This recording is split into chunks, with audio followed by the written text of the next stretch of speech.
Hey everybody, how you doing?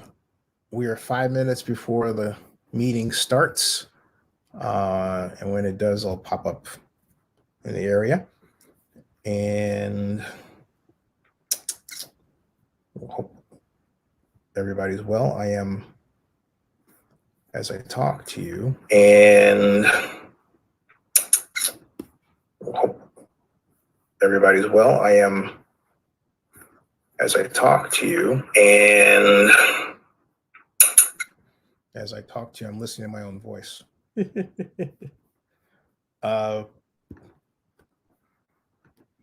Which, if anyone ever says, "Hey, do you like to hear yourself talk?" you can say, "Yeah, that guy likes to hear himself talk." All right.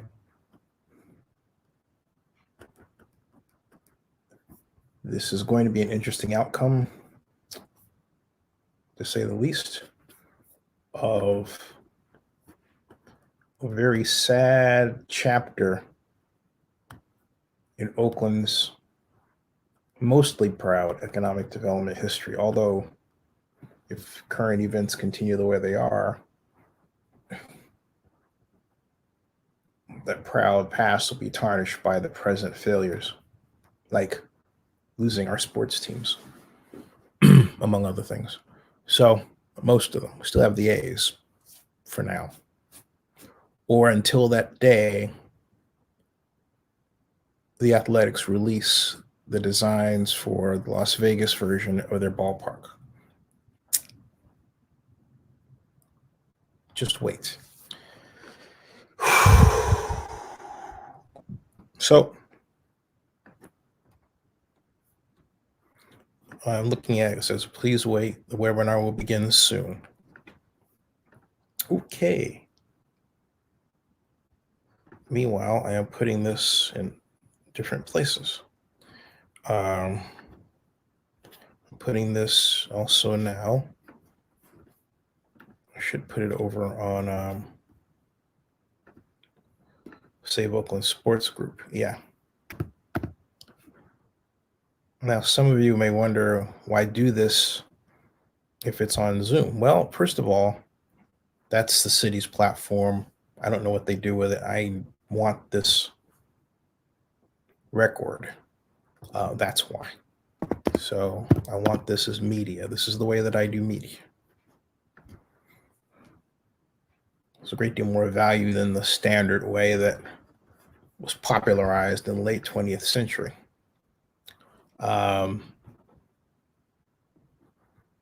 So it's a matter of over there. It's 4:28 my time, which is 1:28 your time.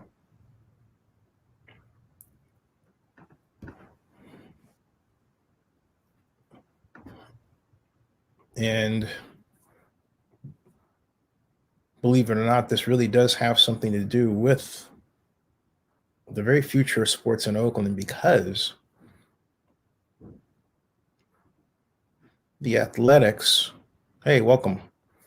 The Athletics have made it known by David Covell, who's the president, have made it known that they would prefer there not be a football-ready stadium. And they haven't done it. They've done it primarily by advancing a plan to demolish that historic treasure, I say, which is the Oakland Coliseum Stadium, and replace it with a giant grass field imprint where it once stood. Which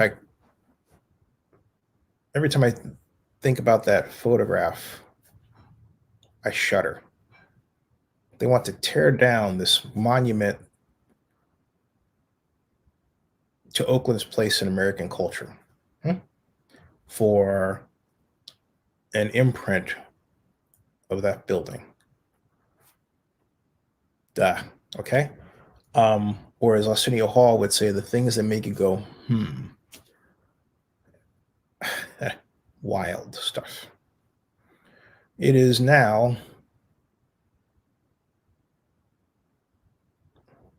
4:30 in the east, which means it is 1:30 in Oakland, which means any moment now we should be firing this thing up.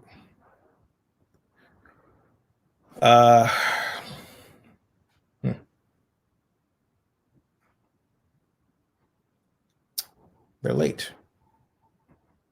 They're late. Ah, here we go. Is on her way, and President Bass present, showing 7 members present at this time.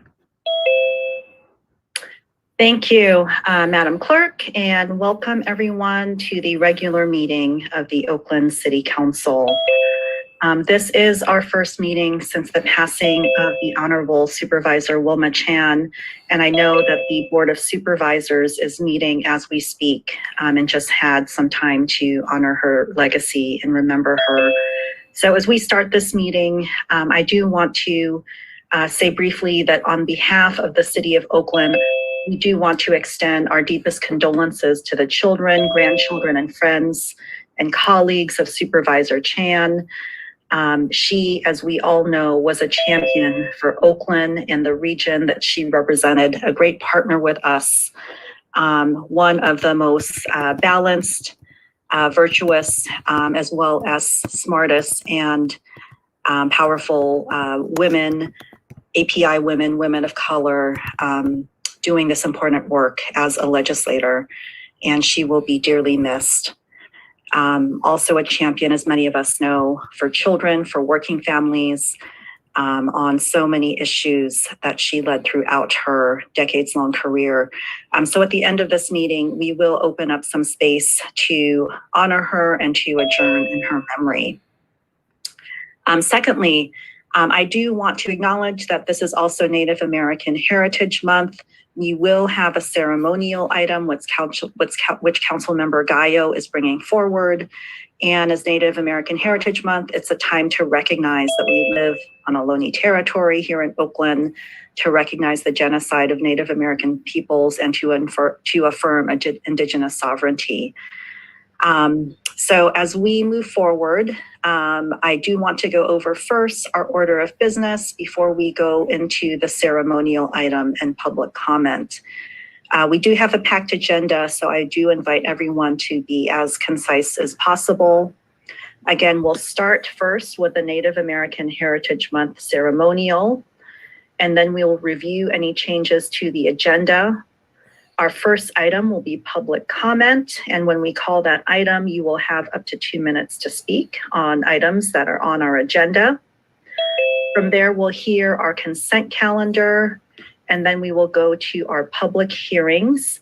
Please remember that if you wish to speak on the public hearing and have your comments be part of the record, you speak when the public hearings are called rather than public comment. We'll review a report on the closed session.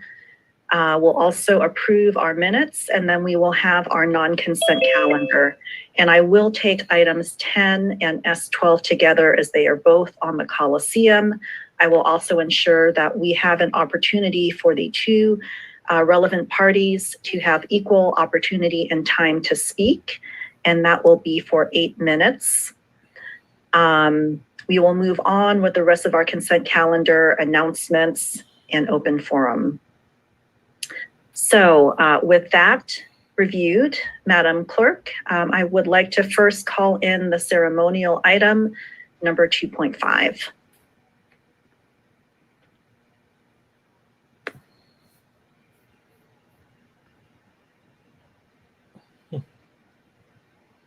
Calling in the ceremonial item, item 2.5, adopt a resolution recognizing November 2021 as Native American Heritage Month in the city of Oakland, honoring and celebrating the culture, traditions, and contributions of Native American communities and community leaders in all council districts for their continual year-round work.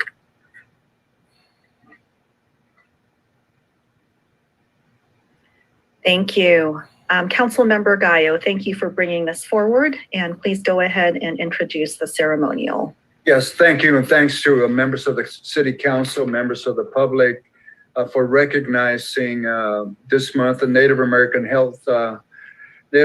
Heritage Month here in Oakland, and it's an honor and a pleasure to bring this forward.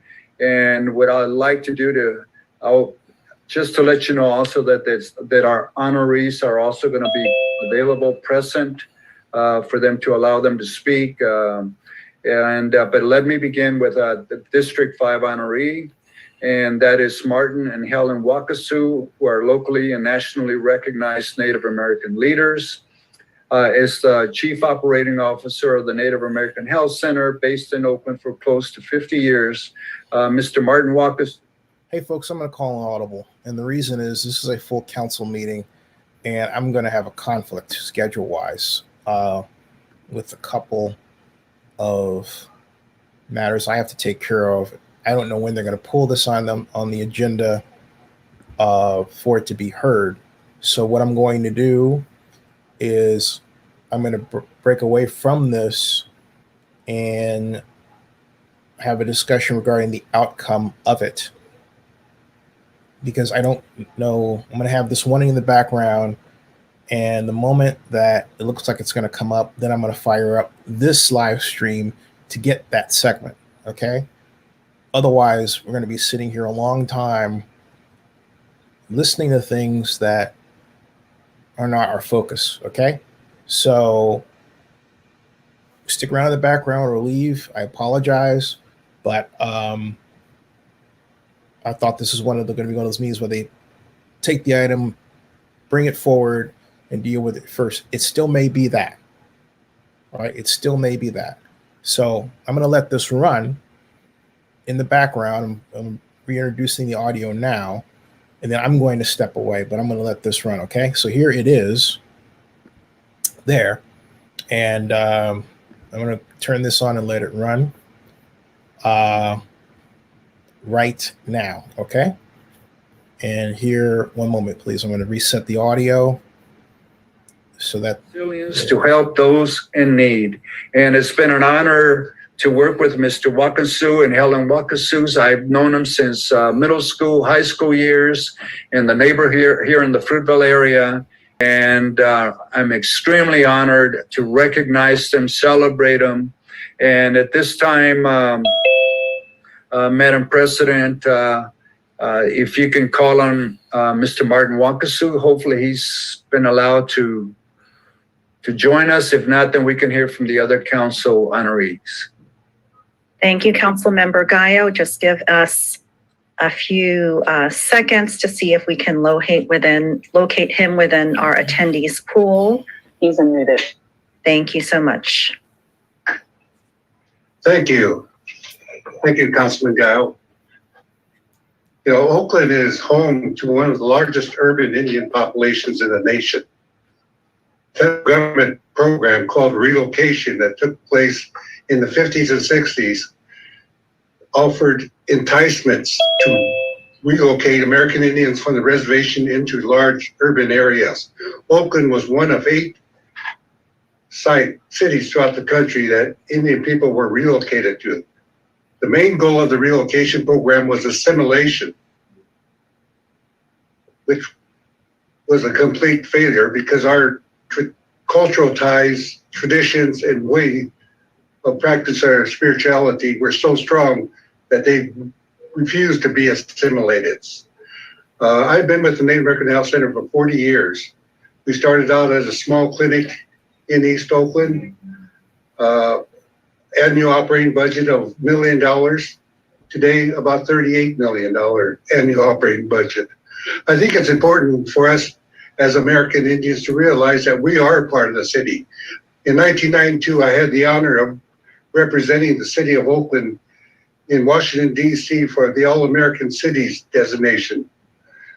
In 1992, Oakland was designated as an All-American City, and I still believe Oakland is an all-American city. The diversity that we have in the city of Oakland is our greatest strength. And I want to say thank you to the council for recognizing that there are American Indians. There's a teepee in our parking lot that stands tall. and we stand tall with the city of Oakland, and thank you.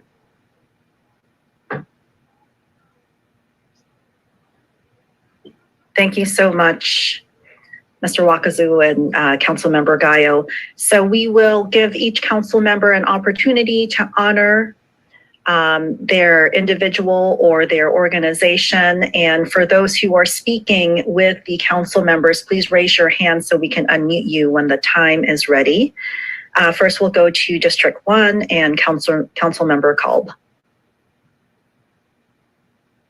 Thank you, Madam Chair. And thank you, Councilmember Gallo, for bringing us together to rightfully and righteously honor and recognize Native American Heritage Month. Our whole society owes so much to our Native people, and it goes beyond what we could actually do. But this is one small gesture that we can make, that we should be making every day, all of us. So it's a thrill that I'm able to honor Mr. Jeffrey Martinez. He's a young, I believe he's in his early 20s, just a student, long time. He's young, but an activist. He's been known to, he was actually featured in Esquire magazine. The award-winning author Tommy Orange wrote an article, expose on him, and boy, not many people could say that. But Mr. Martinez, he's known for living by the Lakota values of respect, wisdom, courage, generosity, fortitude, compassion, and humanity. Born and raised in Oakland, he's a member, and I'm going to mispronounce this, my apologies, Sikangu and Oglala Lakota tribes from South Dakota. He's studied astrophysics and mathematics at University of California, Berkeley, but he's also been an artist and is an artist. And his art has been featured at the Intertribal Friendship House, which is created by the Native Youth Council. He also holds a fifth degree black belt in karate. And he's, again, a scientist, an artist, engineer, a black belt in karate. And he has a long future ahead of him in his activism and his work. And it's an honor to honor him today for what he has done and what he will be doing in the decades ahead. Thank you. I don't know, my apologies, I don't know if Mr. Martinez is with us here today. I wasn't sure if he was able to be here. He is with us. And oh, good. That's good. I'm glad to hear it. Yes, go ahead, Mr. Martinez. Hello, can you hear me? Yes. Okay. Thank you so much for doing this. I would like to begin by saying that I think representation is such an important thing just for people out there to be able to see others like them, you know, whether that be similar in gender, similar in identity, doing things out in the community. I think it really helps people to see possible for them to be able to do. And I want to thank you for putting this on and being able to represent a lot of people, not just myself, in this. And I'm honored to have been chosen to be a part of this.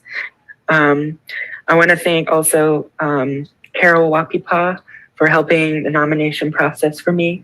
And then just thank my family, friends, and community, especially the Native community, for just being super supportive and encouraging for me in all that I've been able to accomplish. I definitely wouldn't have been able to be anywhere near where I am today without their help and their support and their wisdom. So thank you. Thank you.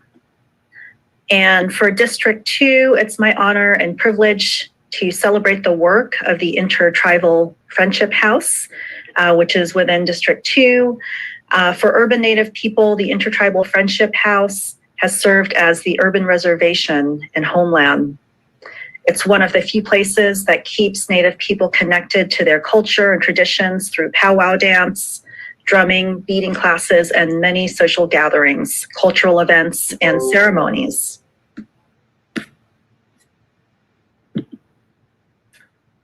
Excuse me. The Intertribal Friendship House is more than an organization. It is the heart of a vibrant tribal community. And I believe that we have Roman Laura, who is a staff person with the Intertribal Friendship House, who can speak on their behalf.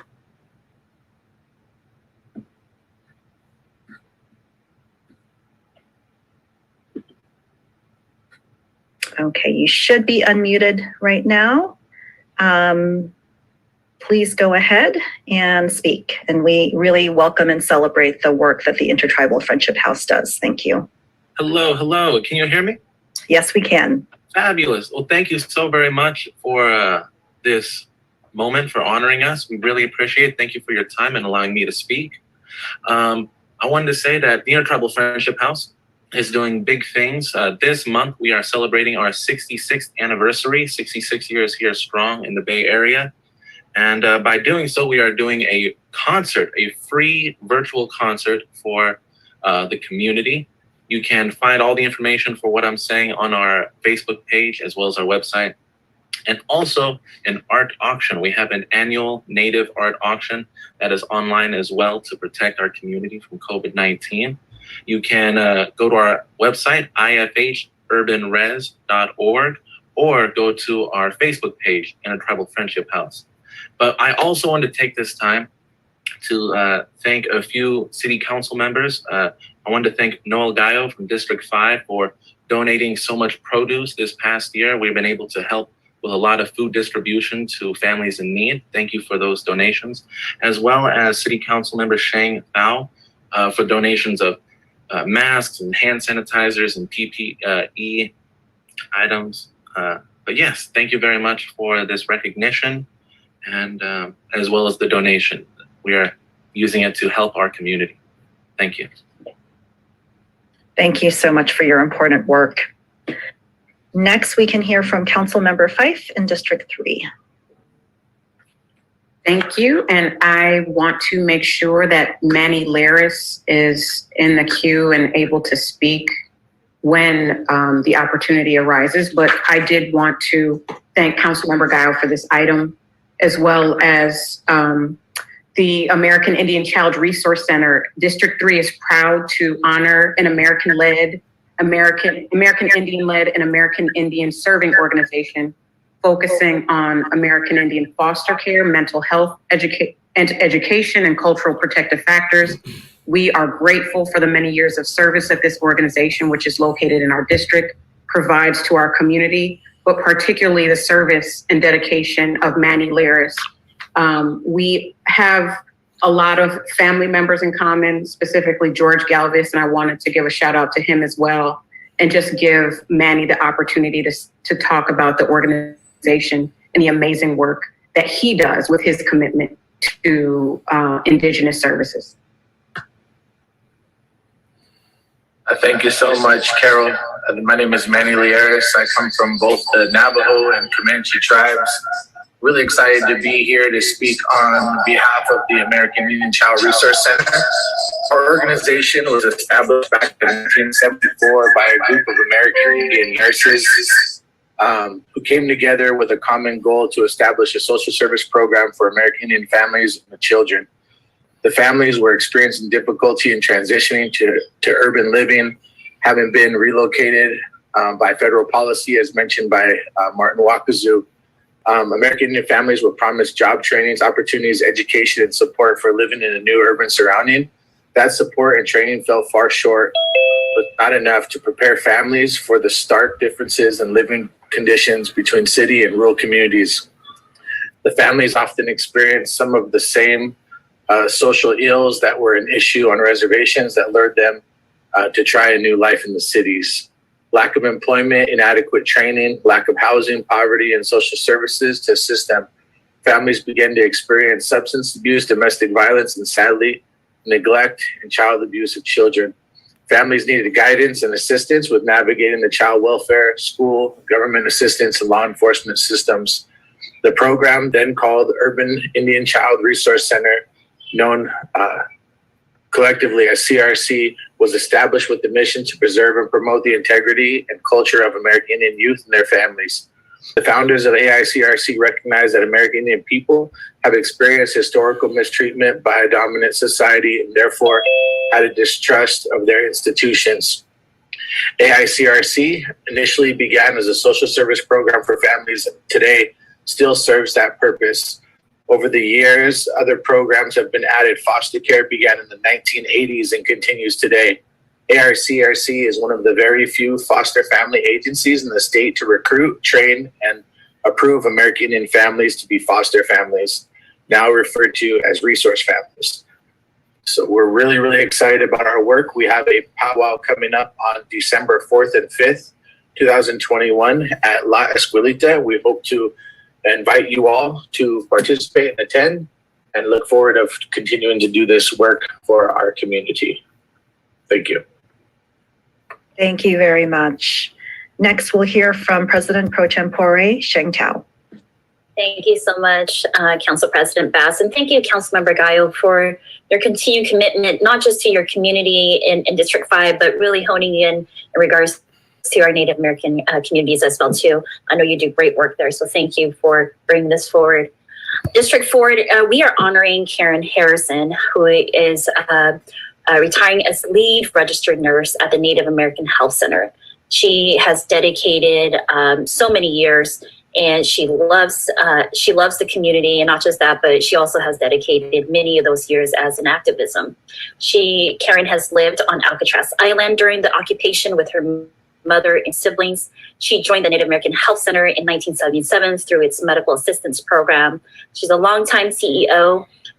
She's a longtime friend of CEO Martin Wakasu, and who supported Karen through her entire career in school. She has mentored many medical assistants, nurses, and other medical staff, and is even known as the patient whisperer due to her ability to calm those who are actually in crisis. And so Karen has served as an inspiration for the Native American community, her family, and within her and around her colleagues as well. She leads with grace and has guided those around her to care for the community as she does, with love and with compassion. Karen has helped grow the Native American Health Center into what it is today, a community clinic for everyone. We are so honored to be honoring Karen Harrison. She has done really great work in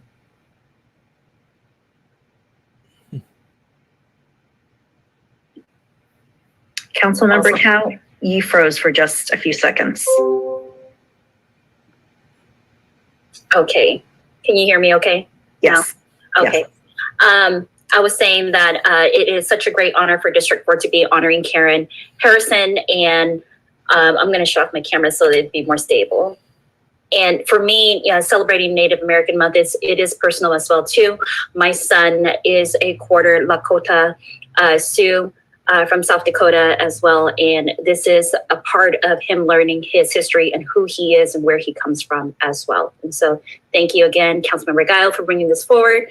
And I believe that Karen Harrison is not here with us today, but we will be able to give her her commendation. Thank you. Thank you.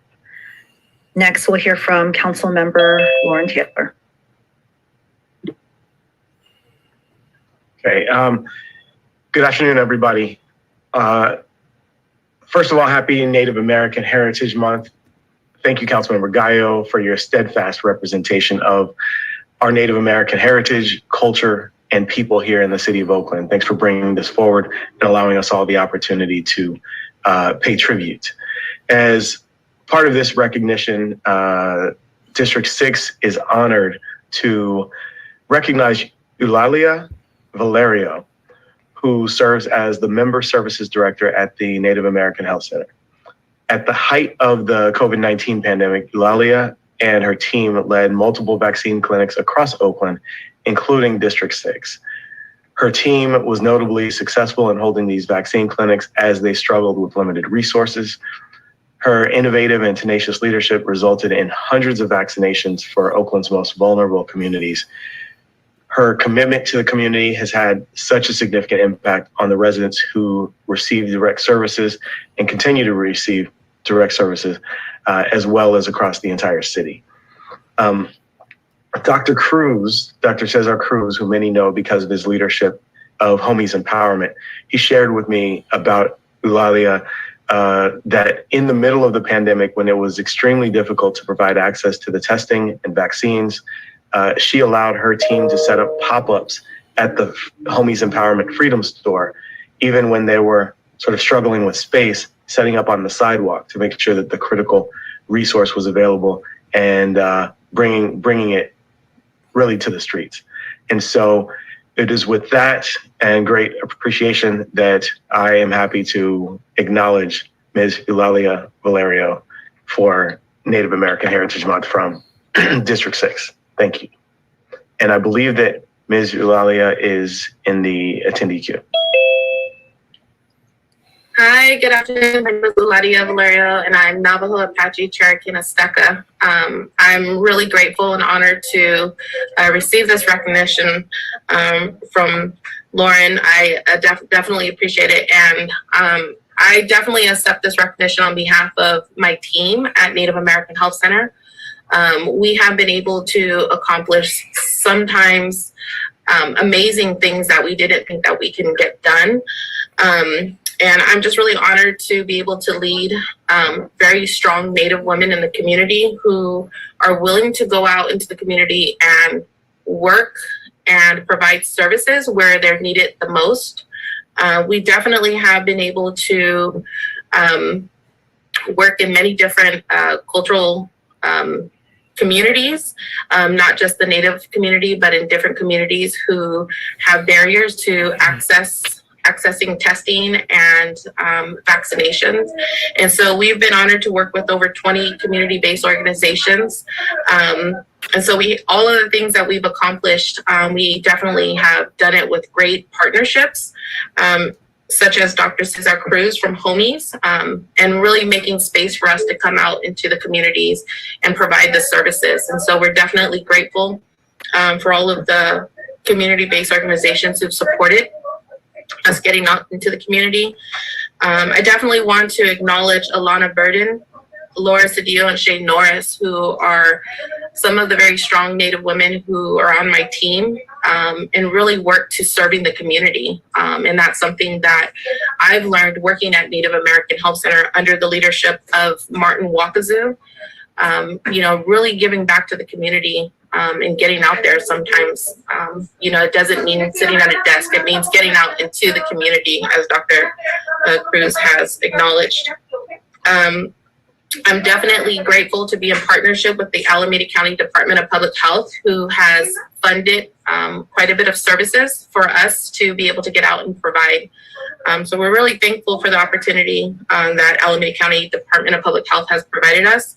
And I really thank you for this honor today. Thank you. Next, we'll hear from Councilmember Treva Reed.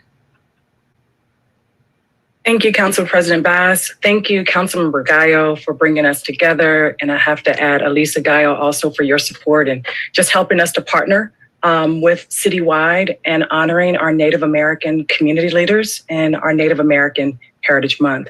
It's personally encouraged my own commitment to research further my Choctaw Nation family heritage. So thank you for bringing us here today. District 7 is honoring Deja Good.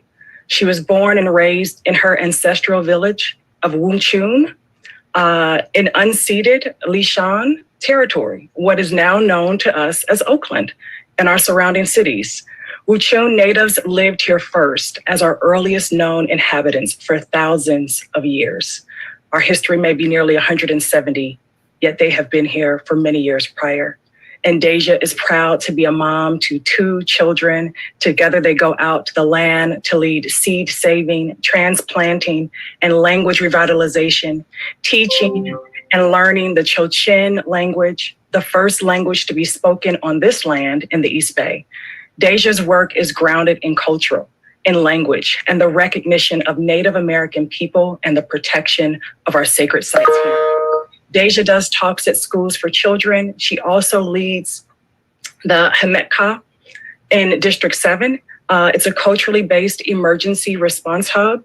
Their Lishan Hemetka includes a ceremonial space. It includes food, medicine gardens, water catchment, filtration and storage, first aid supplies, tools, and seed saving library. Deja is also a Confederated Villages of the Lishan tribal member and language keeper. She does phenomenal work in the community of Oakland and the surrounding area.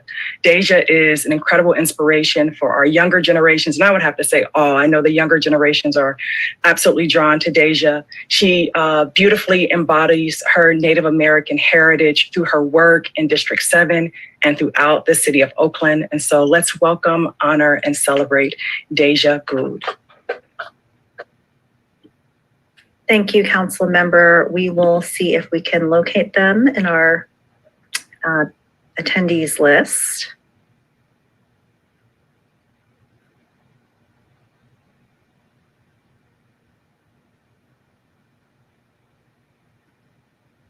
And if you happen to know if they're under a different name, please let us know. I believe it should be under Deja. Her last name is spelled Gould. Okay. Deja, if you're there, if you could raise your hand so that we could acknowledge you and bring you into the panelists to share some words.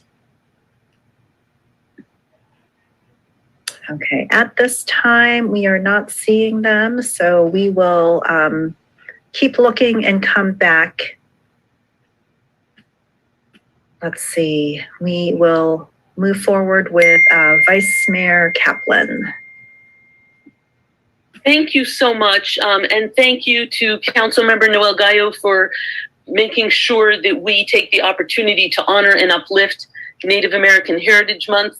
I have bringing to us to honor today Karina Gould, and who is logged in on the name Segorote Land Trust in the attendees queue. So in a moment, if we want to make sure to allow her to speak.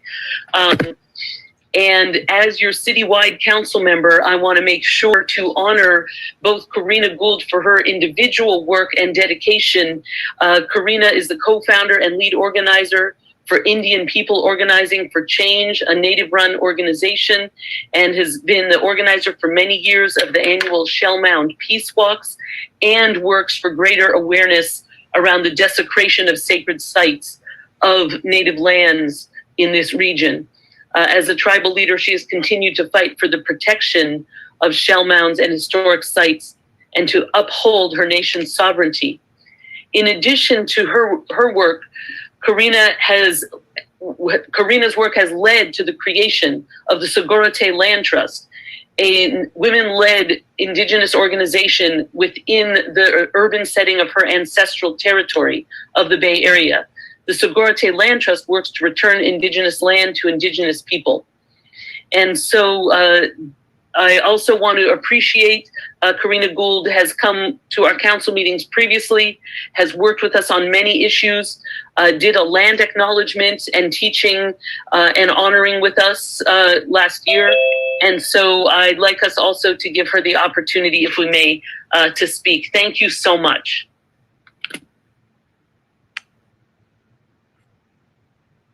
Thank you, and they should be able to speak now. Hi, I apologize. This is Deja Gould. I believe me and Karina are under Segorote. There are two Segorote land trusts. Yes, we see that. Deja, would you like to go ahead and speak, and then we will call on Karina? Yes, I can. Thank you so much. Horsha Chuhi, Kanafraka Deja. Hello, my name is Deja Gould. I'm honored to be here with you all today and to be receiving this recognition on my own homelands of Huchun. Sorry, little ones in the back. Thank you for this recognition. It's an honor to be recognized for the work that I have been doing as far as language revitalization, revitalizing our traditional language that was spoken here in the East Bay for thousands of years, the language Chochenyo of my people, the Lishan people. Sorry. Apologies. And I'm just grateful to be here and for this recognition, and to receive this recognition just shows me that I am doing the work that I'm supposed to be doing, and that I just need to continue doing it. I am very happy that that we are also in an intertribal community, and to see all of the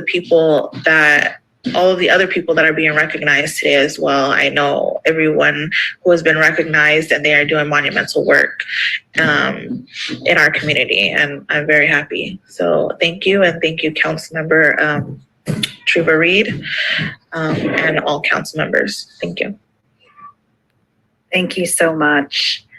And next we will hear from Karina Gould. Orsetuhi Ka'atlashanka Ka'atra'at Karina. Good day, everyone. Thank you so much, Councilmember Kaplan, for inviting me to be a part of this day of remembering Native American heritage in the city of Oakland, our traditional territory of Huichin. It has been a great honor for me to grow up in this city, to raise my children here, to have my grandchildren living here, and to know that our ancestors have been here since the beginning of time, that we have an integral part to play in our home territories in doing the work with everyone that now lives in our territories. It's a beautiful thing, as Deja said, to see so many of our relatives from other parts of Turtle Island being recognized for their incredible work today, and to know that the city of Oakland is moving forward in so many ways to recognize the incredible work that Native people have done and continue to do in our homelands. It has been our great honor to be able to create the first urban Indigenous women-led land trust in the city of Oakland, a place that my ancestors have always been, to protect our sacred sites and our ancestors' cemeteries and places that have been destroyed, and to work alongside of city council members that now recognize that we must work together hand in hand in order to stop this desecration and destruction. But also to recognize that so many people that have come from so many different parts of the world to live here in our hometown, this place that we have always known to be abundant, this place that has never known homeless or hunger prior to 200 years ago, that we have the opportunity to work hand in hand with everybody that now lives in our territory to stop these things from happening, to change the course of what is going on in climate disaster. In order for us to do that, we must come together. And I think that right now, as we look to the leadership of Native people across the world, that we can get to those places where we are able to make sure that there is clean water for the next 7 generations, clean air for the next 7 generations, good soil to grow food in, and medicine for the next 7 generations.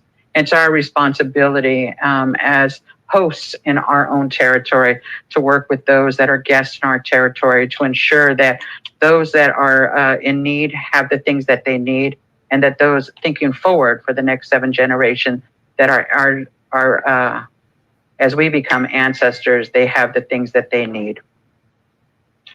Thank you so much. Thank you. And we would like to also hear from the office.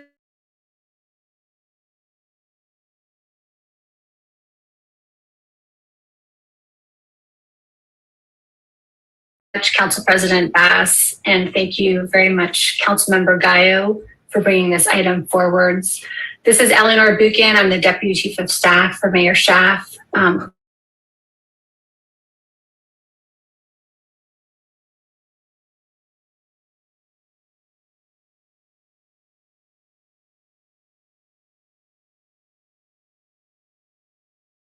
Food sovereignty movement. A member of the Kickapoo Nation in Oklahoma, Crystal learned to cook traditional foods from her grandmother and was the first Indigenous chef on the nationally known Food Network cooking show Chopped. Crystal owns and operates Wapipa's Kitchen, which she opened in 2021 in the Fruitvale Village. Crystal believes Indigenous cuisine provides more than just nourishment, it provides healing from trauma. Her cooking and business practices acknowledge that we live on stolen land, connect to the reclamation of Native foodways, and educate communities on the many health benefits provided by Native food.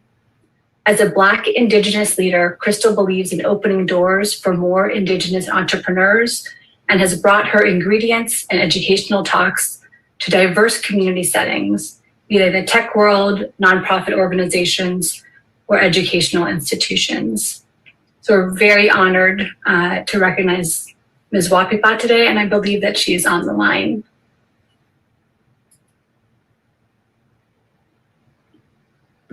Yes, Crystal Wapipa, you should be allowed to speak.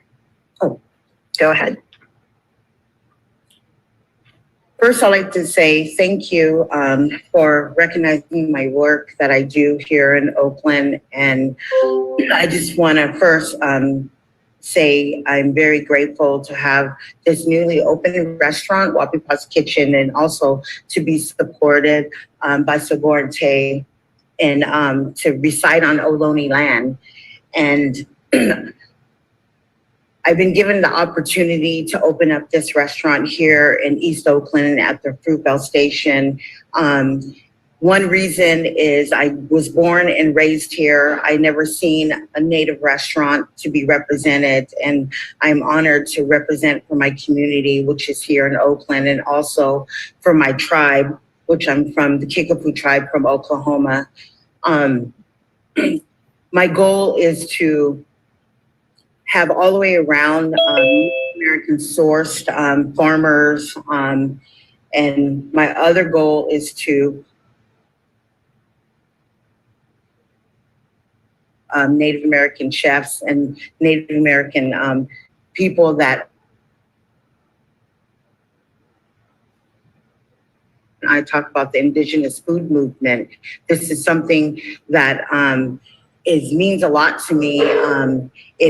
It's with health and wellness, something that literally healed me, and I want to pass that knowledge on, and in a form where people, how they view our foods. And when they come into Wapipa's Kitchen, I want them to see how beautiful and healing our foods are and how it's presented. You'll see a lot of corn dishes. You'll see a lot of California native dishes. Something that means a lot to me. All the whole menu resides on whose land that we're on and also where my tribe comes from. And I want people to know that it's not forgotten, especially when it comes into our foods. I've been very honored to actually work with natives and also USDA foods to change the Native American food system and to actually bring our foods that we've been fighting on the front lines for. I just want to say that I'm honored for that. As I hold a small business here and at the Fruitvale BART station, I have less than 12 employees.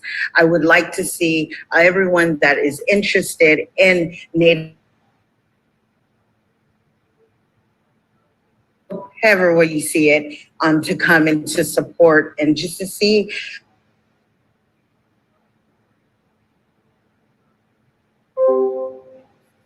Crystal Wapipa, your sound is cutting in and out. Can you hear me now? Yes. If you want to go ahead and wrap up. I would love to see everyone come in and to support Wapipa's Kitchen. Thank you so much. Councilmember Gallo, thank you again for bringing this forward. Would you like to make some closing remarks? Yes, I just want to thank the Oakland City Council for recognizing November 2021 as Native American Heritage Month in the city of Oakland to honor and celebrate the culture, traditions, and contributions of our Native American communities. Thank you. Thank you to all. Second, when we get to it. Thank you. Yes. Thank you so much. It was fantastic to pause and remember our Native American heritage in this country. And thank you to everyone who was honored and who joined us today. So we are going to briefly review any changes to the agenda, and then from there we will move on to public comment. So colleagues, please raise your hand if you have any proposed changes to the agenda. As I mentioned earlier, I will take items 10 and S12, the Coliseum items, together, and both parties will have up to 8 minutes to speak. Okay, I don't see any hands. So we'll move on to public comment. And as a reminder to members of the public, please go ahead and raise your hand or press *9 if you would like to speak on items on the agenda. You'll have up to 2 minutes. And as a reminder, if you would like to speak during the public hearing and have your comments on the record, please wait until we get to our public hearings. Thank you.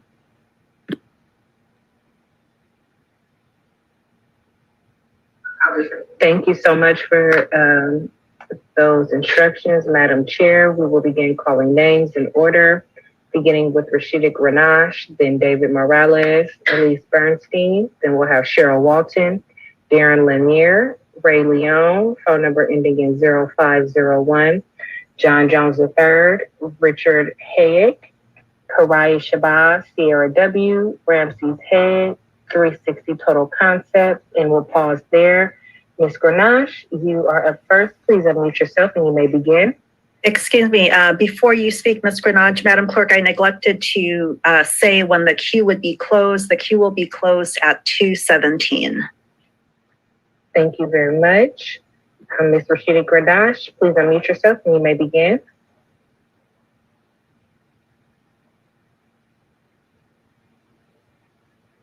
Rashida Grenache. Okay, you might have stepped away for a moment. We will move to the next speaker and call Ms. Grenache again. David Morales. Please unmute yourself. You may begin. Thank you. I'm speaking for item 9, the cultural funding grants. I'm David Morales, Artistic Director of Cantari Con Vivo, a successful and respected arts organization in Oakland for the past 35 years that has received cultural arts funding these past 12 consecutive years, but surprisingly is not currently on the organizational assistance proposed funding list. We recognize that the application process itself needs attention and adjustments going forward and anticipate that happening under Roberto Bedoya's leadership in the coming season. We are recommending that the council approve funding for all Oakland arts applicants, including the 6 legacy arts organization currently excluded for this 2-year cycle. This public recognition of support is crucial for both new and legacy organizations who together uniquely touch tens of thousands of Oakland lives through the arts. Allocating additional funding to meet the total requested amount is the best case scenario. But if that is not readily possible, then we recommend a redistribution of the allocated $670,000. By granting every applicant 80.24% of their requested amount, all applicants will receive essential funding for 2 years to help ensure stability and success at this very critical time. This recommendation is exactly what the City Council approved 2 years ago. I thank you for your consideration. Thank you for your comments. David, we'll try to give Rashida Grenache, Elise Bernstein. You've been unmuted. Please unmute yourself. You can begin. Yes, good afternoon. I'm speaking on item 11, which is the macro update. I am once again disappointed that the process for finally putting macro into action involves lack of transparency and behind the door discussions. I'm referring specifically to setting up the community advisory board. And generally, the community can make nominations, but generally in finding new commissioners for any board on the city, it is open to the city councilors to make nominations to the mayor and the mayor confirming it. But those nominations are always published publicly. And then people can make comments, either in support of the nominee or in opposition. And this process is once again under this the last section of setting up macro, showing secrecy that is totally unwarranted. The community developed this, and there should be wider dispersed publicity about who the nominees are so that people can make comments. I hope the council will once again try to open up the whole process of setting up macro and letting the community which developed this program become more active and participate as they should. Thank you. Thank you so much for your comments. Rashida Grenache. Yes, thank you. I think Elise kind of said what I was going to say, and she said it probably better than I would have. I'm really concerned that from the notices that I have received, and probably many others from Michael Hunt, about the process going forward, there is a real lack of clear process. With respect to the advisory board, as Elise said, there doesn't appear to be any level of transparency in terms of who will eventually be appointed. There certainly doesn't appear to be any public transparency in terms of noticing, and certainly doesn't appear to have any role for the city council at all in ratifying the nominees, which would be definitely contrary to practice in all other commissions, including the police commission. So we certainly hope that you will amend the report or the process that is being offered. And beyond that, in terms of the training for macro, the contracts that will be awarded to the people who do the training, there needs to be a clearly defined process. In the notice I just received, there's no evidence that an RFQ will be required for folks who want to get the contract to do training. There's no indication about who would review the RFQs if they are issued, or who would prepare them, or anything like that. And so it's all very hush-hush, and it doesn't bode well. Thank you for your comments. Cheryl Walton. Good afternoon, Cheryl Walton, District 7. Can you hear me? Yes, we can. Please go ahead. Okay. First, I'm speaking on item 10 and 12. First, I'd like to say we wouldn't be in this unique opportunity had we kept our Warriors and Raiders in Oakland. But I want to thank you for recognizing that Oakland has lost 2 professional sports teams, and I appreciate that you are highly considering selling our land at the Coliseum to one of 2 Black-owned developers and Oakland-based partnerships.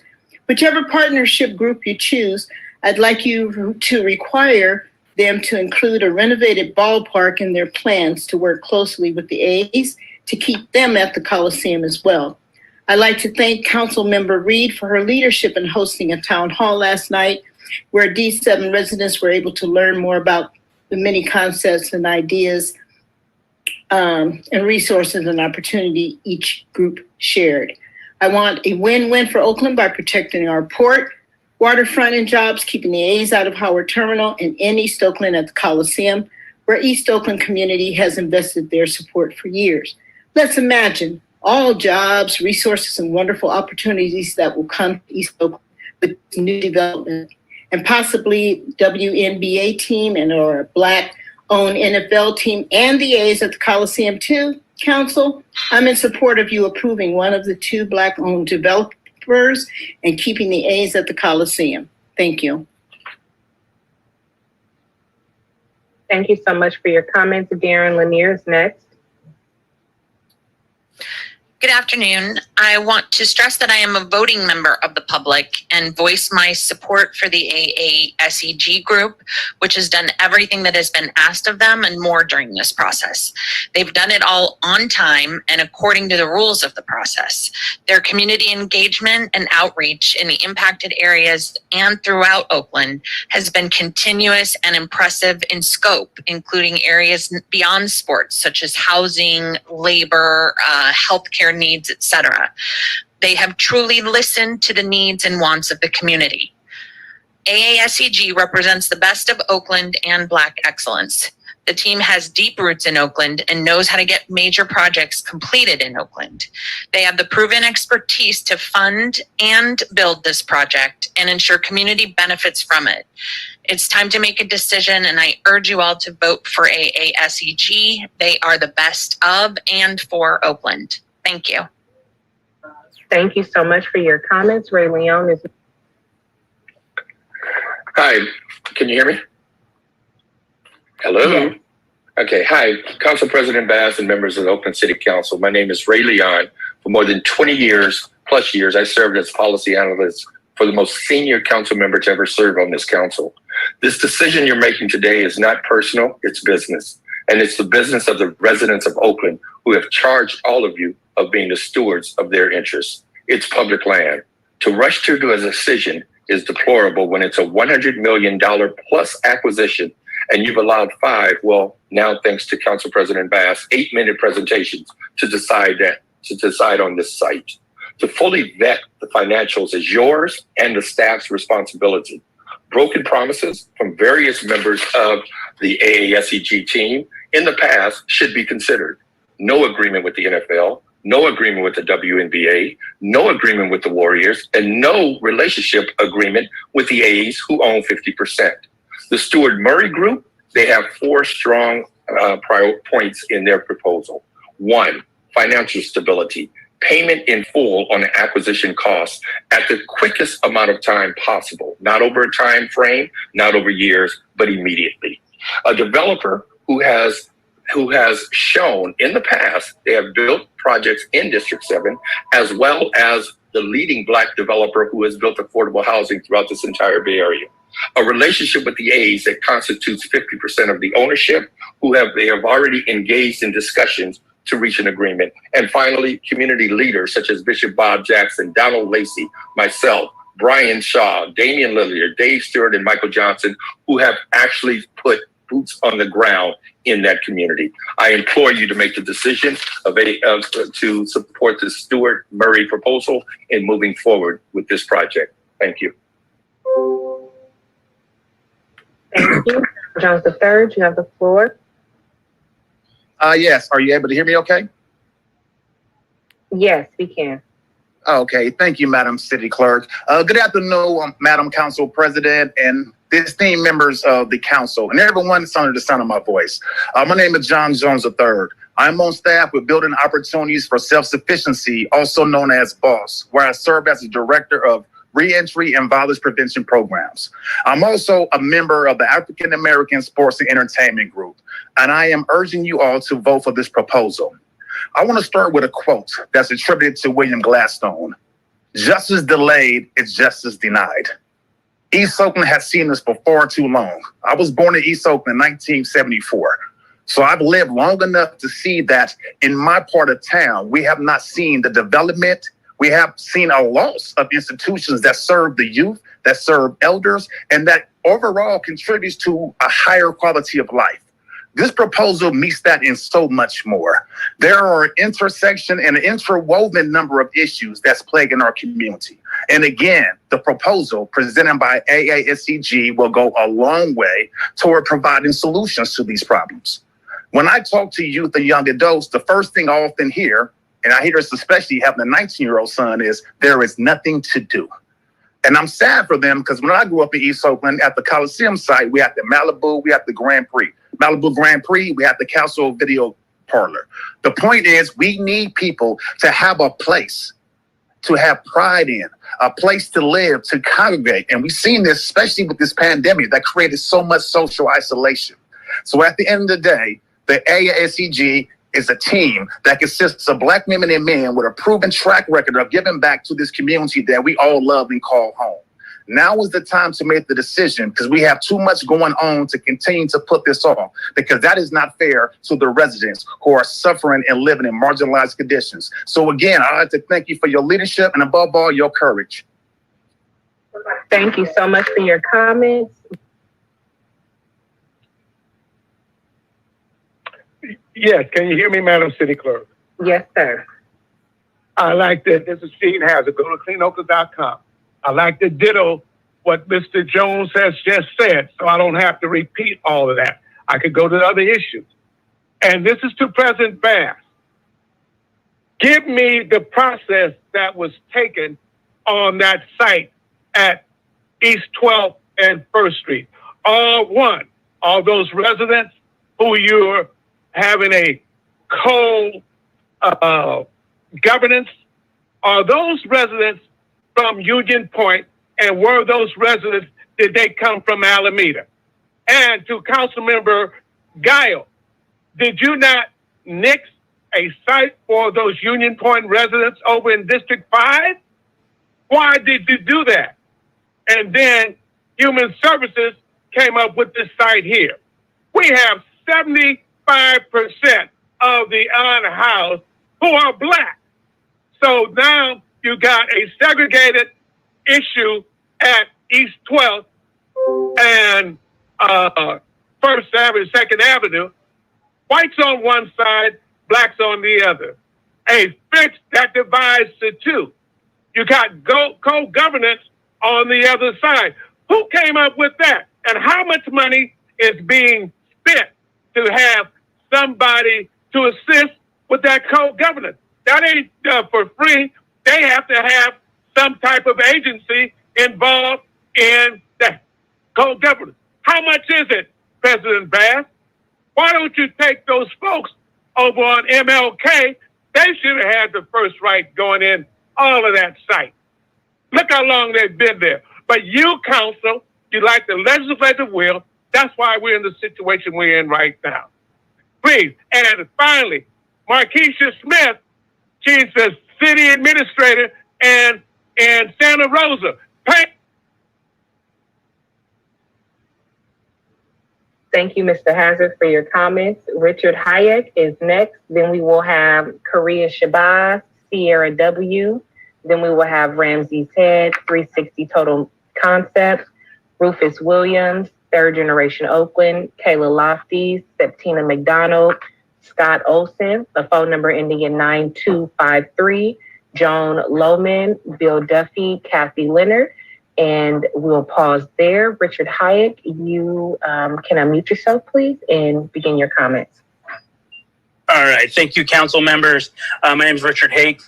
I'm an Oakland business owner, and I'm here today in support of AASGG's proposal to build or to purchase 50% of the Coliseum property. AASEG has been working diligently for over a year, engaging the council, the residents, and making progress in attaining a WNBA and an NFL expansion franchise so that the development can be up and running from the get-go. They've been forthright about their plans and their intentions, and they're always the underdog. They've come all this way without any celebrity or social media antics. And while the Stuart Murray Group has star power and immediate financial resources, and I'm sure they're capable, they've been lackluster in the process. They've been late to the table. They're disorganized, unprepared, and it seems one of their main development partners has separated from the team just today. They've delayed the process for months and have only brought forth any real plans or drawings, which the public haven't even seen. And it sounds eerily similar to the Oakland Athletics' original proposal. The AASEG's homegrown talent represents what makes Oakland great. And I hope that the council sees the value of a project beyond just the dollars, but the value to the community in the form of educational, vocational, residential, and financial opportunities for the people who live in East Oakland. I believe AASEG's vision best serves the collective vision of Oakland and its promise. And I hope you'll agree. Thank you. Thank you for your comments. Korea Shabazz, you have the floor. Hello, my name is Kyria Shabazz. I am from the organization Higher Ground Neighborhood Development Corporation, right here, bred in Oakland, California, and I am calling to support of the AASEG project for the Coliseum. Now, I not only represent my organization, but I also represent 14 other organizations within East Oakland that AASEG has consulted with their plans. Some of these organizations are East Oakland Collective, Planning Justice, Black Culture Zone. What I know is AASEG has been at the front engaging the community to find out what activities, what priorities, and what exactly is it that they need. So what did they do? They came and sat with us, the entire community engagements, and we are able to talk about the benefits as what the community will need and what we've seen that they will be providing. That's workforce development, that's housing, that's sports and entertainment, that's environmental benefits, and that's hope that the community is already on board with. We have not heard from anything from the other proposal, and that does sadden us. We would love everyone to come together, but they have not engaged the community at all as to what are the priorities and what is it that these community needs in Deep East Oakland really need. Like I said, I represent the communities within Deep East Oakland that is here for the voice of the youth, that's here for the voice of the people, and that's here for our environmental freedom that comes with living within East Oakland. So I urge you to vote. Please vote for the AASEG project to be within the Coliseum so that they can support the community the way that the community needs, coming directly from the community's mouth. Thank you so much for your comments. Sierra W. is next. Hi, can you hear me? Yes, we can. Please go ahead. Hi, my name is Sierra and I'm from District 4. I'm calling to support the proposal for the Macro Community Advisory Board as is without any changes. I've personally dealt with mental health crises in my own life, and I've witnessed the impacts of police interacting with family members who were in crisis. For just one example, a family friend's brother who has schizophrenia is known in the community. People know that he's paranoid but that he's trying. A few months ago, he was pulled over and the cop who stopped him said when she saw him, "I know who you are. I know your family." This caused him to spiral in a way that could have ended his life. As horrible as this was for my family, it could have gone worse and has gone worse for many people. I'm hopeful about the potential Macro has to protect the safety of all of Oakland, including our community members who need it most. But Macro needs community oversight. It needs a strong community advisory board consisting of groups like MH First and directly impacted people, as detailed in the council resolution creating Macro. Otherwise, it will just be more of the same. We need transformational policies. We need transparency. We need you to follow what you promised us with this program. Councilmember Sheng Tao, you are my council member, so I want to address you directly. I am grateful that you've shown support for Macro, but I have not always felt that I knew where you stood on similar issues. Now that you're campaigning for mayor, I want to say that many of us are watching right now to see how well you can hear the community and stand strong in your leadership to make what we're asking for into reality. Thank you. Thank you so much for your comments. Ramsey's Head is next. Thank you very much. Can you hear me? Yes, we can. All right. Thank you to the City Council for allowing me the time to speak on something that is very important to me. My name is Ramesses Head, and I'm a lifelong member of the East Oakland community and a homeowning taxpayer. The African American Sports and Entertainment Group has been in negotiations with the city for a year, since October 2020. It is important that the city finalizes their decision today and votes for the AASEG team, who is from the community and has engaged the community throughout this process. The AASEG knows Oakland and how to do business here. I ask that you vote to move forward with the AASEG for an ENA on the Coliseum site today. Thank you very much. Thank you for your comments. 360 Total Concept is next. Good afternoon. This is Shonda Scott. Madam President and council members. I'm Shonda Scott, an Oakland native, CEO and founder of 360 Total Concept. Born in District 7 at Oakland Naval Hospital, where my mother served as a lieutenant in the United States Navy. My family had a business here for a number of years. I'm a second generation business owner, and my family has actually lived in District 7 for over half a century. Personally, I have over 20 years experience of administering small local business programs, notable best practices that are recognized nationally, providing programs that include using historically underutilized small local businesses on major developments and capital programs right here in Oakland, as well as nationally, that have led to over $500 million being reinvested in our local community, and many of other diverse contractors working on these capital programs in Oakland. I'm a part of the AESEG team, And we used our best practice to engage the community in the beginning. Before submitting a proposal, we met with over 30 community organizations, small and large meetings, even in the midst of a pandemic. We did virtual meetings, having meaningful conversations and collaborative efforts that led to innovative community benefits. And that's only the beginning for us, because we plan to continue, as we've done on other projects, a track record of engaging the community as part of our equity strategy throughout the entire project. So I'm asking that you vote for AASEG as we've continued to do this process for over a year to go into an exclusive negotiating agreement, which is just the beginning. So the community will continue to be engaged and their buy-in considered in this project with our team. I thank you for all that you guys have done to support this effort in the city of Oakland, my hometown, my birthplace, where I've lived most of my life and have raised my son in 3 generations in Oakland. Thank you. Thank you so much for your comments. Third Generation Oakland is next. Good afternoon. Can you hear me? Yes, we can. Good afternoon, Oakland City Council. I want to start off, first of all, by honoring Native American Heritage Month. It's very important, and I appreciate the honor ceremony that we did at the beginning. In that spirit, 2 Sundays ago, my wife and I had the opportunity to participate and visit the Indigenous Red Market at the Native American Health Center. My wife is part Chickasaw Native from Oklahoma.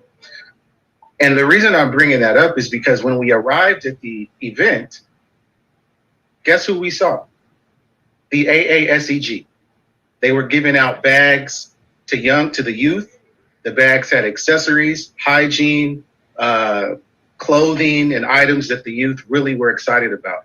And I think that's a microcosm of this entire project. We see the AASEG in our community.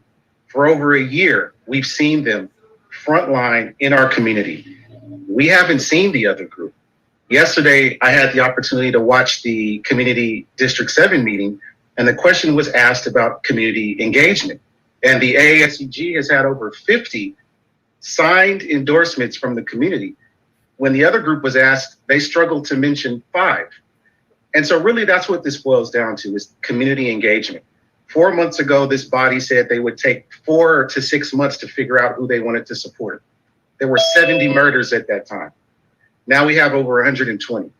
So inaction has real life consequences. I'm urging you today, vote for the AASEG for an ENA so that they can get to work with the real business of providing real benefits that affect real people's lives. Please act today. Thank you. Thank you.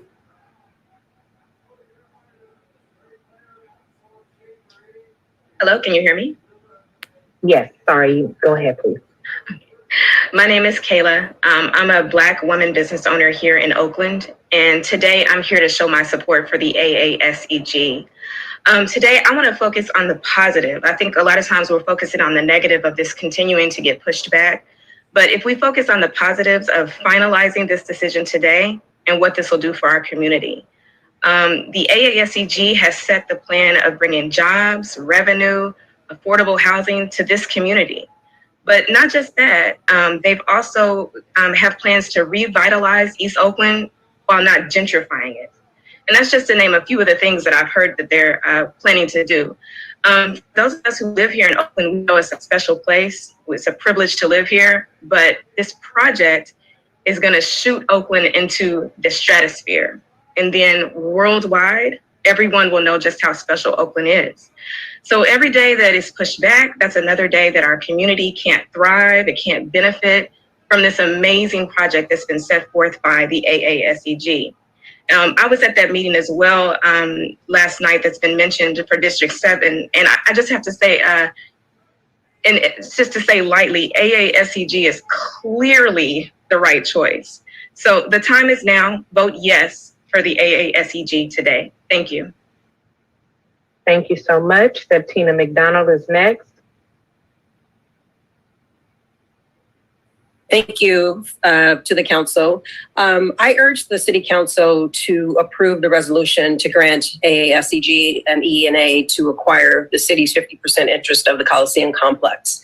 Raymond Bobbitt, the founder of AASEG, is an Oakland native, as are many on the AASEG team, and they understand the needs of the town and the surrounding communities.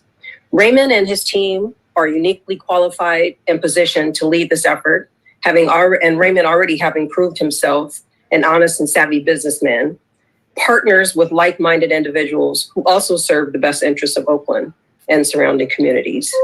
The AASEG team's vision for redevelopment of the site and resulting economic revitalization is long overdue. Again, I urge the council to approve the resolution. Thank you. Thank you for your comments. The next speaker in the queue is Scott Olson.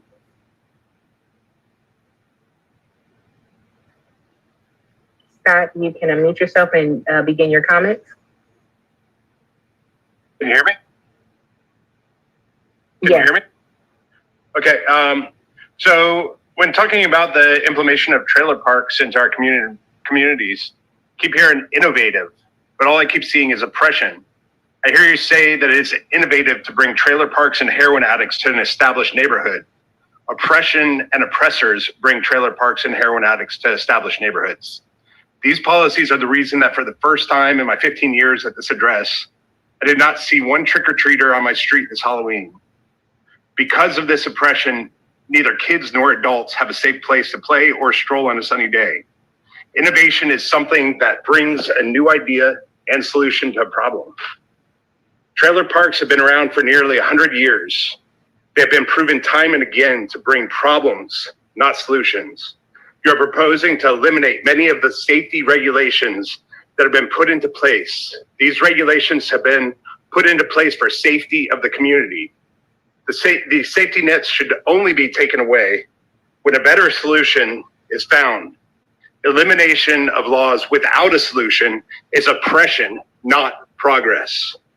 A community cannot run on virtue alone. That's all I got to say. That's all. Thank you for your comment. The next speaker in the queue is a phone number ending in 9253.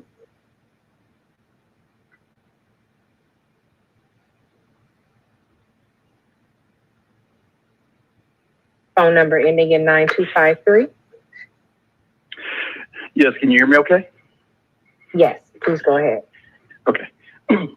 So first of all, I just wanted to thank the City Council, Council President Bass, and everybody in the public who's listening today.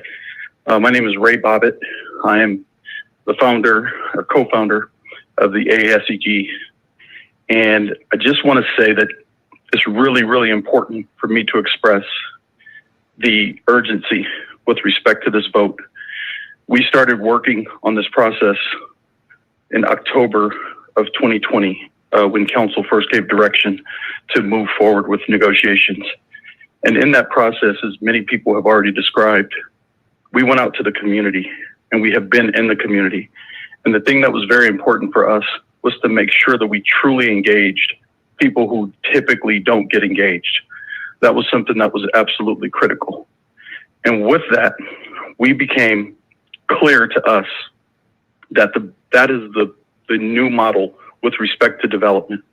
We have to go to the community and we have to find out exactly what the needs of the community are before we submit any type of proposal, because the best information will come from the people who would be the most impacted. That's been something that we've lived by. It's been something that has meant a lot. And me being born and raised in East Oakland, this is something that I'm embracing. And I just want to thank everybody who's called in, everybody who's been a part of this process, and the City Council for moving this process forward, if you will. Thank you. Thank you for your comments. The next speaker in the queue is Joan Lohman. Then we'll have Bill Duffy, Kathy Leonard, Donald Lacey, Margie Lewis, Ty Hudson, Clombard, Daniel Rebello, Georgia Richardson, Liana Molina, phone number ending in 9932, Nina W, Eddie, and we'll pause there. Joan, you can unmute yourself. Hi there, this is Joan Lohman. Can you hear me okay? Yes, please go ahead. Hi, I'm a 77-year-old, 27-year resident of Oakland living near Diamond Park. I'm part of a group called Neighbors for Racial Justice. And I want to bring in another point about the AASEG's proposal. I'm also a 25-year avid fan of the WNBA, the Women's National Basketball Association. And what I really appreciate about this proposal is that they have brought in one of the top all-time WNBA players, Alana Beard, ALANA Beard, who was like Defensive Player of the Year 3 years in a row, highly respected her Duke career where she was an All-American. She will be one of the voting owners of this project going forward if the WNBA chooses to put a franchise in Oakland. I've been waiting 25 years to have a Bay Area team so that we could have some of our local fabulous stars like Devin A. Hampton and Alexa Gray Lawson play right for us here in Oakland at the Oakland Coliseum Arena. The WNBA is already in conversation with Ray and his group. There's a conversation going on right now about bringing this amazing franchise into our local community. We have never had a women's basketball team here in Oakland, professional team. And I know there are thousands of other WNBA fans like myself who will be joyfully buying season tickets, bringing a lot of revenue to Oakland through the WNBA franchise. So I am leaning on that part of this proposal. I'm hearing how important it is that the community groups are also very much behind this proposal. Thank you, Council, for your time. Thank you, Rebecca Kaplan, for all the work you've done in terms of. Thank you so much for your comments. Bill Duffy is next. Hi, I'm Bill Duffy, a sports agent for over 35 years. I'm the longest tenured agent working with professional NBA players. I'm a proud member of the AASEG. I'm basically our chief strategist, but more so just my whole background and a plethora of experiences with professional sports globally. What I'll bring to the table, as it was just mentioned, the support of the WNBA, relationships, globally, relationships nationally with National Football League, all of the commissioners in sports, professional soccer. What our goal is on this site is to bring world-class events or world-class facilities so we can be attractive for professional franchises in all the major sports, and also to create global competition. So what stands out is just the highly integrous group, well-intentioned, best of class of all of our partners in the AASEG. There's just been a groundswell of support because our leader, Ray Bobbitt, has really demonstrated a real veracity to hit the boots on the ground in every sector of Oakland at every level. So it's been a very inspirational experience. And we have all the resources with the financing, and it's all people that look like the people that live in this community. So very excited for this opportunity. Oakland is a world-class city. We want to bring every positive element to the city of Oakland and to the Bay Area in general, but highlighting Oakland as the landmark of what it stands for, which is excellence moving forward. So honored to be a part of this. Thankful to the City Council and Councilwoman Bass for this opportunity. Thank you. Thank you for your comments. The next speaker in the queue is Kathy Leonard. You've been allowed to speak. Please unmute and you may begin.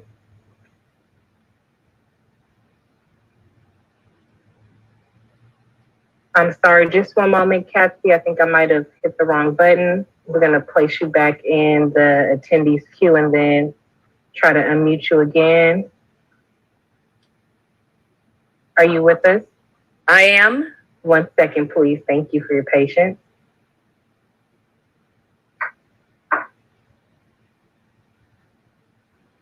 Okay, Kathy, if you can unmute yourself now.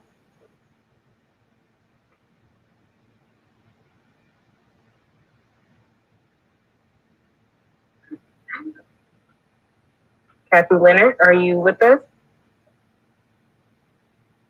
Okay, we're going to call the next speaker while we get Kathy queued back up. Donald Lacey, you have been allowed to speak. Please unmute yourself. You may begin. Good afternoon. My name is Donald Lacey, Executive Director of the Love Life Foundation. Loisha Lacey started the Love Life Foundation for youth.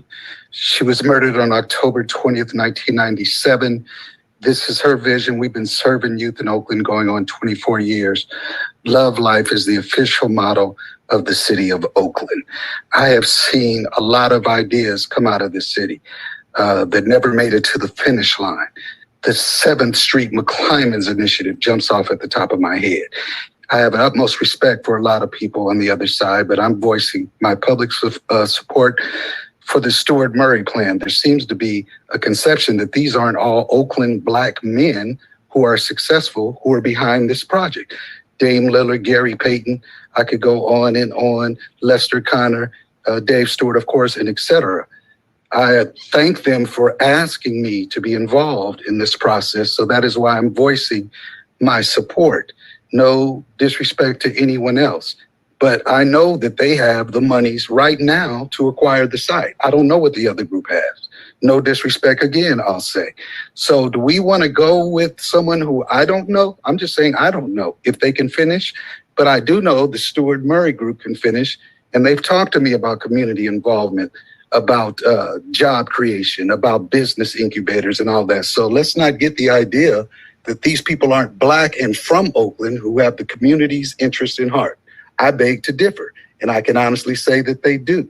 So I'm voicing my support again for the Stuart Murray group. It's all for the betterment of our city. And as some brothers said, we have 120 murders, and definitely economic revitalization is one of the keys, not the whole solving of that issue, but definitely one of the keys. Thank you for the opportunity. God bless Oakland.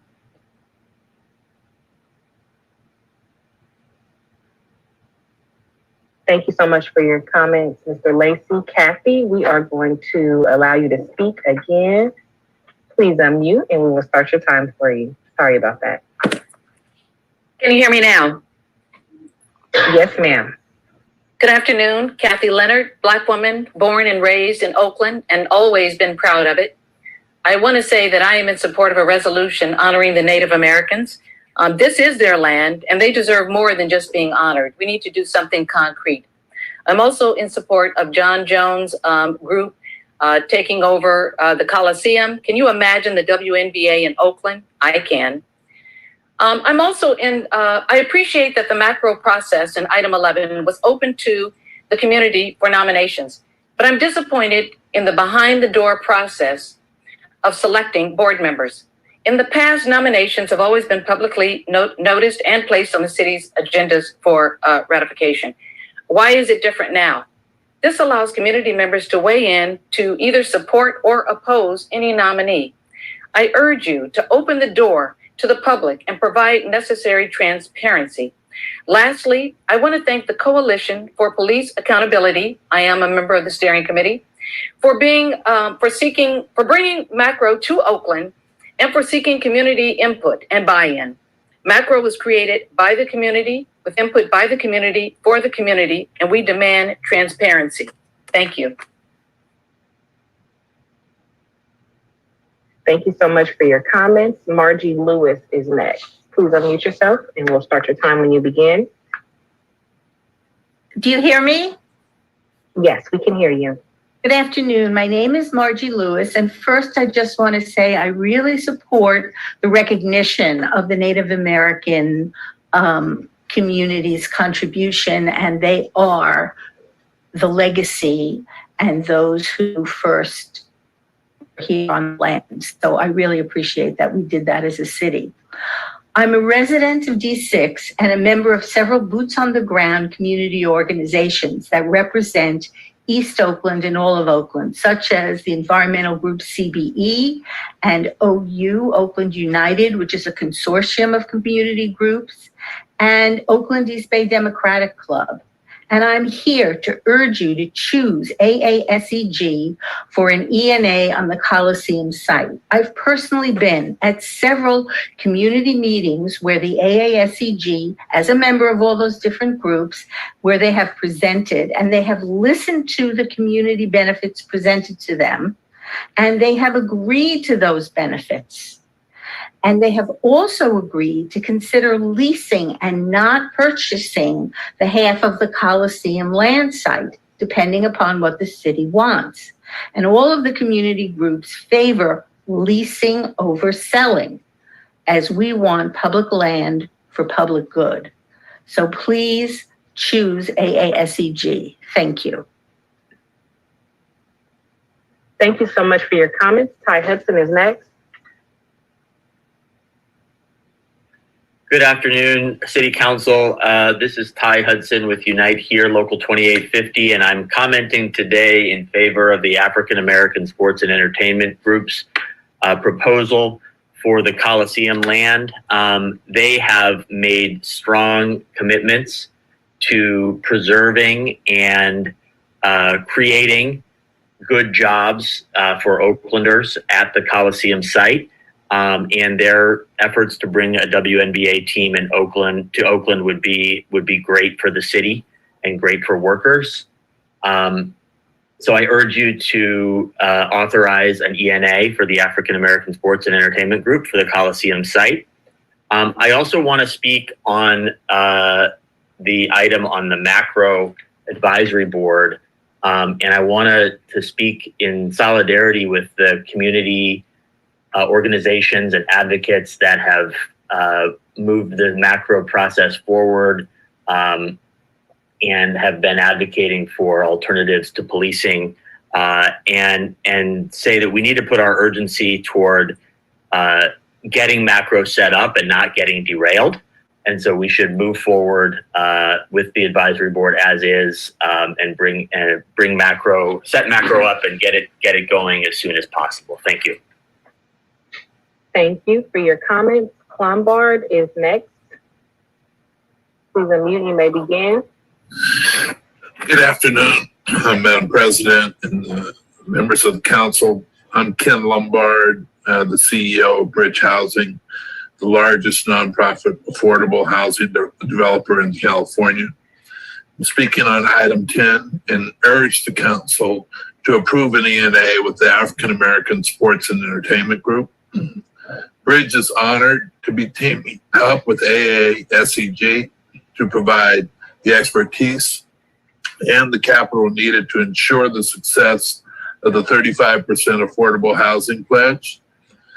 Bridge has a 30-year history in Oakland, and we've been the developer of nearly 3,000 homes, retail space, and a charter school. So I appreciate the opportunity to speak, and I look forward to working with our partners on this critical project. Thank you. Thank you for your comments. Daniel Rebello is next. Then we will have,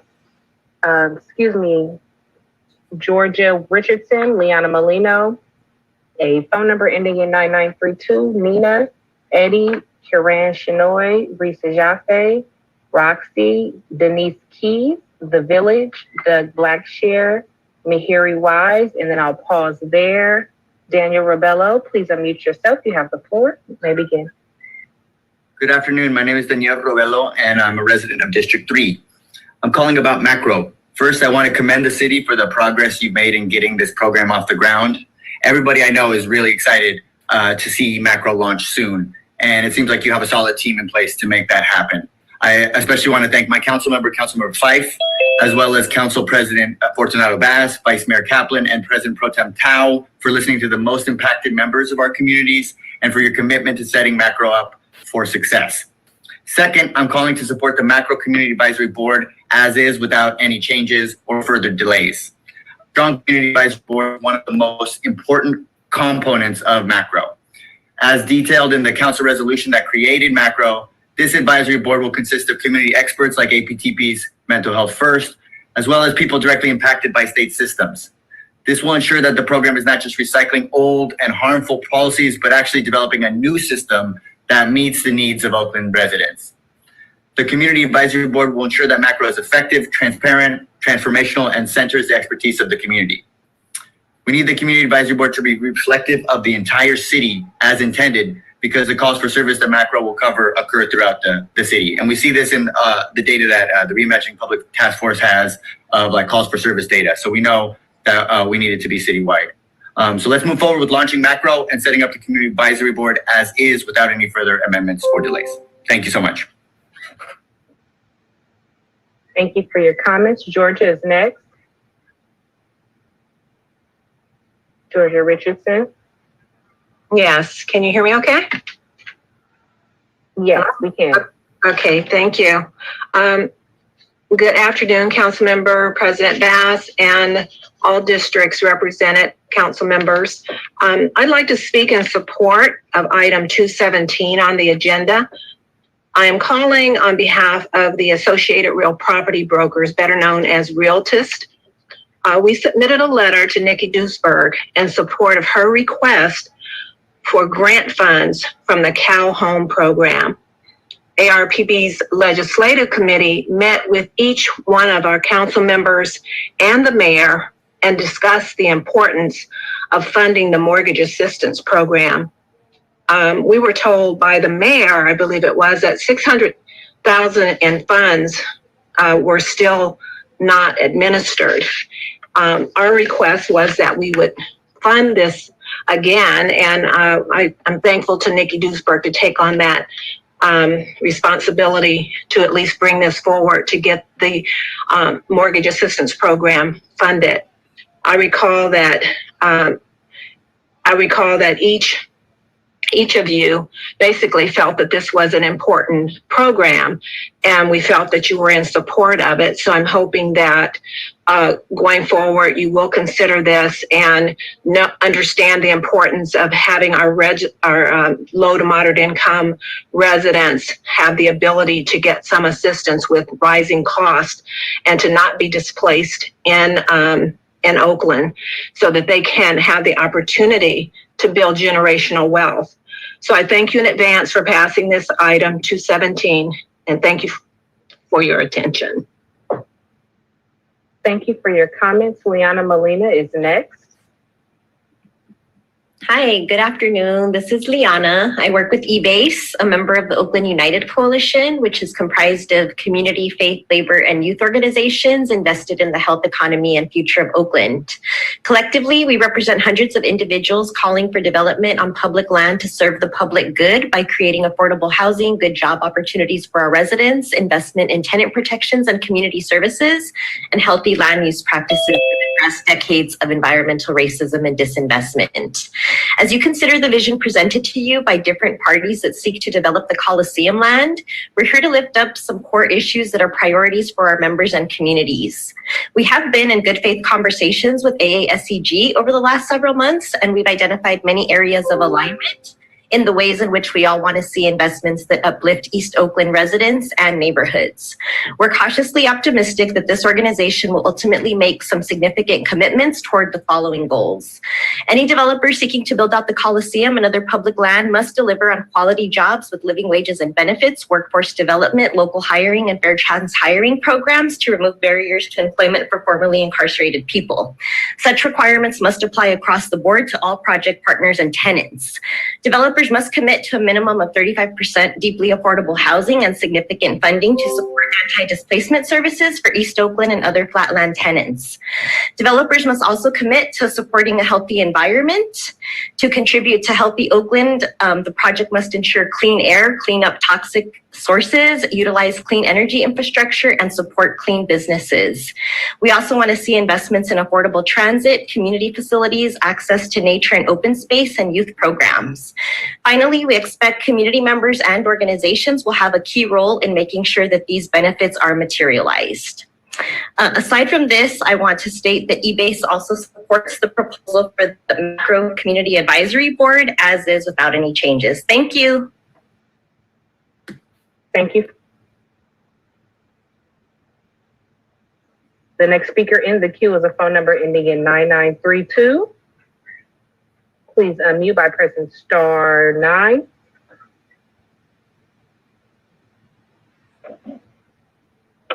Nino Parker, homeless black advocate.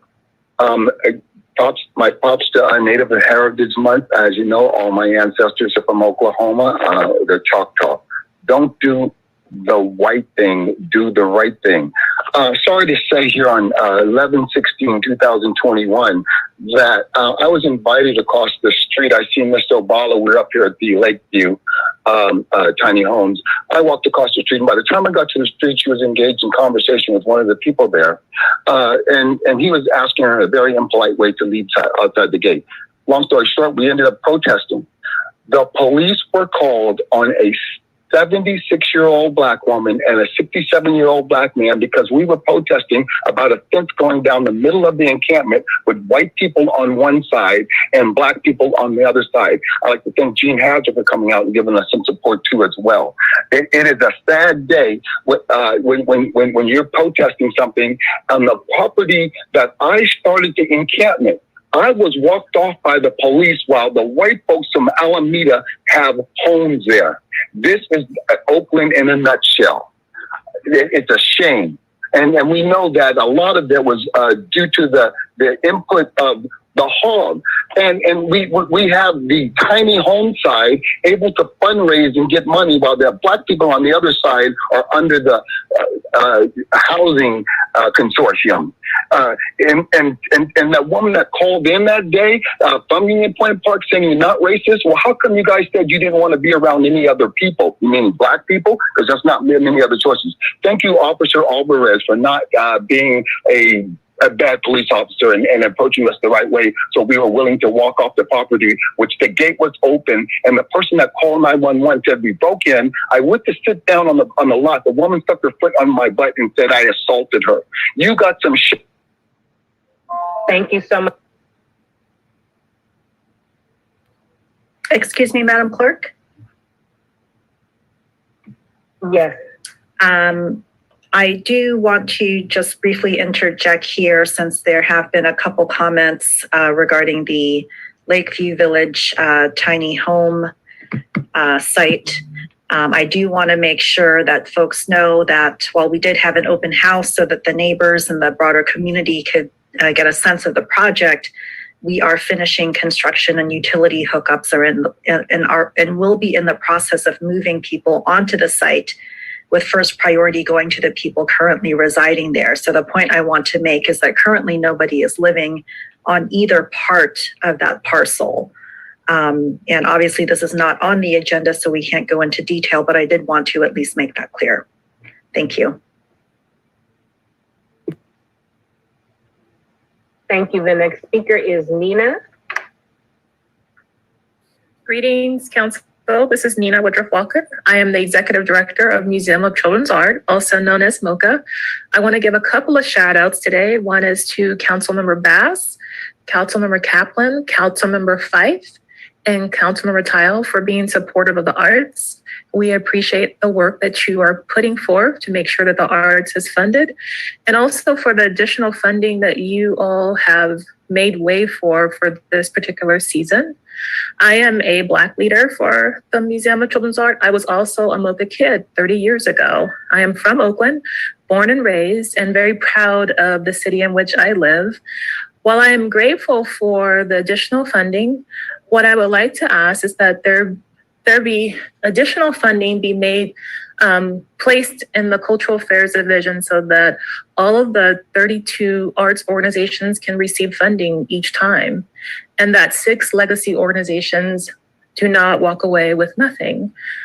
I also want to give props to the staff, Roberto Bedoya, as well as the recently departed Denise Pate, because they are remarkable and amazing human beings who have always supported arts organizations and valuable members of our Oakland community. Thank you so much. Thank you for your comments. The next speaker in the queue is Eddie.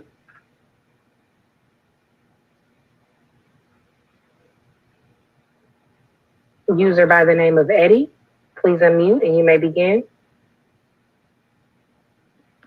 Thank you very much. This is Ed Dillard, former president of the Oakland Black Board of Trade and Commerce. I'm calling today to support the AASEG team. And I want to highlight the fact that, number one, they're highly professional. Number two, they're intimately qualified. Number 3, they are immeasurably competent. Number 4, they are devoted and committed to community engagement. Number 5, they have a proven track record. Number 6, they overwhelmingly have the community support. Number 6, they're financially capable. And number 7, they're committed to work with Black contractors. This team has demonstrated beyond any doubt that they are community orientated. They are committed and devoted to do the best possible job in delivering quality services and quality products and quality development for East Oakland. The Oakland Black Board of Trade highly recommends to the council that they adopt a resolution authorizing an ENA for AASEG. Thank you.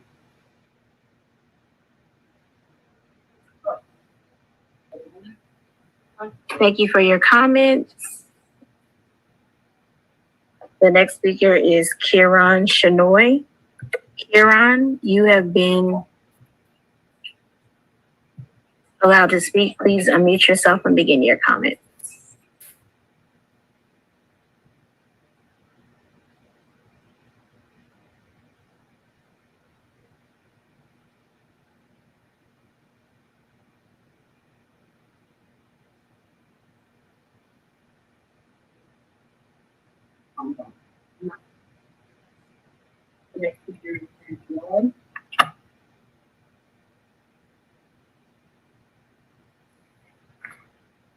Hello, can you hear me? Hello? Yes, go ahead. Okay, thank you. Good afternoon, honorable city council members. Kieran Shanoy, Government Affairs Director with the Bridge Association of Realtors. We would like to thank you for your support of item 2.17 on the consent calendar, authorizing the city administrator to apply to the Cal Home program for funds to assist first-time home buyers with mortgage assistance. And this is a great step in bolstering Oakland's first-time homebuyer programs. Communities across the Bay Area, from San Francisco, Emeryville, perhaps now Berkeley, are realizing that mortgage assistance is a necessary tool to help residents grow deeper roots in their communities through home ownership. We're also seeing down payment assistance programs being created across the nation, like in Evanston, Illinois, that will provide dedicated funding for housing reparations for the Black residents of that city. In addition to that Cal Home funded program before you at item 2.17, if you take a look at the correspondence at attachment A to that item, you can see that Oakland already has another highly effective mortgage assistance program led by a highly competent city staff, which has remained unfunded for some time. This is unfortunate because the majority of first-time homebuyers that benefit from mortgages assisted by that program in Oakland are people of color.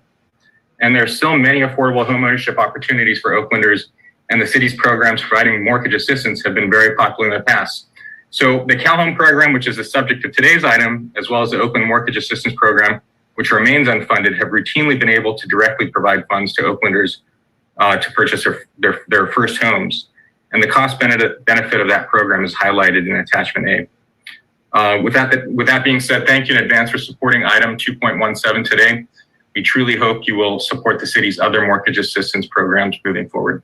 Thank you. Thank you so much for your comments. The next speaker in the queue is Risa Jaffe. Yes, thank you. This is Risa Jaffe. I want to second Kathy Leonard's comment about we need to do more for Indigenous people than ceremonial items. You all have the power of the purse strings, so I hope going forward you'll be looking at opportunities for how our actions and where we can put our money to on Indigenous people. I also want to take this opportunity to support the macro advisory board as it was submitted. As others have so eloquently said, that board is going to be really critical to the success of that program. It's really important who gets chosen for that, and the process as it's currently in place does not look like success. Please make sure that we have a really good and strong advisory. Thanks. Thank you so much for your comments. Roxy is next.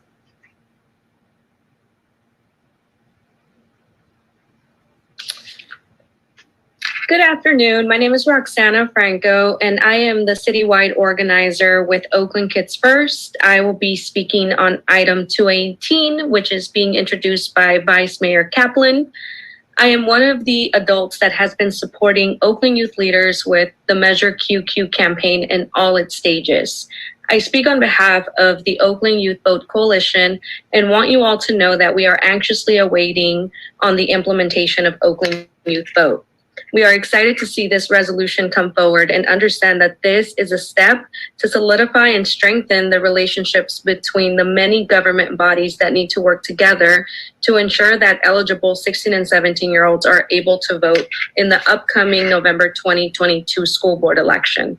With that being said, I would like to take this opportunity to ask the Alameda County Registrar of Voters to modify the DIM system in a timely manner and ask the Secretary of State to ensure that 16 and 17-year-olds in Oakland are able to register by utilizing the existing VoteCal system so that thousands of young people are able to participate in the democratic process by November 2022. We look forward to participating in the developmental stages to materialize this initiative and thank the council for voting yes. Thank you all very much. Thank you so much for your comments. The next speaker in the queue is Denise Keys. Please unmute yourself. You may begin. Hello, can you hear me? Yes, we can. Hi, my name is Denise Keys. I'm a real estate broker, and I'm an Oakland native. I've been doing real estate in Oakland for almost 20 years, and I'm speaking on behalf of item 217 on the resolution authorizing the city to apply for grant funds for Cal Homes, for the Cal Home program. I've personally helped several clients get into homes that they would not have been able to afford using programs such as Cal Home, the Oakland MAP program, and other affordable housing ownership opportunities that the city of Oakland has developed. And I strongly encourage the council to pass the resolution and fund these programs. I can tell you that the opportunities to live and stay in Oakland are still here, and programs like these help people who have lived in Oakland or who have moved away from Oakland and want to come home, come back, purchase, and become stronger, more dedicated members of the community. And so I really do hope that the council approves this and looks for other opportunities to fund affordable home ownership opportunities for Oakland residents. Thank you for your time. Thank you so much for your comments. The next speaker in the queue is The Village.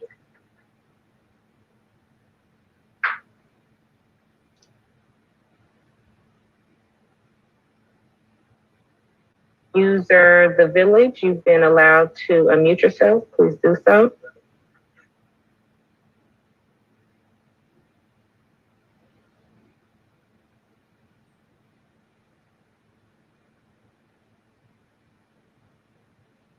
User by the name The Village, please unmute yourself. You may begin.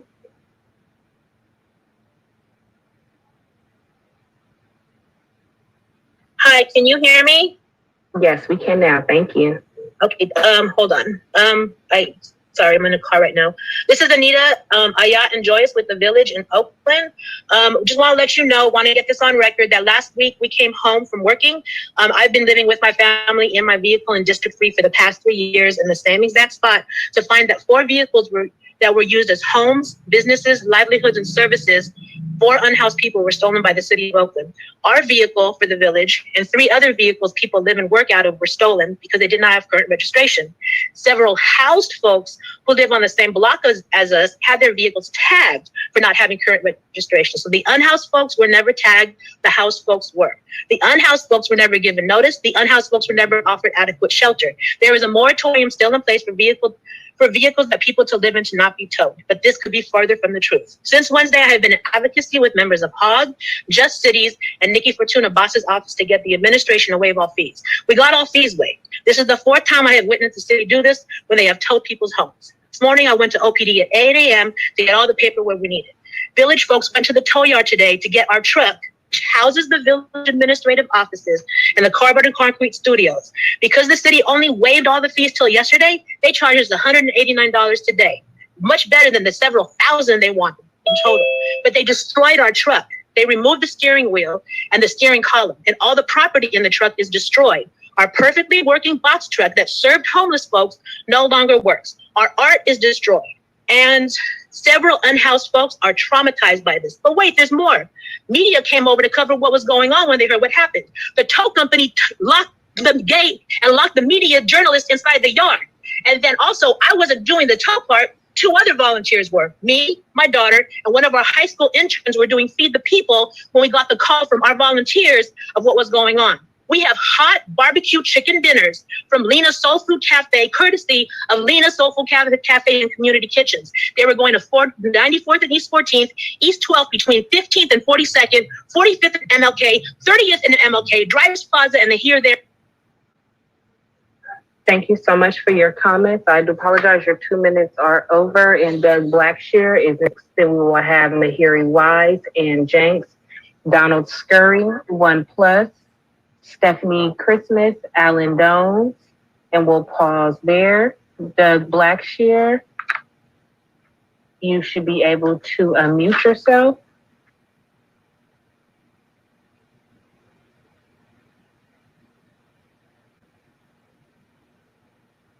Doug Blackshear, please unmute yourself. You may begin. Good afternoon, Madam President, Honorable Oakland City Council members, and listeners. First, I'm an Oakland East Bay Democratic Club member, Chair of Labor and Economics. I'm an alternate delegate for the Alameda County Democratic Central Committee, AD 18, for Pamela Price, who's running for District Attorney. I'm a Community Policing Advisory Board member representing Council Member Rebecca Kaplan. I'm a lifetime member of the National Association for the Advancement of Colored People, NAACP.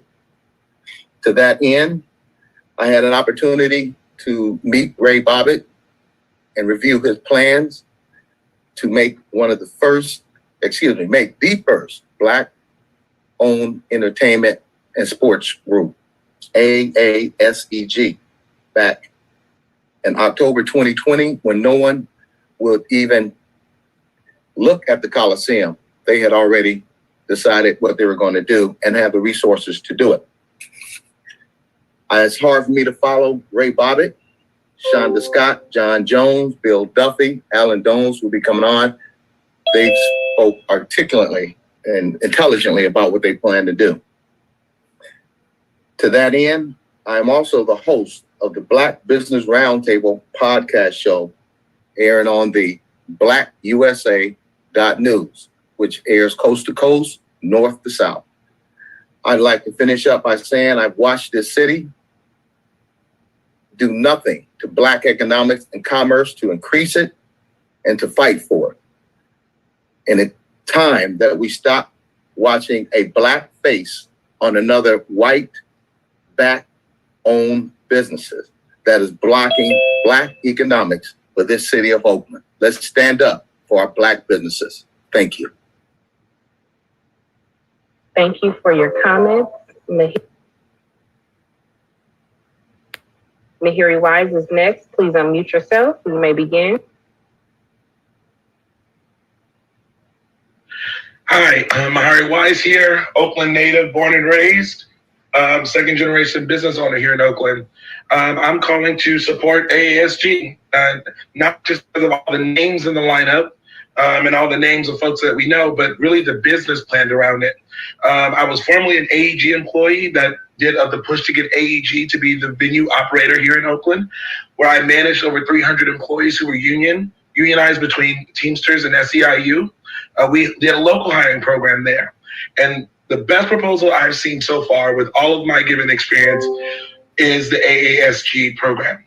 Also, when they're bringing partners like the McFarland partners to the table, you're not looking at just great ideas, but you're looking at folks who have already done entertainment districts in the country. When you look at LA Live, or you look at the Brooklyn Yards, and you look at DC, when the partners that they're bringing to the table have done this work already and have proven success, not only with the community benefits, not only with putting awesome teams of Black folks at the forefront of ownership and decision-making roles, but also getting the business done, we would like to put Oakland back on the world stage as a premier place for sports and entertainment and for the vitality of what we know is a great place. I have also helped to launch 2 expansion teams in the NHL and the WNBA, both in Las Vegas within the last 3 years. I know we can do it in Oakland, and AASEG is the right team to do it. They have the right folks, they have the right tactics, the right relationships, and they're willing to roll up their sleeves and get it done. So please, please, please please do go ahead and give them your vote for AASEG. Thank you. Thank you so much for your comments. The last names that had their hand raised at the call of the queue were Ann Jenks, 1+, Stephanie Christmas, a phone number ending in 0794, and then 77th Avenue, Deep East Oakland. Excuse me, Madam Clerk. Yes. So I would like to allow 9 speakers, 1 minute each. These are the ones I saw after the queue closed. And that is 9 speakers, starting with Ms. Asada, going through Zoom user. Okay. And Jenks, you have been allowed, you have an older version of Zoom. So we're going to have to promote you to panelist. When we do, please make sure that you cut your video off. And you will be allowed to unmute yourself to speak.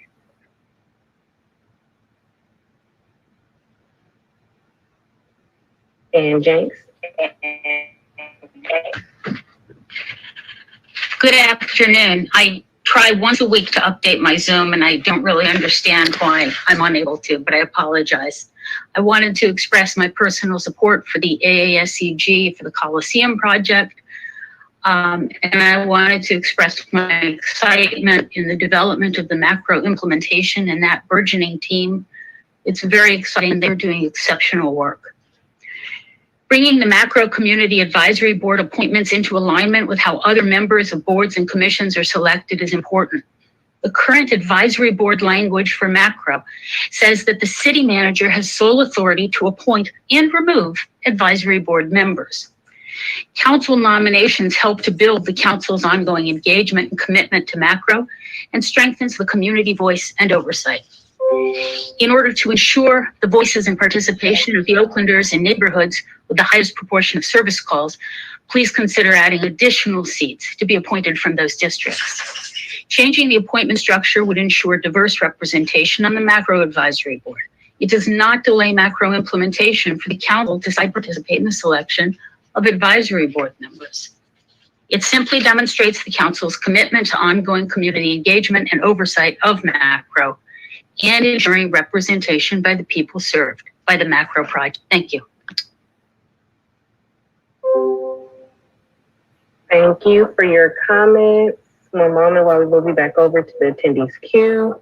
The next speaker in the queue is Donald Scurry.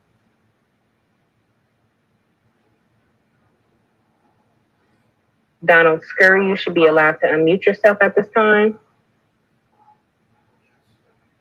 Hello? Yes. Okay. Good evening, Madam Chair Lady and the board members. I'm Donald Scurry, the pastor of Joshua Christian Church, which has been serving the community in West Oakland for 65 years. I'm here to support the African American Sport Entertainment Group. I followed them through this process, and I really respect the fact that they have kept the community engaged from the beginning. So I ask you today that you all would vote to move forward with the AASEG for an ENA on the Coliseum site and move this project forward. Thank you for your time.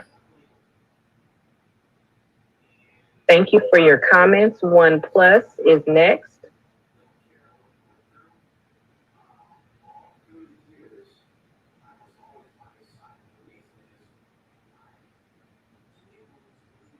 User by the name of OnePlus, please unmute. You may begin. You guys hear me now? Do you hear me? Yes, we can. Okay, this is about item 10 or whatever about the Coliseum ENA. To the caller earlier talking about the AAs being on the Coliseum site for the future, have you not paid attention? The AAs and the MLB dismissed the site. It's over for that, so move on. Ray Leon, you must have not read the county and A's agreement. The A's purchased the side that doesn't have the land use rights. The city has that. Go read the document again. It can help you stop spreading lies. Nothing is worse than city staff with their bogus recommendation to delay this further. When I see white members of part of the staff trying to stop this, why be shocked? Libby Stooge, Ed Reiskin, who was in San Francisco for years as the black population dwindled to nothing, now wants to do the same here in Oakland. And token Stooge, Larry Gallegos, as a person of color, you ought to be ashamed of yourself to sell out and be a part of this charade. How do you sleep at night? Councilwoman Shane Kyle, I pray you win next November so you can dismiss all of Libby Stooges, including that one that's in District 6. A long shot that the ANCG was, they have earned the bid for this ENA. Sorry, other side, but the world famous Lane Brown just said enough of your tomfoolery and bounce. It's a hot mess, and Oakland does not need to engage in that foolishness. Oakland City Council, vote to make Oakland a destination point again. Pick the AASEG. Sell, not lease the land. As you know, Councilwoman Kaplan 2 years ago wrote a brilliant piece about her vision of what she saw for the future for the Coliseum. And with the AASEG wanting the NFL, the WNBA, soccer, and even more sporting events meshed with retail, housing, and other types of entertainment, this is what this side of the bay needs. So it just aligns with it. It's time to get to the 21st century. You look at LA Live, as somebody just mentioned. You look at Kansas City at the Power Light District. You look at Fox Midwest Live in St. Louis. You look in Baltimore. You look in Atlanta, who just won the World Series. You look in Houston, Dallas, Arlington. People are getting with the new age, and it's time for us to do this. Don't hold this back. Let's push this forward, and let's promote Black excellence. I'm out.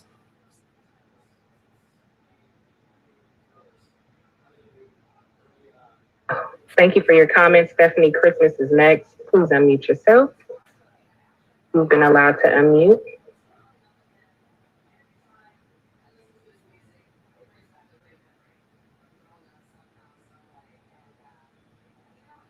Stephanie Christmas. Hello, how are you? Hi, please go ahead. Oh, thank you so very much. I couldn't find the unmute. Okay, hi, I'm Stephanie Christmas. I am a 56-year resident of the city of Oakland. I love this place. I've lived in 5 districts. I'm here to support and thank you for the resolution authorizing the application for the Cal Home First-Time Homebuyer Program. This program serves the population of 80% area median income or less. And people will ask the question, well, how can someone with this 80% area median income or less purchase? The funds are used and they're leveraged with other programs, including we've used it with Section 8 to purchase homes with the vouchers. We used it with Cal Home, Cal HFA, WISH, Neighbor Lift, AC Boost, and other funding sources, including also the Bridge Association's, we can use it with the Bridge Association's grant program. So this fund has been in use for many, many years, and I'm thankful that you guys are, that you are considering this application. I would also like to recommend and ask your support in funding the Mortgage Assistance Payment Program known as MAP. I have successfully used that program since 2006 when the Redevelopment Agency was a part of funding all of these programs. This program has, since 2015 to 2020, assisted 103 homeowners in purchasing homes, and it goes up to 120% area median income, which includes our workforce. The majority of the population using these funds are people of color. 76% of the 103 were people of color. This increases generational wealth. It adds to positive health and social impacts for the community. And thank you for your comments. Phone number ending in 0794, please unmute by pressing *9.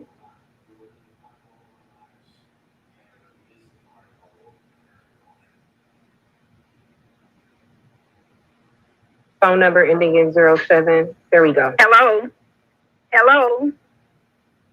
Hello? Yes, Can you please hear go me? ahead. Yes. Yes, this is Mrs. Cecilia Cunningham from District 7. I want to say a good afternoon to President Bass and to all of the rest of our council members. I am calling in behalf of the African American Sports Entertainment Group. I'm calling to ask all the council members to please adopt ASSEG proposal, please. And thank you very much. Thank you so much for your comments. 77th Avenue, Deep East Oakland is next. You should be able to unmute yourself.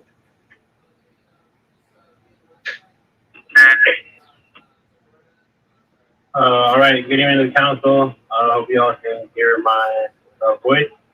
I just wanted to express my opinion as someone who's not affiliated with any of the groups that have made presentations as of yesterday.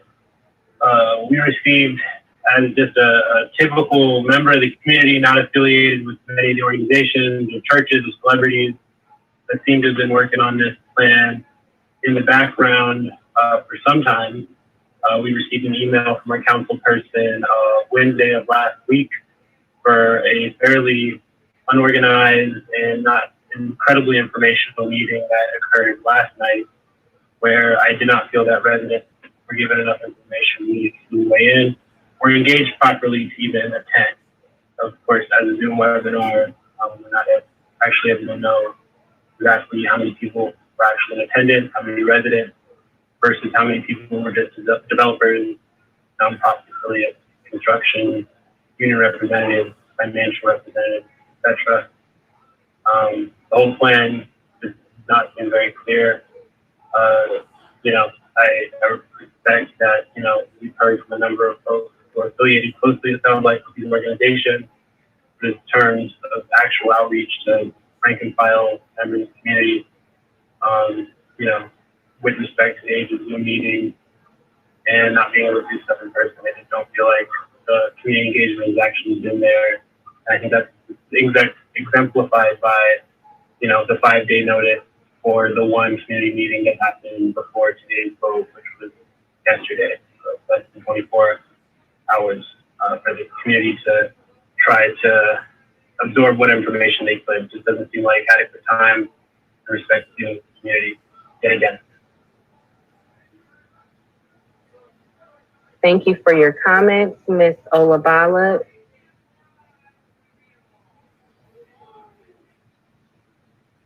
Thank you, thank you for your comments, Ms. Olabala. You are next. It will be given 1 minute. Yes, first I want to thank Ms. Fife and the 2 police officers. Remember one of them, Alvarez, who came out to 12th Street. They did a wonderful job in helping to deal with the issue. All of the things I'm concerned about in the consent agenda have to deal with discrimination and unfair practices. Item 2.7, the main library renovation, unfair that the new Piedmont Library has gotten a priority over the main library. New Piedmont Library has never been on the strategic plan. Item 2.12 and 2.13 deal with Homeland Security for our issues of terrorism and other hazards.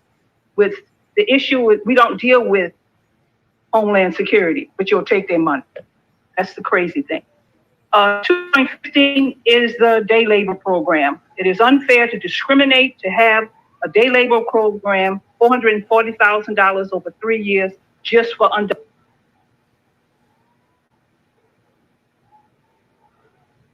Thank you so much, Glenn Lovell, you are next. Hi, can you hear me? Yes, we can. Yes. Hi, everyone. My name is Glenn Lovell. I am a representative for Ironworkers Union Local 378, representing members across the city of Oakland. Also speaking as a representative and affiliate of the Alameda Building Trades Council on behalf of its 28 affiliated unions.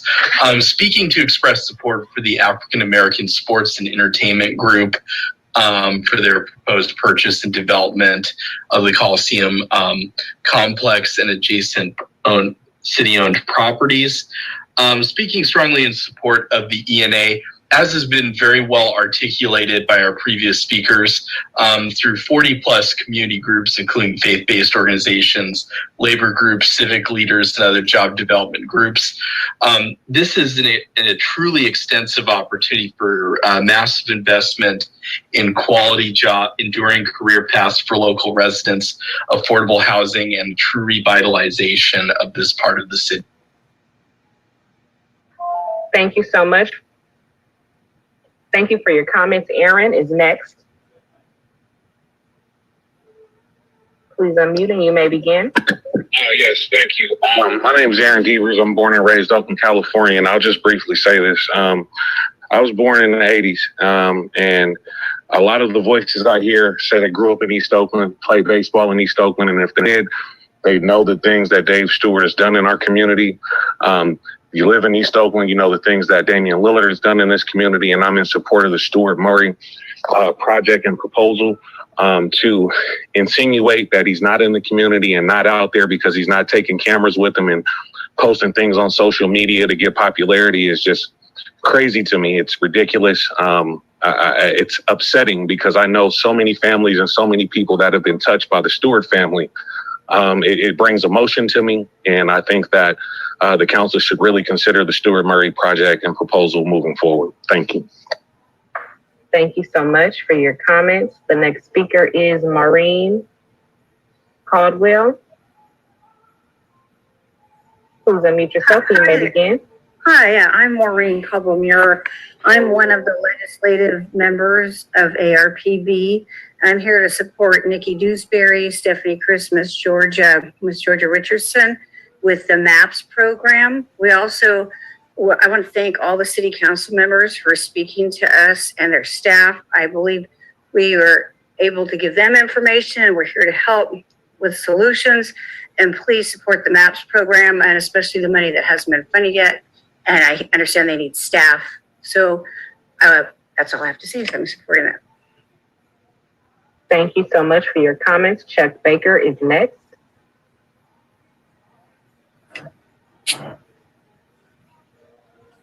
Thank you, Honorable Manable. Can everyone hear me? Yes, we can hear you. Please go ahead. Okay, sorry about that. I'm driving. So thank you, Honorable Madam President Bass and honorable members of the City Council. My name is Chuck Baker, and I've been a Bay Area resident for over a decade. I serve as the chairman of the board of the 100 Black Men of the Bay Area, which includes 140 professional African-American members.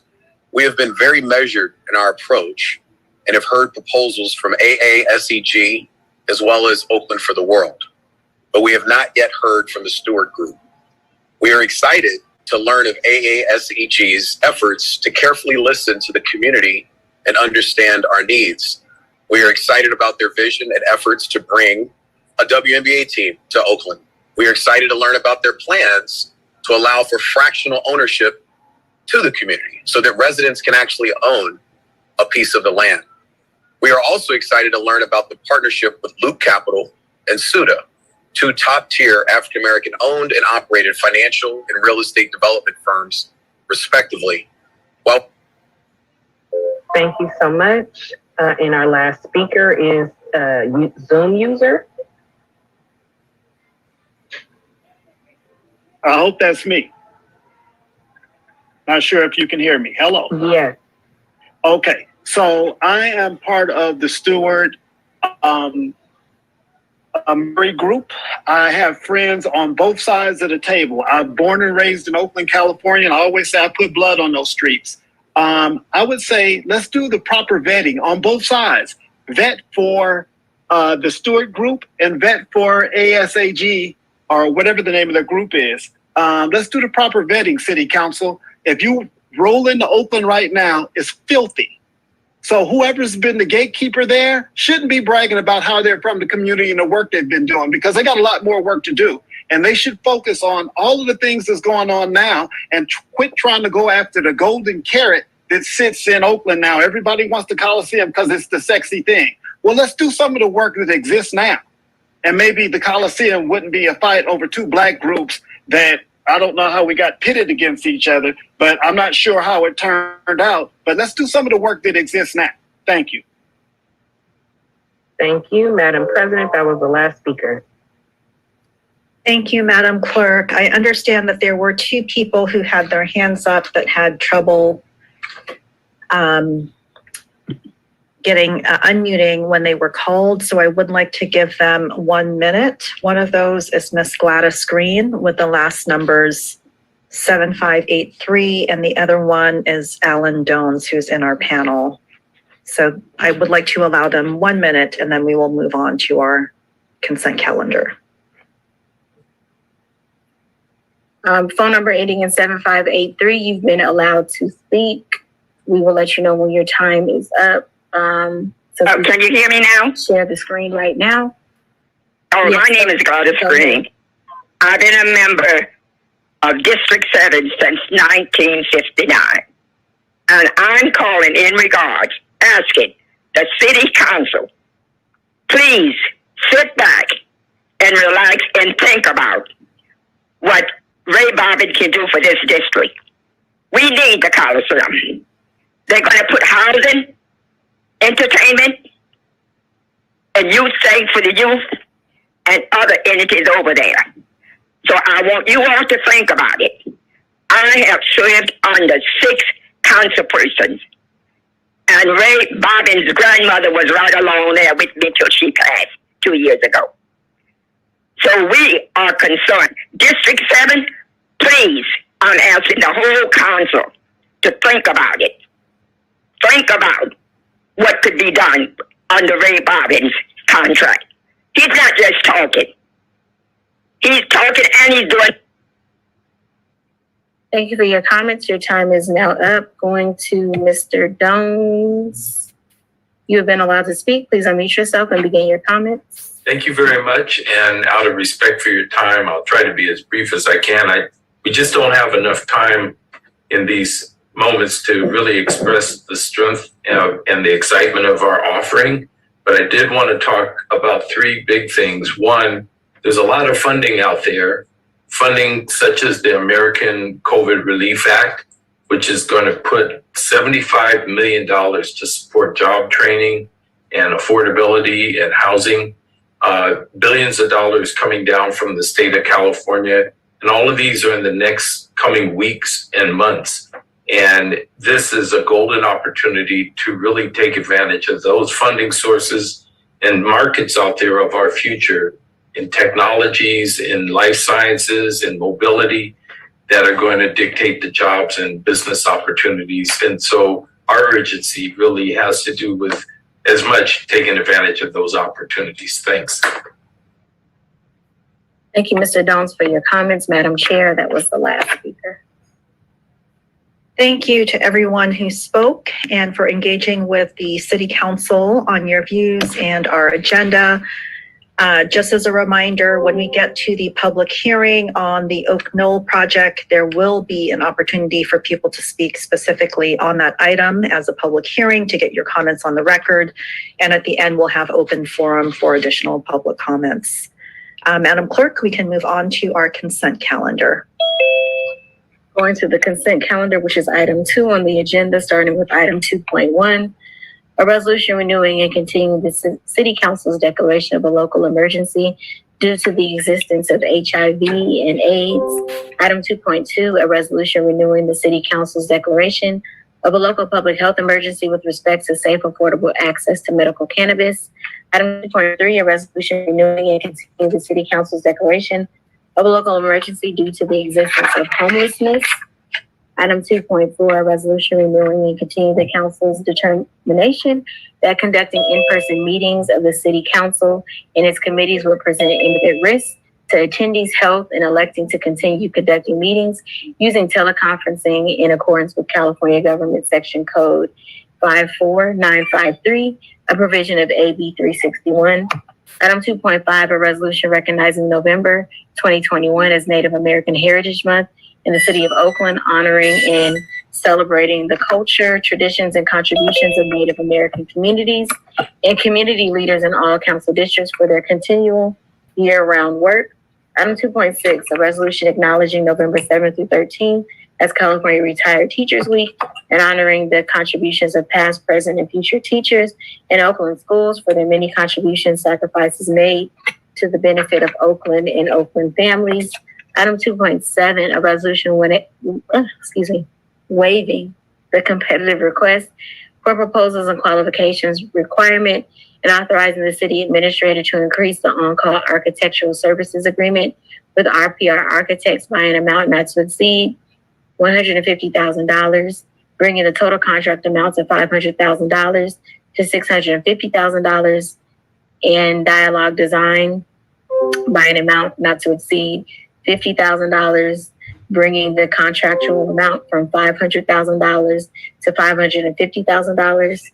Item 2.8, a resolution awarding a construction contract to Pacific Trenchless, the lowest responsive and responsible bidder, in accordance with project plans and specifications for sanitary sewer rehab subbasin 85-202, and with contractors bid for an amount not to exceed $5,877,485, adopting appropriate California Environmental Quality Act findings.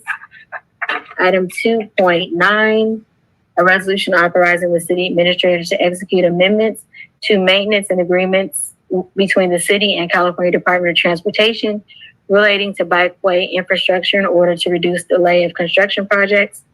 Item 2.10 includes the following pieces of legislation: a resolution authorizing the city administrator to execute the maintenance agreement between the city and California Department of Transportation for the Laurel Access to Mills, Maxwell Park, and Seminary projects as part of the terms of the Caltrans encroachment permit required for construction underneath the MacArthur Boulevard undercrossing, and a resolution authorizing the city administrator to execute the maintenance agreement between the city and California Department of Transportation for the Fruitvale Alive Gap Closure Project as part of the terms of the future Caltrans encroachment permit applied for by the city.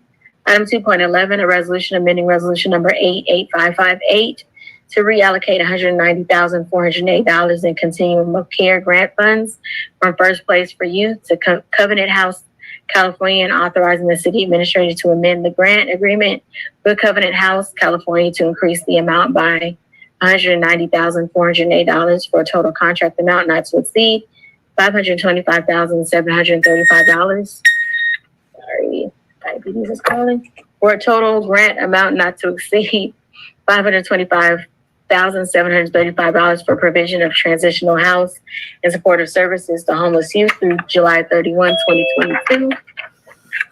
Item 2.12, a resolution authorizing the city administrator to enter into a grant agreement with the city and county of San Francisco to receive up to $1,050,000 of urban area security initiative grant funds annually for fiscal years 2021 through 26 for a total amount not to exceed $5,250,000.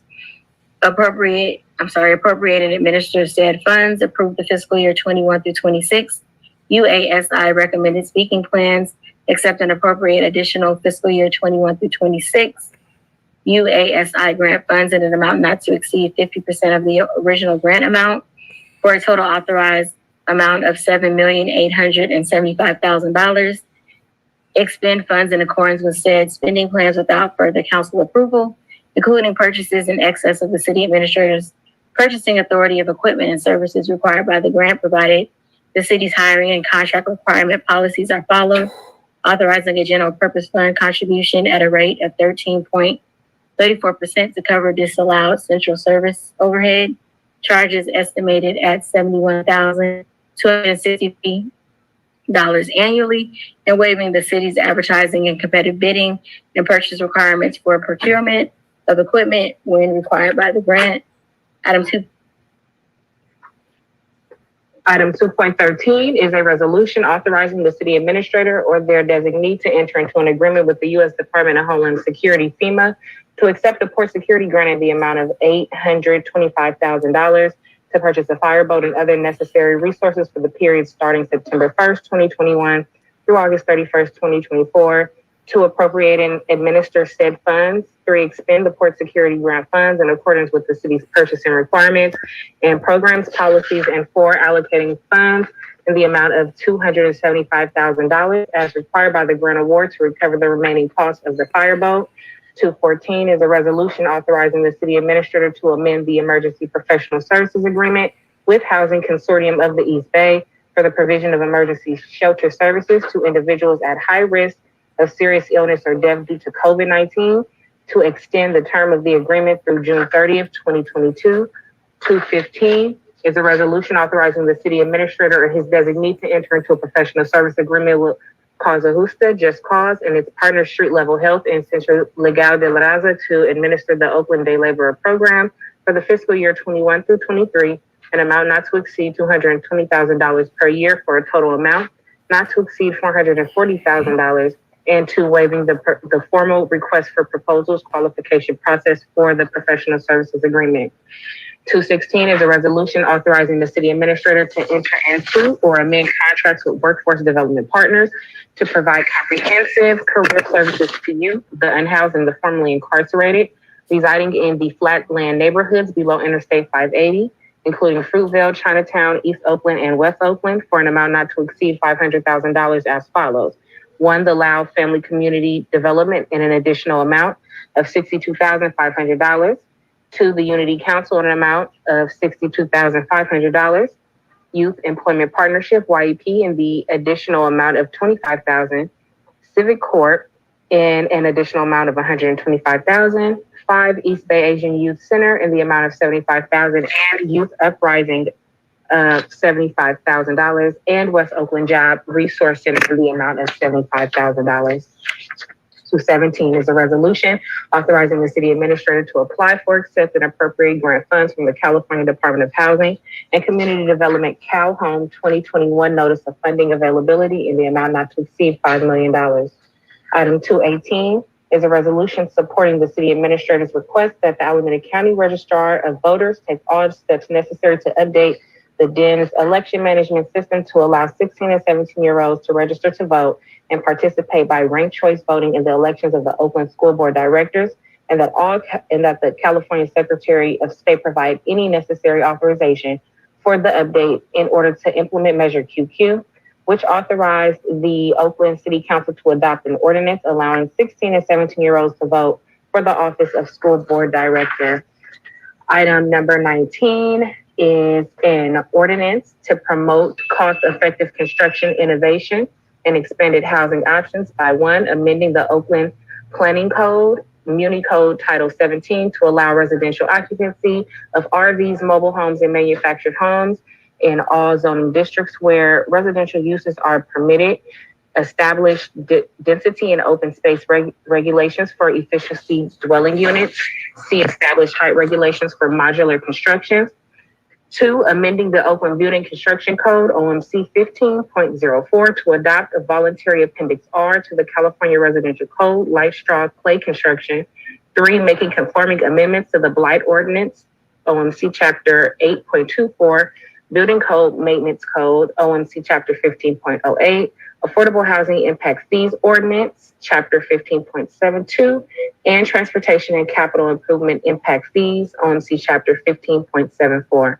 4, staying enforcement of OMC Sections 8.24.02, F2, and G for 120 days. And 5, exempting RV park owned, operated, and maintained by nonprofit organizations for permanent, temporary, or emergency use, subject to the planning code standards from the Special Occupancy Parks Act, the Health and Safety Code sections 18200, pursuant to the Health and Safety Code section 18865.4, and making the findings.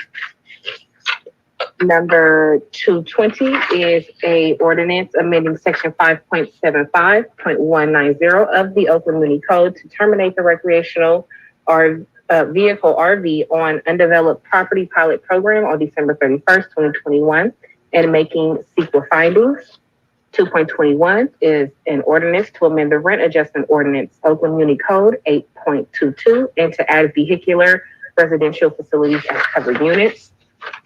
Item 2.22 is a resolution confirming the mayor's appointment of Lisa Jaffe to the Budget Advisory Commission. 2.23, a resolution confirming the mayor's appointment of Craig Rice as a member of the Landmarks Preservation Advisory Board. 2.24 is a resolution waiving the competitive multi-step solicitation process required for the acquisition of information technology systems and authorizing the city administrator to amend the professional services agreement with Exigy Inc. for website design and development services for the city's website to extend the term by an additional 2 years and increase the compensation by an amount not to exceed $498,000 for a total contract amount of $747,000. Item 2.15 is a resolution, 1, approving the annual report of the Montclair Bid Advisory Board, 2, declaring the intention to levy and collect an annual assessment for fiscal year 22 through 23 for the Montclair Business Improvement District, and 3, scheduling a public hearing for December 7th, 2021. Item 2.6 is the resolution approving the annual report of the Rockbridge Bid, 2, declaring the intention to levy and collect an annual assessment for fiscal year 22 through 23 for the Rockbridge Business Improvement District, and scheduling the public hearing for December 7th, 2021. Item 2.27 is a resolution authorizing and directing the city attorney to compromise and settle the case of Michelle Williams versus the city of Oakland, and DOES 1 through 20, Alameda County Superior Court case RG 19042-561 in the amount of $400,000, Department of Public Works negligence. Item 2.28 is a resolution authorizing and directing the city attorney to compromise and settle the claim of Trinette Giss-Skinner, Department of Fair Employment and Housing complaint number 2023-09593013, city attorney file number OFD 130107 in the amount of $130,000, alleging discrimination, harassment, and retaliation based on gender and race, fire department personnel discrimination. 2.29 is a resolution confirming the mayor's reappointment of Douglas Boxer, Margaret Grover, Thomas Hart, David P. Johnson, Clinton O'Killian, Michael Paneco, Jean Rayner, and the appointment of Ray Leon and Sima Patel to the Paramount Theater of the Arts Board of Directors. Item S230 is an informational report from the Budget Advisory Commission on the City of Oakland's biennial 2021 through 23 budget. And that concludes your consent calendar for today. Thank you very much to the clerk team. First in the queue is Vice Mayor Kaplan. Thank you so much, Madam President, and thank you to the clerk for what was a very lengthy read-in, and our apologies for the length of that. Thank you for that. And so on the consent calendar, I just wanted to thank my colleagues for your support as we have worked to adopt youth voting in the city of Oakland. This was something that went on the ballot and was passed by voters overwhelmingly to allow young people age 16 and 17-year-old to vote in local school board elections. And now it requires implementation. And so as staff has been working to implement it and have learned that it requires the county registrar of voters to make certain adaptations to allow for it. And so the resolution 2.18 in today's packet is to undertake those next steps so that we can abide by what the voters voted for, what the youth worked very hard on as advocates to pass, and which studies have shown improve civic participation and community involvement, and allow our 16 and 17-year-olds to vote in local school board elections. And with that comment, Madam Chair, I'd be happy to move approval of the consent calendar. Thank you so much. Thank you, Vice Mayor Kaplan. And I am also very proud to have worked with you on putting that measure QQ on the ballot and joining your resolution. Next in the queue is Councilmember Taylor. Great. I want to also echo the support and my involvement in supporting Measure QQ as that came forward. Grateful for that and hope we do get that resolved as quickly as possible so that we can actually realize the opportunity for our young people to vote as directed. It is my honor and privilege to have item 2.6 on the consent calendar. As you know, teachers touch the lives of everyone in our community, and we all have memories of educators who have inspired us and had a profound impact on our lives. Therefore, it's fitting that we honor our retired educators this month by recognizing November 7th through 13th as California Retired Teachers Week. I had the privilege to be raised by a teacher. My mother, who retired out of Oakland Unified, was a career educator in Oakland, instilled in me and my brothers a love of learning. And as a product of Oakland Public Schools, and also my father being a product of public schools as well, raising a son who's attending OUSD elementary school right now, I understand and appreciate the hard work and sacrifices of our teachers, and also the impact they have on so many generations of Oaklanders. Not only did these incredible public servants, our retired teachers, give so much of themselves during their career, but the Cal RTA, Retired Teachers Association, and also the local Oakland chapter continue to give so much of themselves. In fact, throughout the state, retired teachers, the amount of volunteer time they contribute is estimated at $65 million during the most recent reporting period. So it's with honor, and thank you, colleagues, for supporting this resolution acknowledging our retired teachers. In addition, I also wanted to just lift up, I think it's item 2.10, the agreement around maintenance of the lamps project. That's one that is important to many in District 6, the Laurel access between Millsmont and that project to Mills College in Millsmont. And so grateful that we are maintaining and expanding that maintenance agreement as well. So with that, if there's not a second yet, I will gladly second the motion on the consent calendar. Thank you. Thank you. And the motion and second are noted. Next in the queue is Councilmember Gallo. No, thank you. I just wanted to second the motion to approve the consent. Thank you. Thank you. Thank you. Next is Councilmember Fife.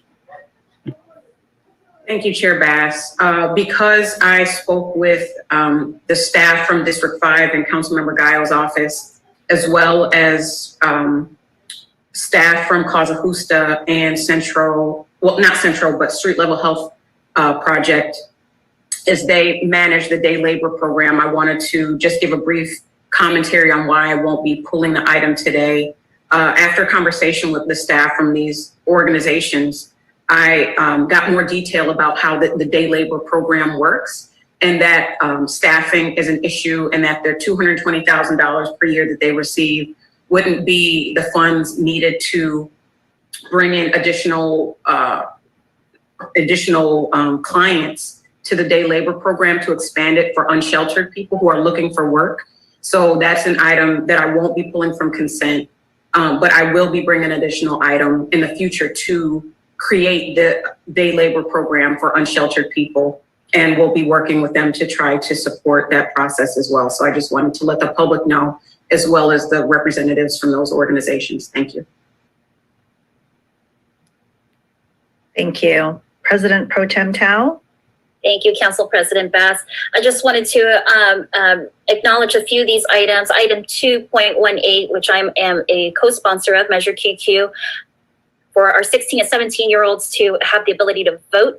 I think that it's incredibly important, not just so that our students can actually pick and choose who they want to represent their voices, but more so than that, also to get involved early in civic engagement. We know what it means and how important it is to ensure that our young people are part of the process and at the decision-making table. So this empowering of our 16 and 17-year-olds is amazing. I'm excited for that. Item 2.17 regards to Cal Home 2021 grant. I'm a big big believer in building intergenerational wealth. This is, I fought for some funding in our budget cycle. I tried to fight for some funding in the budget cycle for our MAP program. So I'm excited that we are applying for this grant, and I'm hopeful that city staff will, and it looks like inside the resolution does state that this will also help with low income folks to be able to purchase their first home. As one of 2 renters on the city council, that it's incredibly important to me. And again, building that intergenerational wealth as well. So I'm excited for that and am open to working with city staff. If you need extra hands on deck, please do reach out to me. Also just wanted to, say in regards to the innovation and expanding housing options that myself, Councilmember Kolb, and Mayor Schaaf is putting forward. This is one avenue in how we create more affordable housing and creating that stock pretty immediately. And so obviously this is not the end all be all, but this is another avenue in how we address this housing crisis and more importantly, the affordable housing crisis. And so thank you for all of that. Thank you, Council President Bass. Thank you.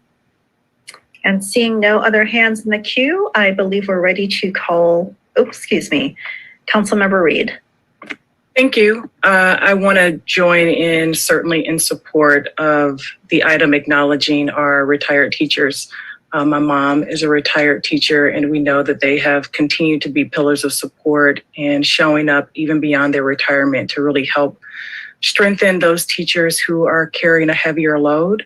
And just their deep work in the community as tutors, mentors. They participate in many programs with community-based, faith-based organizations. And so I just certainly want to acknowledge that, particularly as I'm my mom's caregiver and I'm working on her state retirement benefits this week. So just wanted to acknowledge our love and recognition for teachers and our retired teachers.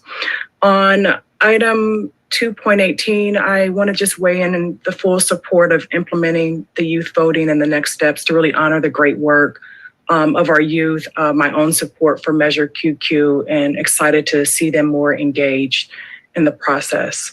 I want to also address, as we're lifting up how we take on this housing crisis and the options that are presented to us, East Oakland neighbors have still expressed concern, not necessarily with the ADU and other aspects of how we are advancing creative solutions to address the housing crisis, but wanting to ensure that as we do so, that we not leave them out in the process of bringing forth this legislation and engaging the full city and those who are impacted, particularly by the RV impact in neighborhoods like East Oakland, where they do not see that part of the creative and innovative approach to the housing crisis benefiting them, as we have not shown up fully to support them with a magnitude of RVs that are flooding our streets and our communities and greatly impacting the neighbors who are unhoused and those who are housed, with how we balance these approaches and how we can really work together with the compassionate care and outreach that's needed for those who are unhoused and those who are housed, working to have peace as well, with a number of impacts that have taken place more with public safety around their homes and around the RV areas. And so we are looking forward to seeing how we will expand through this crisis ways to best support the homeowners and to renters in the communities that have increased numbers of our RVs, especially those communities that we know are already impacted, our Black and Brown community of East Oakland. Thank you. Thank you. Now I believe we are ready to call the roll. Madam Clerk, please call the roll. On the consent calendar, moved by Vice Mayor Kaplan, seconded by Councilmember Taylor. Councilmember Fife. Aye. Councilmember Gaio. Aye. Councilmember Kolb. Aye. Vice Mayor Kaplan. Aye. Councilmember Reed. Aye. Councilmember Taylor. Aye. Pro Tem Tao. Aye. And President Bass. Aye. Consent calendar passes with a vote of 8 ayes. Moving on to item 3, which is your public hearings.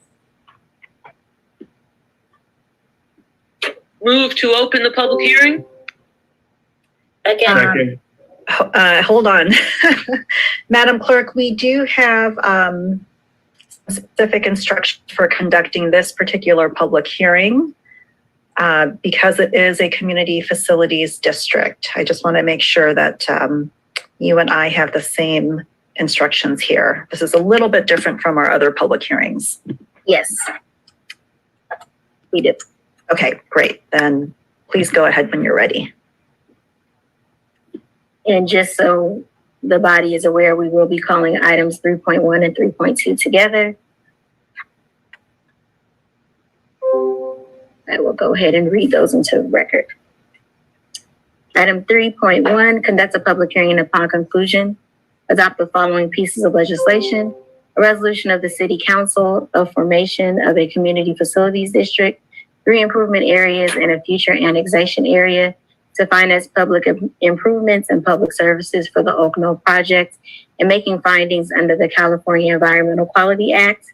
In a resolution of the City Council determining necessity to incur bonded and other indebtedness for the Oakland Project Community Facilities District and making findings under the California Environmental Quality Act. And a resolution of the City Council calling special elections for 3 improvement areas in the Community Facilities District for the Oakland Project and making findings under the California Environmental Quality Act. Item 3.2, conduct a special landowner election and upon conclusion, adopt the following pieces of legislation.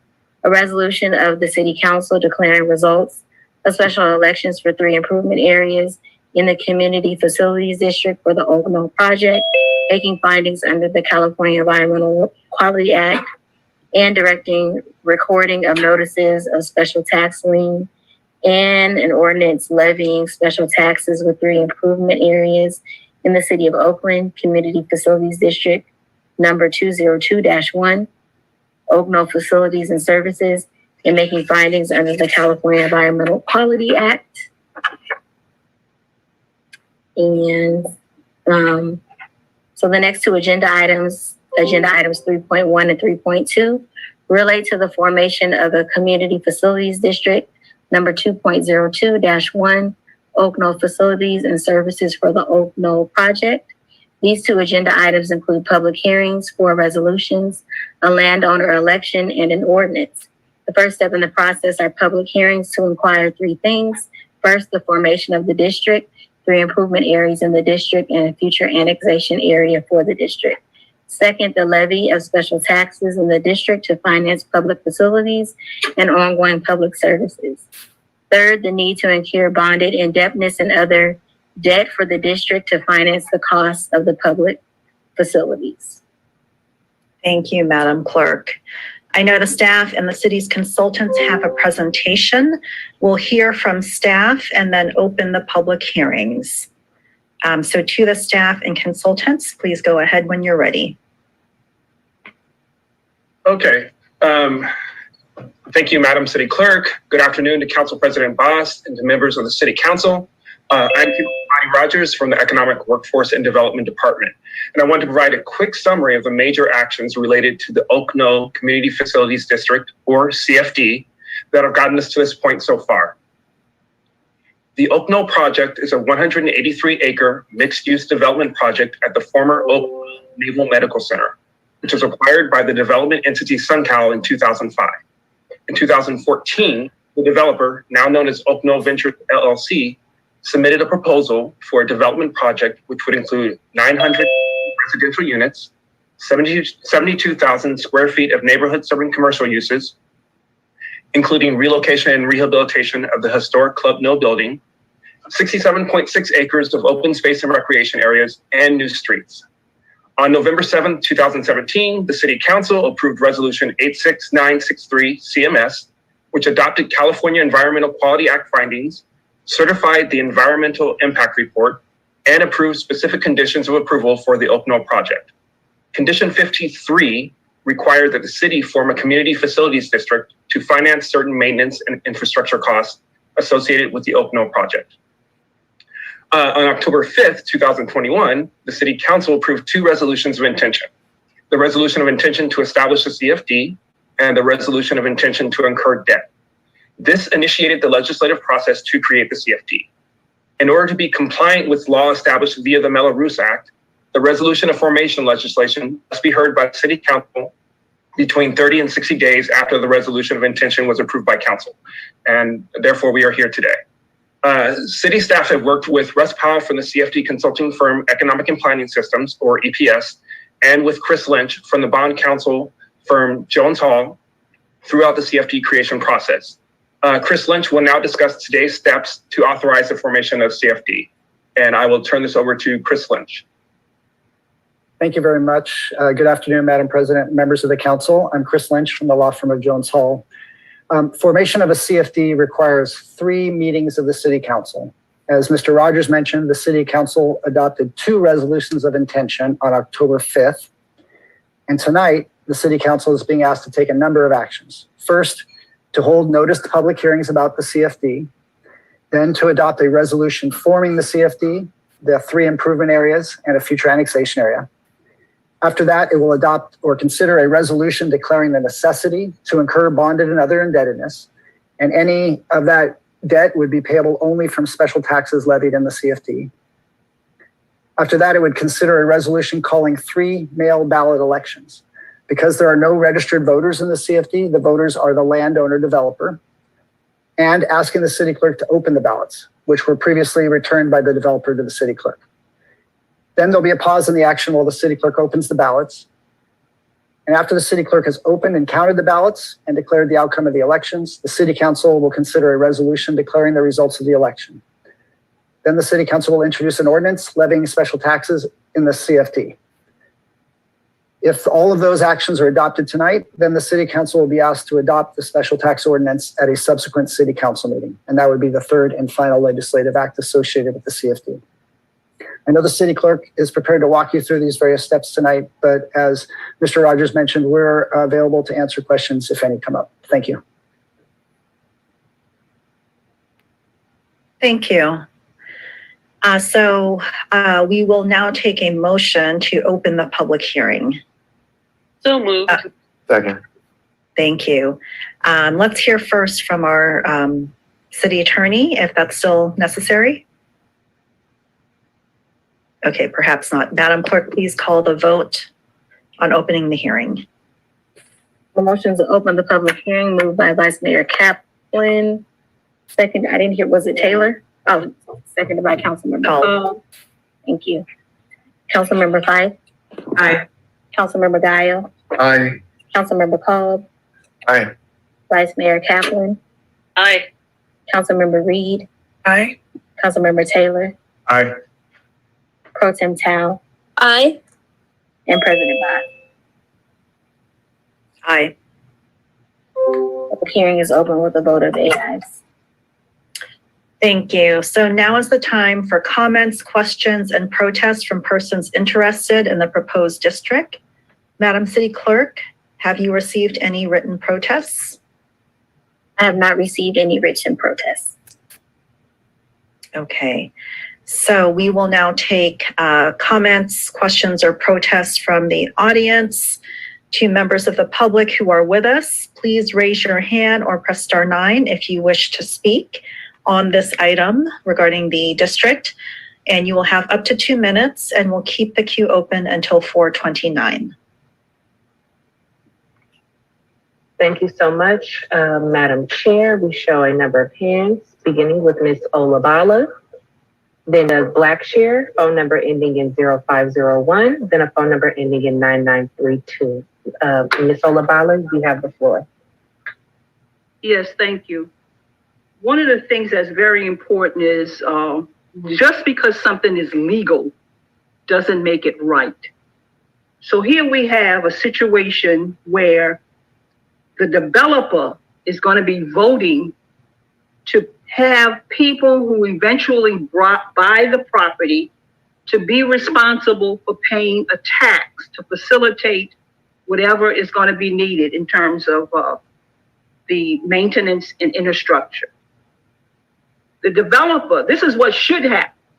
The developer right now is the only one that owns the property. He can vote to pay whatever taxes until the property reaches a certain number of residents. Then the vote will be given to them, whether they want to vote to continue to pay. But once he says, or she says, He agrees that this tax should be incurred on any future property resident owners. That is not fair, legal or not. Along with it, you are exempting the commercial residents who will be on the property. They exempt. So this is not a fair process for one individual to make a decision to put taxes on future residents with that one vote being the determining factor. It is not fair. Just like it's not fair what's going over at 12th Street. It might be legal in some ways, but it is not right. It's discrimination. This is discrimination. And there are many, many issues that come up at this council that are unfair legal practices. It is not right for one individual to put taxes on future residents of that property. Thank you, Ms. Olabala, for your comments. Doug Blackshear is next.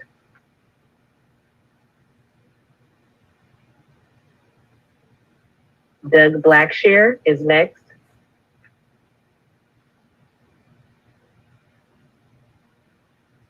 Okay, we'll move to the next speaker. Phone number ending in 0501. Mr. Hazard, please press *9 to unmute. Thank you, Madam City Clerk. Gene Hazard. Go to cleanoakland.com. I have several issues, and I'd like them addressed and responded to. Number one, in addition to what Ms. Olabala said, number one, does this tax go in perpetuity? That's number one. Number two, what about the adjoining neighborhoods?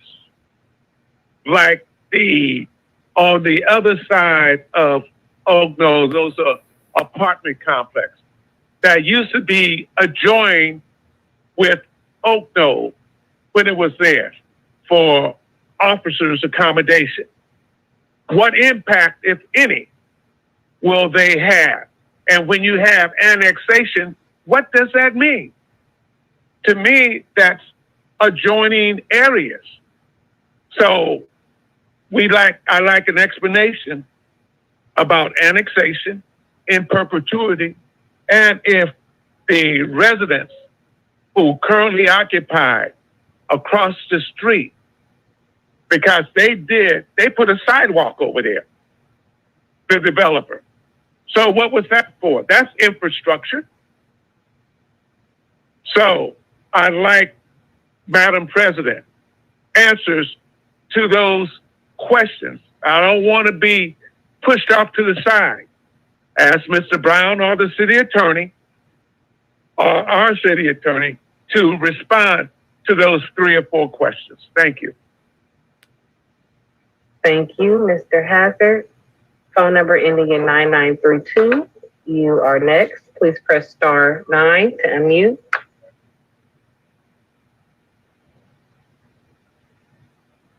Nino Parker, homeless black advocate, Lake Merritt. Once again, oil politics showed their head again. The Adam from Tiny Logic is speaking on behalf of a bunch of white folks from Union Pond Park. Yes, they are not in there yet. That is correct. But they are planning with the fence that they have to have white people on one side and black people on the other side. Most importantly, something got left out at the grand opening of the tennis court. A lot of people were congratulated.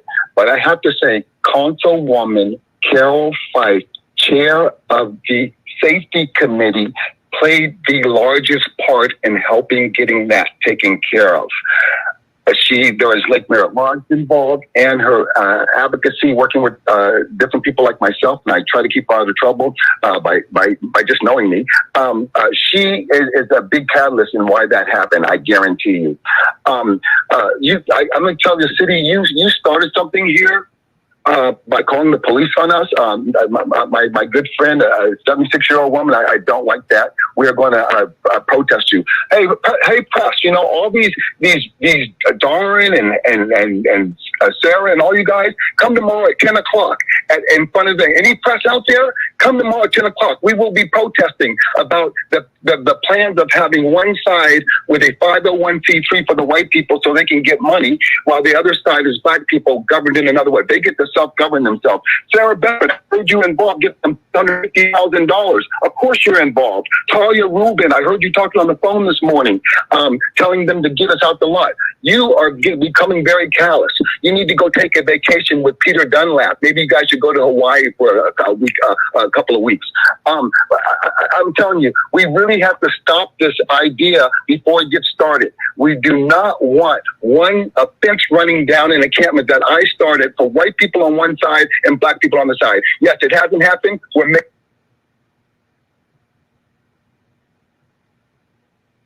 The next speaker is Kathy Leonard.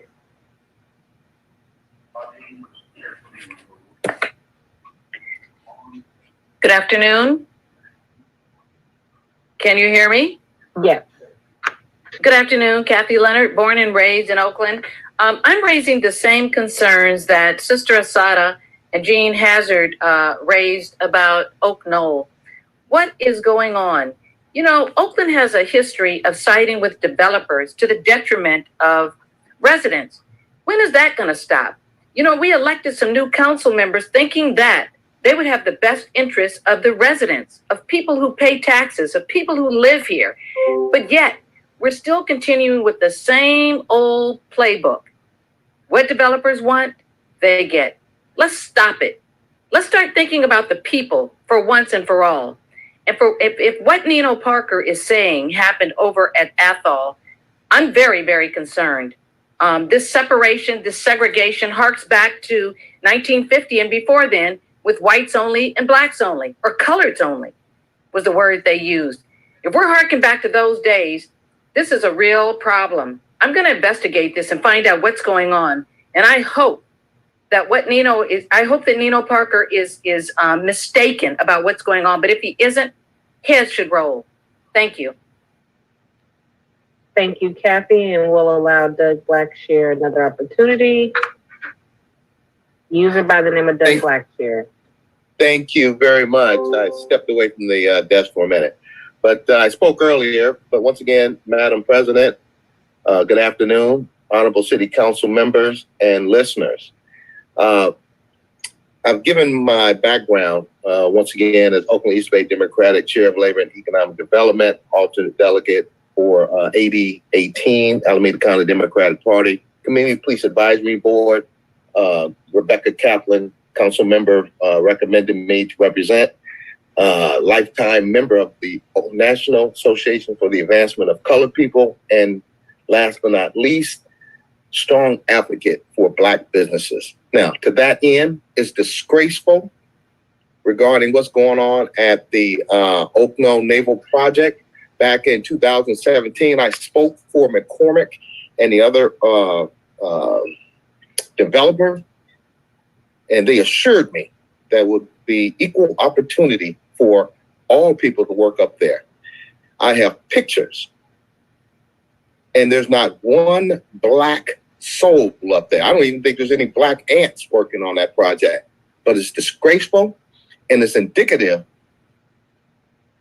and it's consistent with, once again, having blackface on another white back-owned business that's blocking black economics in this city. There seems to be a pattern that's consistent in what's going on with black commerce and black economics in this city. And I'm going to talk about it on my next podcast to make sure, from coast to coast, north to south, that people understand that black people are not going to sit down and allow economic development for all people, except if you're a black person or a black business in this city. It's disgraceful, and I hope somebody addresses it. Thank you. President, that was the last speaker. Thank you to the public speakers. Before we move on, I do want to make sure that we answer the questions that were raised by members of the public. From there, I do want to entertain discussion from the council before we get to a review of the resolutions before us and potential action. So first, to the staff and the consultants, can you please answer the questions that were raised by the public comments? Hi, Kimani Rogers again.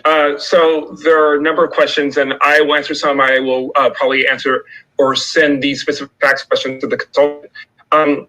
As far as the actual boundary of the Oak Knoll CFD, and then therefore the properties and the residences that will pay into the property tax, the CFD boundary is just of the development area.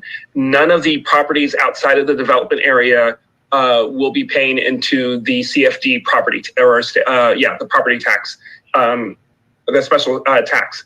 So there is that. As far as the longevity of the taxes, I will defer to Chris or Russ. Can you address that, please? Yes, hi, this is Chris Lynch. There are two taxes being levied in the Oak Knoll CFD. One is a facilities special tax, which will pay for public infrastructure, including paying debt service on bonds issued to finance that infrastructure. And one is paying for public services. The special tax that will be levied to pay for facilities sunsets in fiscal year 2069-2070. And the special tax that is levied to pay for services sunsets is perpetual and will not sunset. It will continue to be levied to pay for ongoing public services. The one other thing I wanted to mention, Mr. Hazard had asked the question when asking about the boundaries, about the possibility of annexation and what that meant. The City Council is being asked to establish a future annexation area for this CFD tonight. The purpose of that is that there is one parcel that the developer intends to add to the CFD, but it has not yet purchased it. Once it is purchased that property, it will annex the property into the CFD by voting in favor of annexation. The only way a property can come into the CFD in the future from the future annexation area or any other part of the city would be having a parcel owner vote in favor of that. So that's how annexation works, and that's why there's a future annexation area. And Mr. Rogers, would you like me to address the question about the concern about future property owners not having the opportunity to vote for the special taxes? Sure. Yeah, sure. I think it's important that council understand that California law requires that developers provide written statutory notice to purchasers of homes before they purchase the property, and it must disclose the maximum special tax. Again, it's a statutory form that includes all sorts of information about the CFD. Secondly, at the time the CFD is formed, after the election has been held, the City Council will direct the city clerk to record in the real property records a notice of special tax lien. As a result of that notice of special tax lien being recorded, whenever a title search is performed, the notice of special tax lien will be discovered, and that will include the rate and method of apportionment of special tax, which is the formula that describes the special taxes that are levied in the CFD. So if a property owner comes in to purchase the property, not only is a developer giving it statutory notice, but the title search that goes with the purchase and potentially a loan from a bank will disclose the notice of special tax lien. And typically the purchase price that's set by the developer will reflect the additional tax burden of the special taxes being levied in the CFD. Thank you. Thank you for answering those questions. So at this point, the hearing is now closed. I will entertain a motion to close the hearing. After we take that vote, we will then have questions and discussion from the council.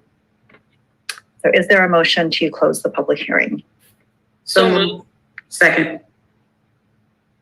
Madam Clerk, can you call the roll, please?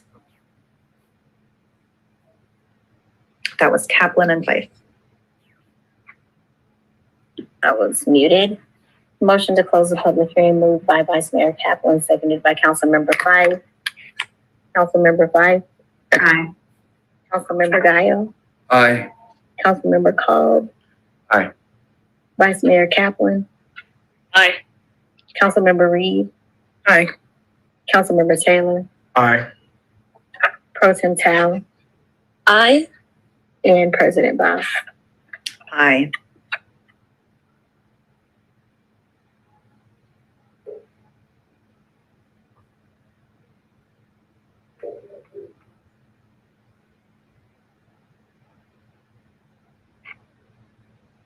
I will go ahead and open the ballots. Oh, just a second, Madam Clerk. I was awaiting you to confirm that the motion to close the public hearing passed. And I do want to entertain questions and discussion from the council. The motion passes with a vote of 8 ayes. Thank you. So colleagues, there's now an opportunity for you to ask questions, to share your comments. I'll call on first Treva Reed, the council member of the district. Thank you, Council President Bass.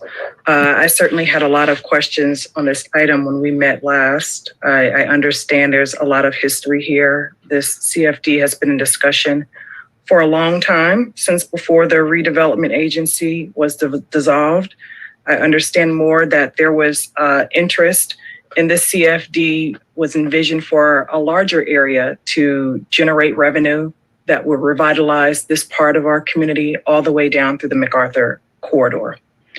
I have met with staff on a number of the questions that I had, and many of them were around the number of taxes and fees associated with the project, where there was concern, wanting to understand the CFDs, including our commercial partners as we discuss the financial responsibility for the future residential people who will live there. So I got some feedback that was helpful. I understand that on my question regarding just the retail component and that potential offsetting of costs on the residential assessment, that it would reduce the residential services special tax by less than $50 on a significant tax bill that will be incurred. We discussed at the last council meeting that the residential properties located within the CFD are market rate. There are no affordable housing projects for this part of the planned development within the CFD area, that we have yet to have discussions around our Barcelona parcel, which is 5+ acres, but that area would not fall within the CFD. There is no subject to any CFD tax assessments for our affordable housing projects that will be developed on the Barcelona property. I do certainly have more questions around the property that have come up since the flooding of the site, and wanting to understand how the impact of the significant downpour of rain. I know that it's an exceptional rain that we had, but we have had a number of residents in the surrounding area who were impacted around the infrastructure at Oak Knoll, and it brought forth concerns that they've had for some years around potential flooding, infrastructure, maintenance, stability at the site, responsibility of impacts from that site, even during development. And so, Council President Bass, if the City Attorney's Office could speak to the concerns that have been raised by our neighbors who are surrounding this site during the development, and how costs associated with impacts from this site are borne. Who is responsible for those as we talk about the CFD? Good afternoon. This is Brian Mulry from the City Attorney's Office. We understand that the flooding occurred largely, if not all, on property not owned by the city, but owned by the developer. We've provided the contact information of the developer to residents that have asked and people who have asked.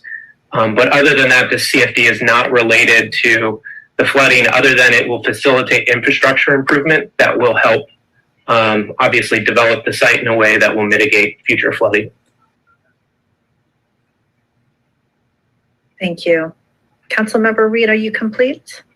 I see Ms. Moreno's hand is raised. Oh, sorry. I think she was adding to that response. Yes, Ms. Moreno. Yes, thank you, Council President. And to Councilmember Reed, I just want to clarify what Mr. Mulry said, which is that the information we have provided is the information the city has on record for the developer. So just to make that clear. Thank you. I know that I had a different position of support on this one, but Council President Bass, I would be supportive to move this item today. Thank you. And I presume that's a motion on all 3 resolutions? Yes. Thank you. Second. Okay, motion and second on the floor. We have Councilmember called next. Thank you, Madam President, and thank you to the staff for all the work you've done. I had some questions that I asked staff last week, and I think some of the questions, or maybe a couple of them, are ones the public may be interested in, so I want to ask them again publicly. Of the total cost, total amount of money that needs to be spent on the infrastructure and on the elements that the CFD funds would be spent on and other funds, roughly what percentage or dollar amount is going to come directly from the developer that the developer is on the hook to pay out of their pocket, and what percentage or dollar amount would come from the total funds collected by the CFD over time? To the staff or consultants. Sure. Hey, Russ, would you feel comfortable answering that? I'm trying to find the report. Chris, is that something you have handy? If not, I can read from the staff report. The staff report does spell that out. That's right. In our PowerPoint presentation at the October 5th meeting, we outlined that there were expected to be $132.6 million of public infrastructure costs, including some development impact fees for the city and East Bay Mud, of which $72.7 million was going to be funded by the CFD, $59.9 million would be funded by developer equity. Okay, thank you. So the developer is on the hook for just shy of $60 million, and he will not be reimbursed by the city for any reason for that money. That's correct? That's the understanding, is that the CFD has capacity to reimburse the $72.7 million and not the additional $60 million. Right. Yes, that's my understanding. Okay.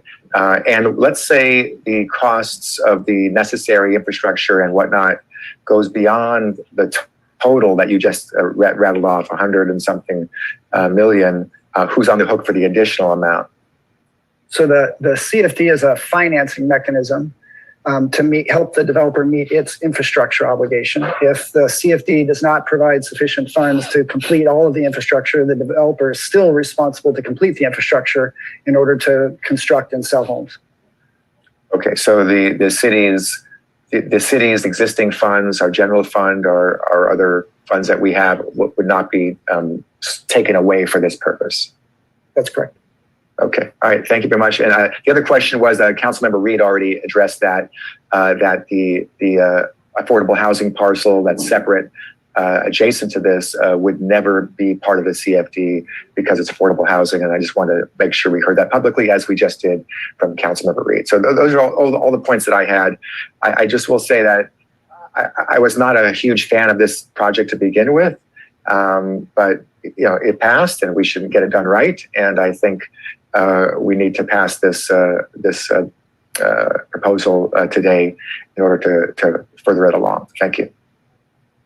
And to just clarify, yes, the 5.4 acre Barcelona parcel site, which is identified for future affordable housing, is not part of the CFD area. So yes, that is clearly stated. Thank you. Councilmember Fife? Yes, thank you. I just have a couple clarifying questions because this is an incredibly complex issue.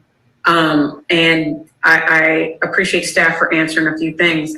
I did want to understand a little bit more specifically about the developer. Is this still SunCal, the same organization just renamed, that's developing this project? To the staff? Yes, I'm sorry, through the chair to yes. Mr. Lynch. Rogers or? Hi, Kimani Rogers again.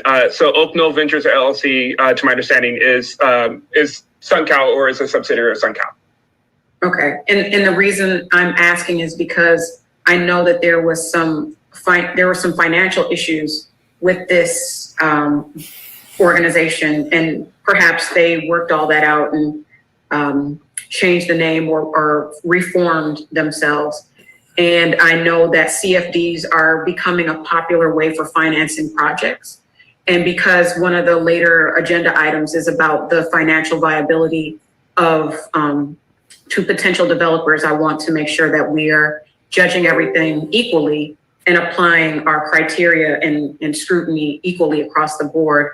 And I also remember coming to council, I feel like, on this issue 4 years ago, maybe 3 or 4 years ago. So it is taking quite some time. And I wonder if through the chair, financing is a part of that and why we have to go this route of forming a CFD in order to finance the project.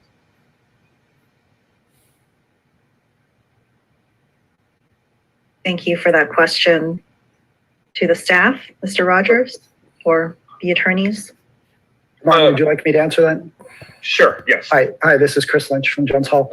The Melrose special taxes are a preferred financing method for developers because it allows them to pass the cost of certain public infrastructure through to the end users of the project. It allows them to have financing that does not involve them putting their own financial net worth on the line. It's an obligation of the land. If they ever fail to pay the special taxes, the collection mechanism is that the city would judicially foreclose on the delinquent property. They would not sue the developer to collect amounts from them. The third thing is that Melrose special taxes are typically leveraged to pay debt service on tax-exempt bonds. And tax-exempt bonds offer an extremely low interest cost way of financing public infrastructure. So those are the three reasons that developers typically ask to participate in a CFD to pay for public infrastructure. That was great. Thank you for that information. And then, so are we thinking that the individuals that these costs will be passed on to will be individuals or households that are above 120% AMI, so these because they are market rate units, is that kind of the thought process, that the people moving in will be able to afford it? The expectation is that the 900 and some odd units that will be created are all market rate, yes. And just as you know, projecting the AMI rate as it is above 580 and in the hills, I think 125% above AMI is a safe assessment, but I haven't done that analysis, so that's purely my speculation. Thank you. I'm complete. Thank you. Councilmember Reed? Yeah, so one question and actually two questions. I wanted to confirm the area being considered for future annexation, how many acres were associated with that. And then I wanted to also thank staff for all the lengthy discussion and questions that they have responded to from me and meeting with our office on this item. And I also wonder, is there a place that the public can have Q&A for them to review on a number of the questions we've asked? I think it could be helpful for the public as they are hearing this item and see this development continue to progress, to have a place where they could go and get insight and answers as questions come up. So is that something that can be publicly available or made available? Okay, sorry. I apologize. Can you restate again the first question? I got the last one, but I'm sorry. Please restate for me. Sure. Through the chair, it was mentioned, I believe, by the consultant that there's discussion about future annexation, and I wanted to confirm that area. Which parcel number is that, so that I can look on the map, and then what acres are associated with that, please? Okay. Chris, I know that you worked with the boundary map. Can you address that, please? Yeah, sure. So if you have the boundary map in front of you, the boundary map shows kind of an asterisk area that's labeled the future annexation area. It's 14.579 acres. And there's a legend with an APN table or assessor's parcel number table on the right-hand side of the map. And the APN for the future annexation area is 043A-4675-047-01.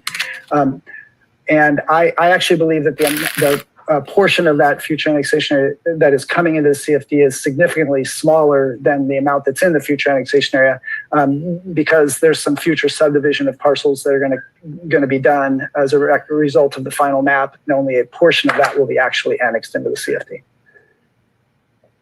Thank you, Council President Bass. Thank you, Mr. Lynch and Mr. Rogers. I can follow up with staff further on the annexation. Thank you. Thank you all.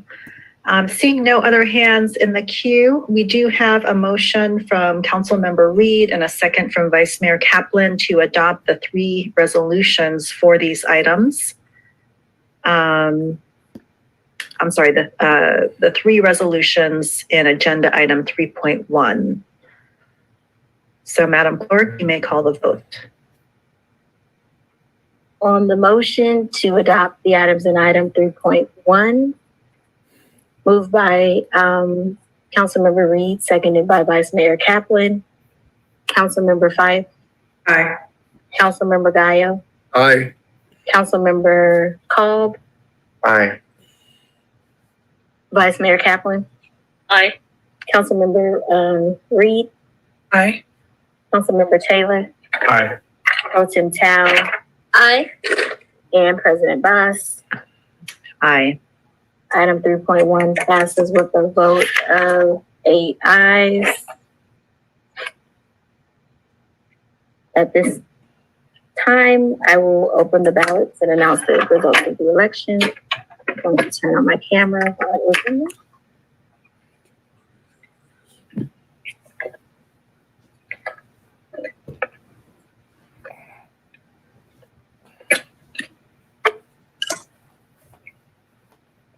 Madam President, do we need to open the public hearing for 3.2? Thank you for that. To the parliamentarian, Ms. Moreno, do we need to open the public hearing before the vote count? So this is Chris Lynch from Jones Hall. I can answer maybe independent of city procedures under the Belarus Act. There's only one period of public hearing, which is to consider the formation of the CFD, the special taxes, and the bonds. That's the special tax public hearing that you've already held. So from the point of view of state law, there's no need to open a public hearing and close a public hearing from this point forward. Whatever process you follow for adopting resolutions is all you need to do for item 3.2. Thank you. Thank you.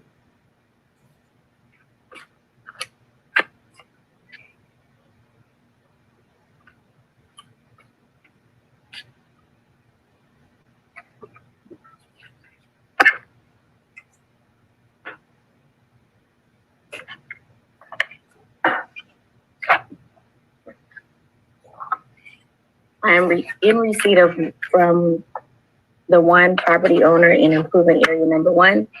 The ballot shows 74 votes were cast and all 74 votes are in favor of the ballot measure. I'm in receipt of 1 ballot from the only property owner in improvement area number 2. The ballot shows that 68 votes were cast and all 68 votes are in favor of the ballot. I am in receipt of 1 ballot from the property owner in area 3. The ballot shows that 26 votes were cast and all 26 votes are in favor of the ballot measure.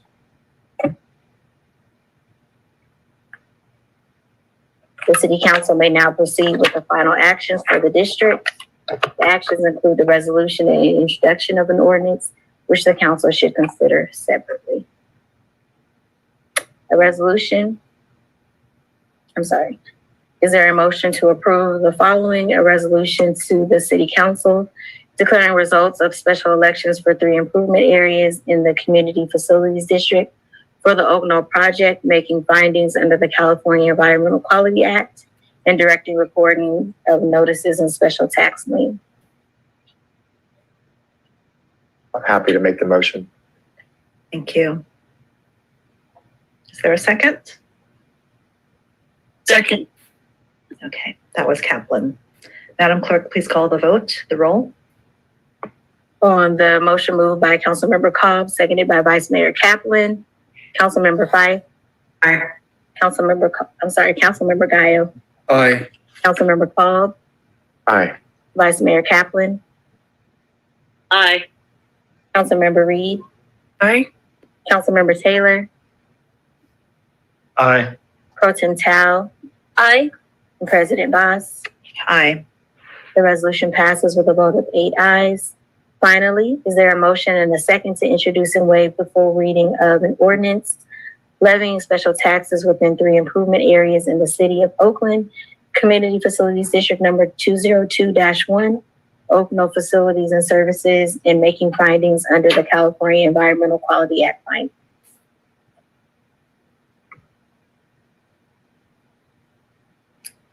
Is there a motion? So, Second. Thank you. Madam Clerk, please call the roll. I believe that was Councilmember Reed and Councilmember Gallo. Councilmember Fife. aye. Councilmember Gallo. Aye. Councilmember Cole. Aye. Vice Mayor Kaplan. Aye. Councilmember Reed. Aye. Councilmember Taylor. Aye. Pro Tem Tao. Aye. And President Boss. Aye. The ordinance is introduced with a vote of 8 ayes. Thank you. Thank you. And thank you, Madam Clerk, as well as our staff and our consultants for leading us through this process. So we are now ready to move on to item number 4. And that's the oral report of final decisions from closed session. Going to item 4, which is the final decisions made. I'm sorry. The oral report of final decisions made in closed session and disclosure of non-confidential discussions. Thank you. Let's hear the report from Mr. Amadis Sotelo. Evening, Chair Bass. This is Amadis Sotelo. There are no final decisions to report out of the council's November 4th closed session. Thank you. Therefore, we do not need a motion or vote. We can move on to item number 5.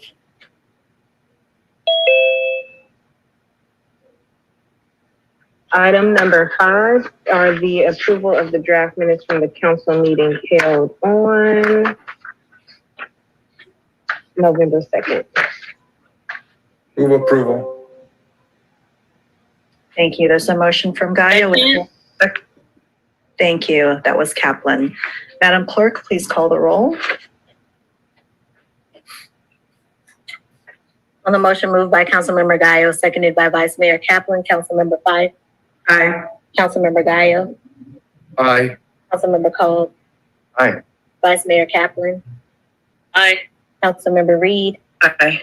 Taylor. Aye. Pro Tem Tao. Aye. And President Boss. Aye. Item 5 is approved with a vote of 8 ayes. On to item 6. Yes, before you read the item number 6, we are now at our non-consent calendar. We do have a number of items. I do want to remind all of us that for the presentations, we will generally have 5 minutes unless other arrangements were made. And a reminder to all of ourselves to also keep our comments and questions to 2 minutes to start. Thank you. Go ahead, Madam Clerk, when you're ready on item 6. Reading item number 6 into record, adopt the following pieces of legislation.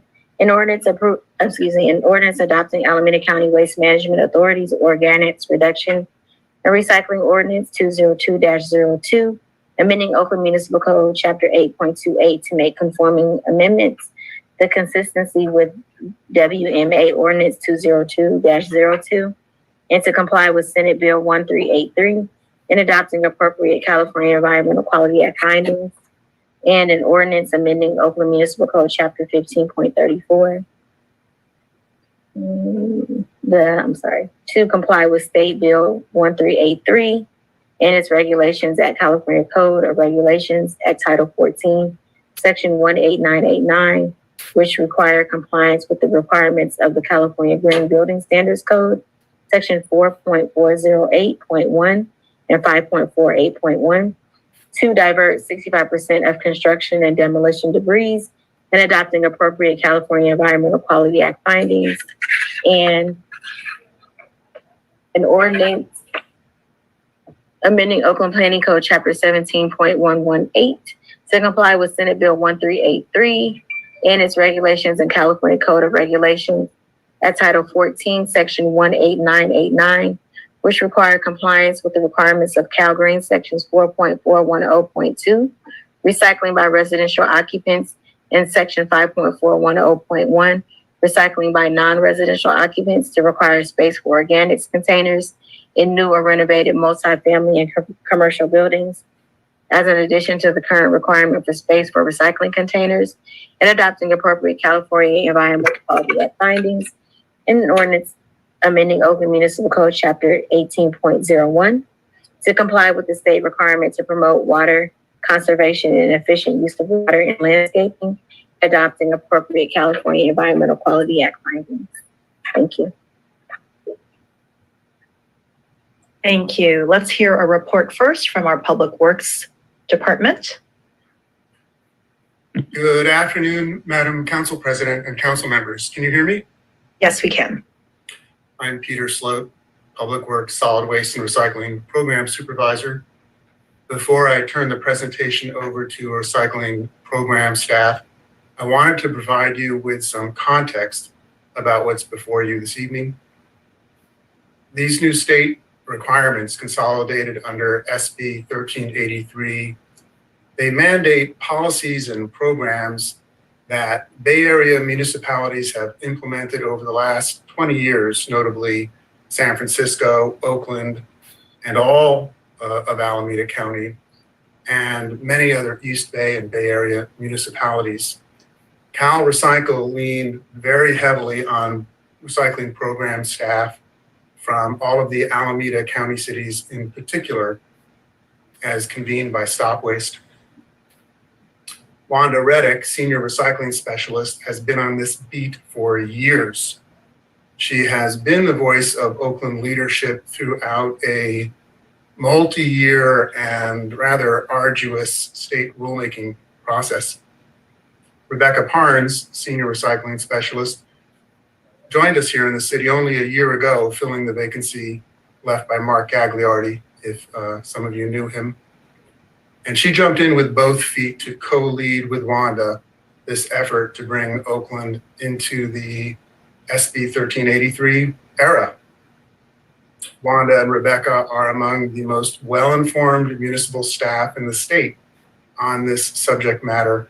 And I just wanted to say that I'm very grateful to them both for their work and for bringing forward these ordinances this evening. And now I will hand it off to Ms. Reddick. Thank you, Peter, for that introduction. Given the shortness of time, I will just briefly tell you that the Short-Lived Climate Pollutants Act of 2016 was passed into law and signed by Governor Brown in order to reduce the impacts of climate change. And rather than go through the entire project, the entire presentation, I want to jump ahead to why we're here today. SB 1383 requirements for local jurisdictions require us to adopt a number of ordinances or other enforceable mechanisms to comply with this legislation. The legislation goal is to reduce organic waste material to the landfill 75% from the 2014 levels, and to also divert edible food that could be recovered and given to folks who are in need or to be resold in some fashion by 20%, not less than 20% as well. And so the programs and policies that we're here today to talk about will bring our existing programs into compliance with SB 1383, and we will adopt one new ordinance, which is the Water Efficient Landscape Ordinance, and I will tell you about that. Most of these are required to be done by January 1st, 2020. Hey everybody, I'm just putting this on mute to inform you. I'm going to restart this so to clear out the RAM that is built up. I'm not going to stop the live stream. I'm simply going to restart the computer right now.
last ordinance is the Model Water Efficient Landscape Ordinance, and it adds the state's water efficient landscaping requirement, which became a requirement in 2015 and is also required by SB 1383. This promotes greater use of compost and mulch in new landscape projects. This is a program that the planning department staff already Okay, folks, there we go. comply Now with, it's fresh. but it was necessary for us to bring an ordinance to council to be fully compliant with SB 1383 requirements. I'm checking the time, I'm out.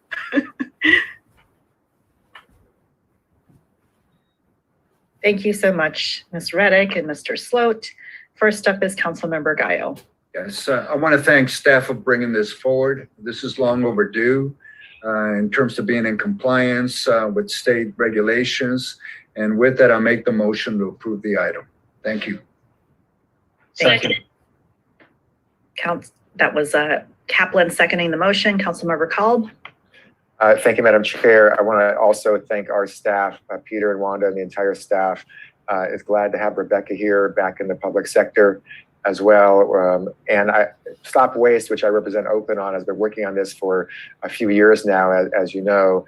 And this, sometimes recycling is not sexy, but it's so extremely important as to what this does. This is much broader than one might think. This is not only a recycling ordinance in terms of organics and then some, but it really is a greenhouse gas emission reduction set of proposals. And that's why the state passed that law, and that's why we're doing this after the county Stop Waste Agency adopted its model ordinance. And I want to appreciate all the staff's work on this. And this is very exciting. This is going to help implement a portion of our energy and of our equitable climate action plan. And this will help reduce greenhouse gas emissions. And we are the largest city in the East Bay. So we have a responsibility, and I'm thrilled that we're moving this forward, and I'm happy to support this. Thank you. Thank you. I do have one question I'd like to ask to our staff, which is about the construction and demolition ordinance. Do we think that this ordinance will help promote recycling so that we can see a decrease in what appears to be construction and demolition being dumped illegally in a number of places in our city? Well, it's definitely hard to say, but our construction and demolition recycling participants, they must provide a receipt to us showing where the material was dumped. We do not allow them to just operate without bringing proof that material was either disposed of in a landfill or taken to a proper facility for recycling.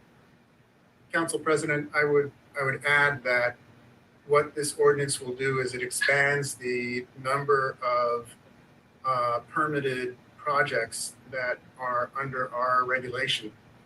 And so if anything, it'll give us greater insight into what's happening with the material. All the material that's currently under regulation, which is most of it, we know exactly where it goes. It's the small jobs that are not yet covered, that are unregulated, that we don't have eyes on. So if anything, this should benefit our ability to see where the material is going and direct where the material is going.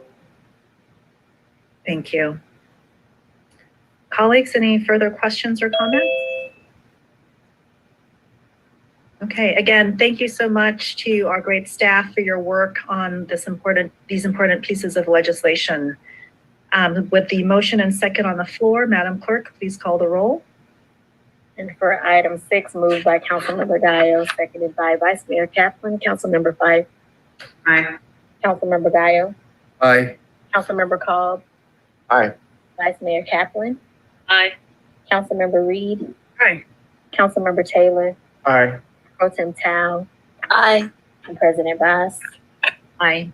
Item 6 passes with a vote of 8 ayes. Going to item 7, an ordinance providing for the borrowing of funds and the issuance and sale of general obligation bonds in an amount not to exceed $220 million and approving certain related matters. Thank you. Let's hear the report first from our finance staff.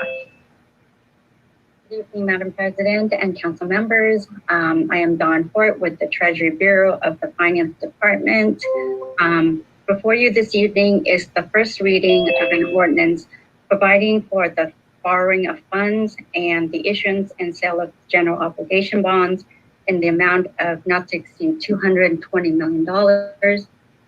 In November of 2016, an ordinance authorizing the issuance of infrastructure bonds in amount of not to exceed $600 million was approved by more than 2/3 of qualified voters of the city at the statewide general election.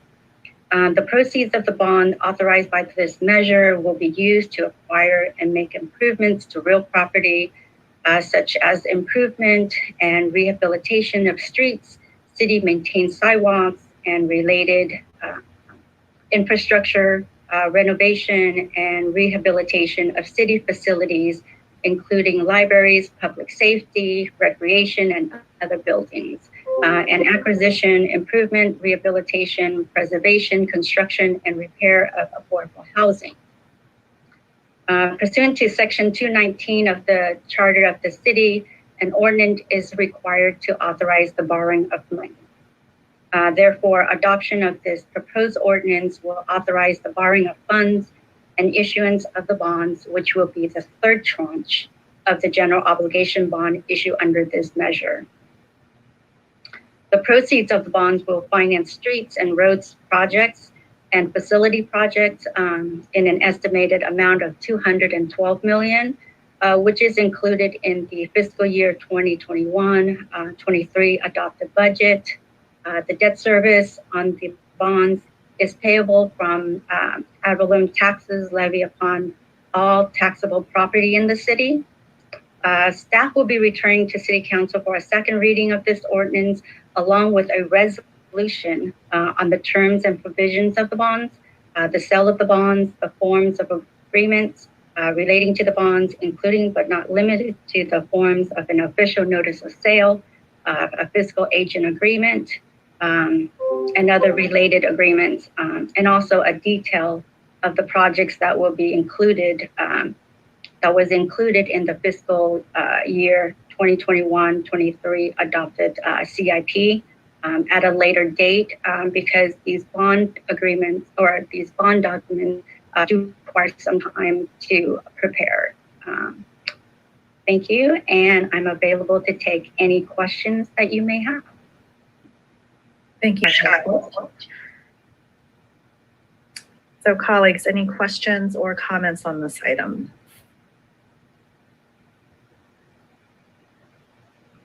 Council Member Fife. Yes, through the chair to, was it Dawn? Yes, Dawn. Hey. It's been a while. I was previously on the Measure KK Oversight Committee. I haven't seen Dawn since, so I just want to say hello. But where did you say, I think I heard you say something about the 2023 CIP. You mentioned something about the CIP. What projects will this tranche? These are the projects that were approved in the CIP project that these bonds will be financing. So I didn't hear you again. So that's the second time. I apologize. What are you saying? So the projects that we're financing were already approved in the CIP project. So when we bring the resolution at a later date, we'll outline those projects. But those projects are already included in the CIP. Thank you. Meaning, Ms. Hort, meaning the projects that were approved as part of our 2021 through 23 budget cycle, the budget approved in June of this year. Correct. Is that right? Thank you for that clarification. Okay, Councilmember Taylor. Motion to approve staff recommendation. Thank you. Councilmember Reed. I just wanted to, through Chair Bass, I wanted to make sure I heard if there was a link for the proposed streets and road projects that are being discussed. Did I miss that, or is that available?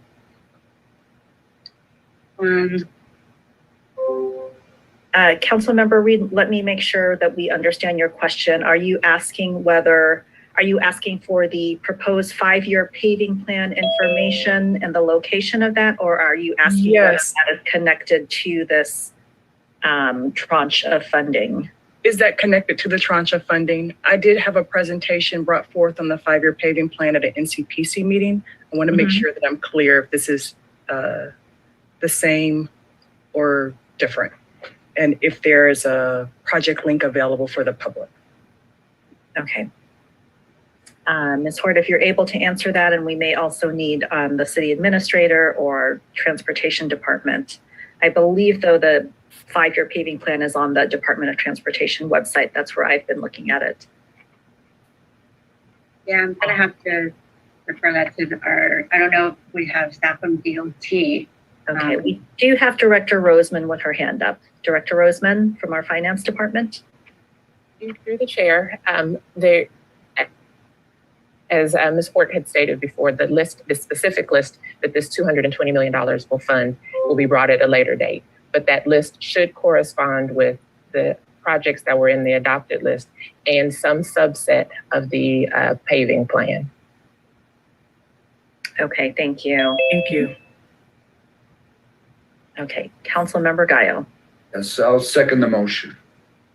Thank you. Madam Clerk, I believe we're ready to call the roll. On the motion, moved by Councilmember Taylor, seconded by Councilmember Gaio. Councilmember Fife. Aye. Councilmember Gaio. Aye. Councilmember Cole. Aye. Vice Mayor Kaplan. Aye. Councilmember Reed. Aye. Councilmember Taylor. Aye. Pro Tem Tao. Aye. And President Boss. Aye. Item 7 passes with a vote of 8 ayes. Continuing to item 8.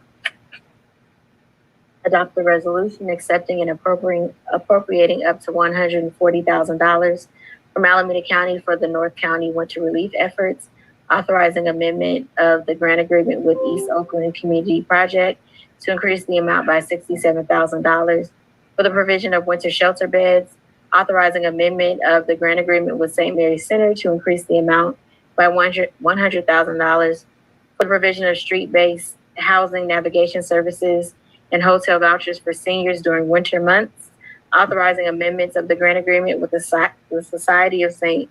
Vincent de Paul to increase the amount by $133,193 for the provision of additional shelter beds during winter months, and authorizing the city administrator to accept and appropriate any additional funds awarded by Alameda County for the provision of fiscal year 2021 through 22 North County winter relief efforts, and to amend the above mentioned grant agreements to increase the amount using any additional funds without returning to council.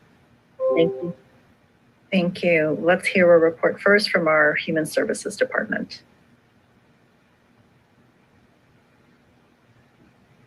Good evening, council members. This is Laura Tannenbaum from the Human Services Department. The resolution in front of you would authorize the city to accept funds from Alameda County to support the efforts that we go through to increase our homeless services during the winter months. It would also authorize several grant agreements with providers to provide additional services during the winter.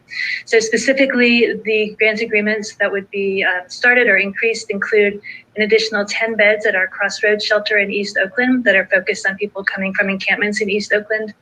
It would also increase our beds at St. Vincent de Paul in West Oakland by allowing them to open a second room and serving 25 additional people. And it would fund St. Mary's Center to provide emergency hotel vouchers for vulnerable seniors, as well as some housing navigation for people that are living on the streets. In addition to the funds from Alameda County, we would be using funds from the city of Emeryville and from the city of Oakland to support these interventions.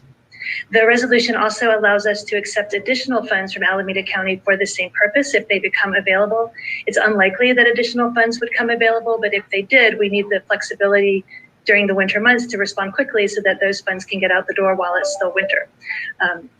I will stop there, and I'm happy to answer any questions. Thank you. Councilmember Taylor? Move the item. Thank Second. you. Second. Okay. Councilmember Fife.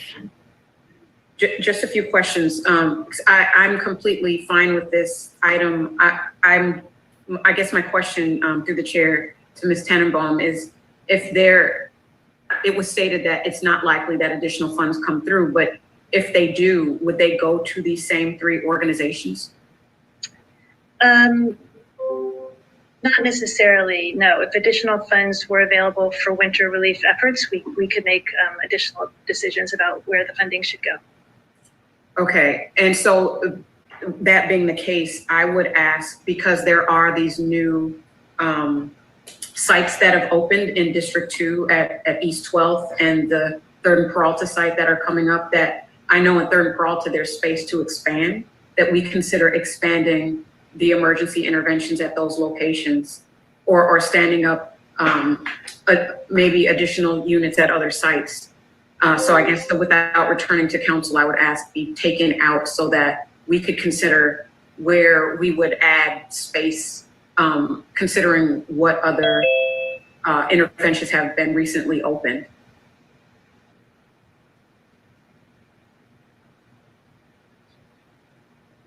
Thank you. I do see one of our city attorneys' hands up. Jennifer Logue. Good evening. This is Jennifer Logue from the Oakland City Attorney's Office. I just wanted to provide a little bit of clarification. The authorization in number 5 actually does limit the use of any additional funds to amend the grant agreements that are identified in that resolution. So I just wanted to, I understand if you want to take out without returning to council, but the way it is written, it only allows use of the additional funds for these 3 entities listed. So it would not go to any other entities. It wouldn't authorize that as currently drafted. Okay, thank you for that information. Ms. Moreno.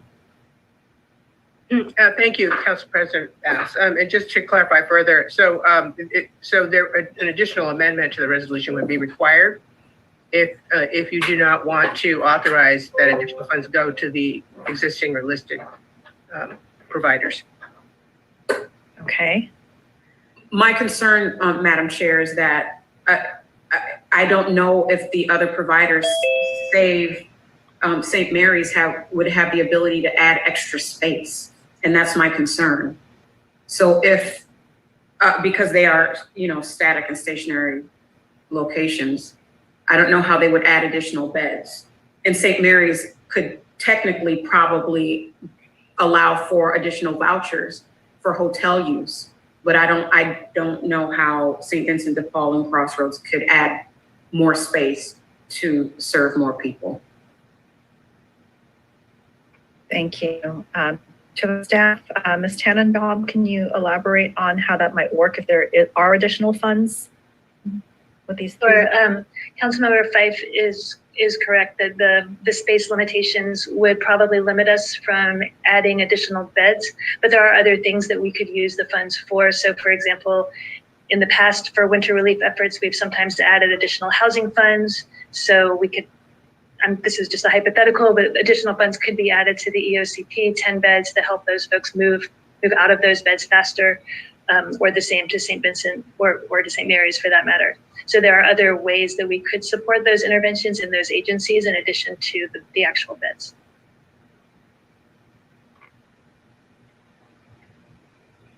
Thank you. Councilmember Fife, any further comments here? No, if we would have to change the resolution, and I would keep it that way so that it's not a lot of concern, but I just, thinking back to some of the earlier reports that we had around the exits from these programs, they're not necessarily that great. So putting more funds into an exit system that is not exiting people is of concern to me. And I know that, once again, we're trying to grow our capacity to address the crisis. And that's why I'm asking, but it's fine. I think we just need to find more money in general to expand our crisis response. And I'm willing to vote yes on this item. I just want to do more around the housing and homelessness crisis that we're facing in the city. Absolutely. There are going to be opportunities before this calendar year is open for council to consider additional funding around housing and homelessness, I believe in December. And so there will be opportunities to look at other funding, including state funding and federal funding. Is that right, Ms. Tannenbaum? And are there potentially opportunities to look at additional county funds as well, or just state and federal? At the moment, the funding that we are planning to talk about in December is state funding. doesn't mean that but it's state funding, and it's to sort of get a big picture alignment on how to spend additional funding that may come. So there could be additional county funding coming in the future. Okay, thank you. Then I would ask that we use that opportunity when that larger discussion on housing and homelessness funding comes back to us to look at the totality of our funding and programs. So there is a motion and second on the floor to approve this item. Madam Clerk, please call the roll. Item 8, moved by Councilmember Taylor, seconded by Councilmember Cobb. Councilmember Fife. Aye. Councilmember Gaio. Aye. Councilmember Cobb. Aye. Vice Mayor Kaplan. Aye. Councilmember Reed. Aye. Councilmember Taylor. Aye. Pro Tem Tao. Aye. President Bass. Aye. Item 8 passes with a vote of 8 ayes. Continuing to item 9, a resolution awarding grants to 69 Oakland-based nonprofit organizations and individual artists providing arts and cultural services in Oakland for fiscal year 21 through 22, round 1, in a total amount not to exceed $1,265,500. Thank you. Thank you. Let's hear a report first from our staff.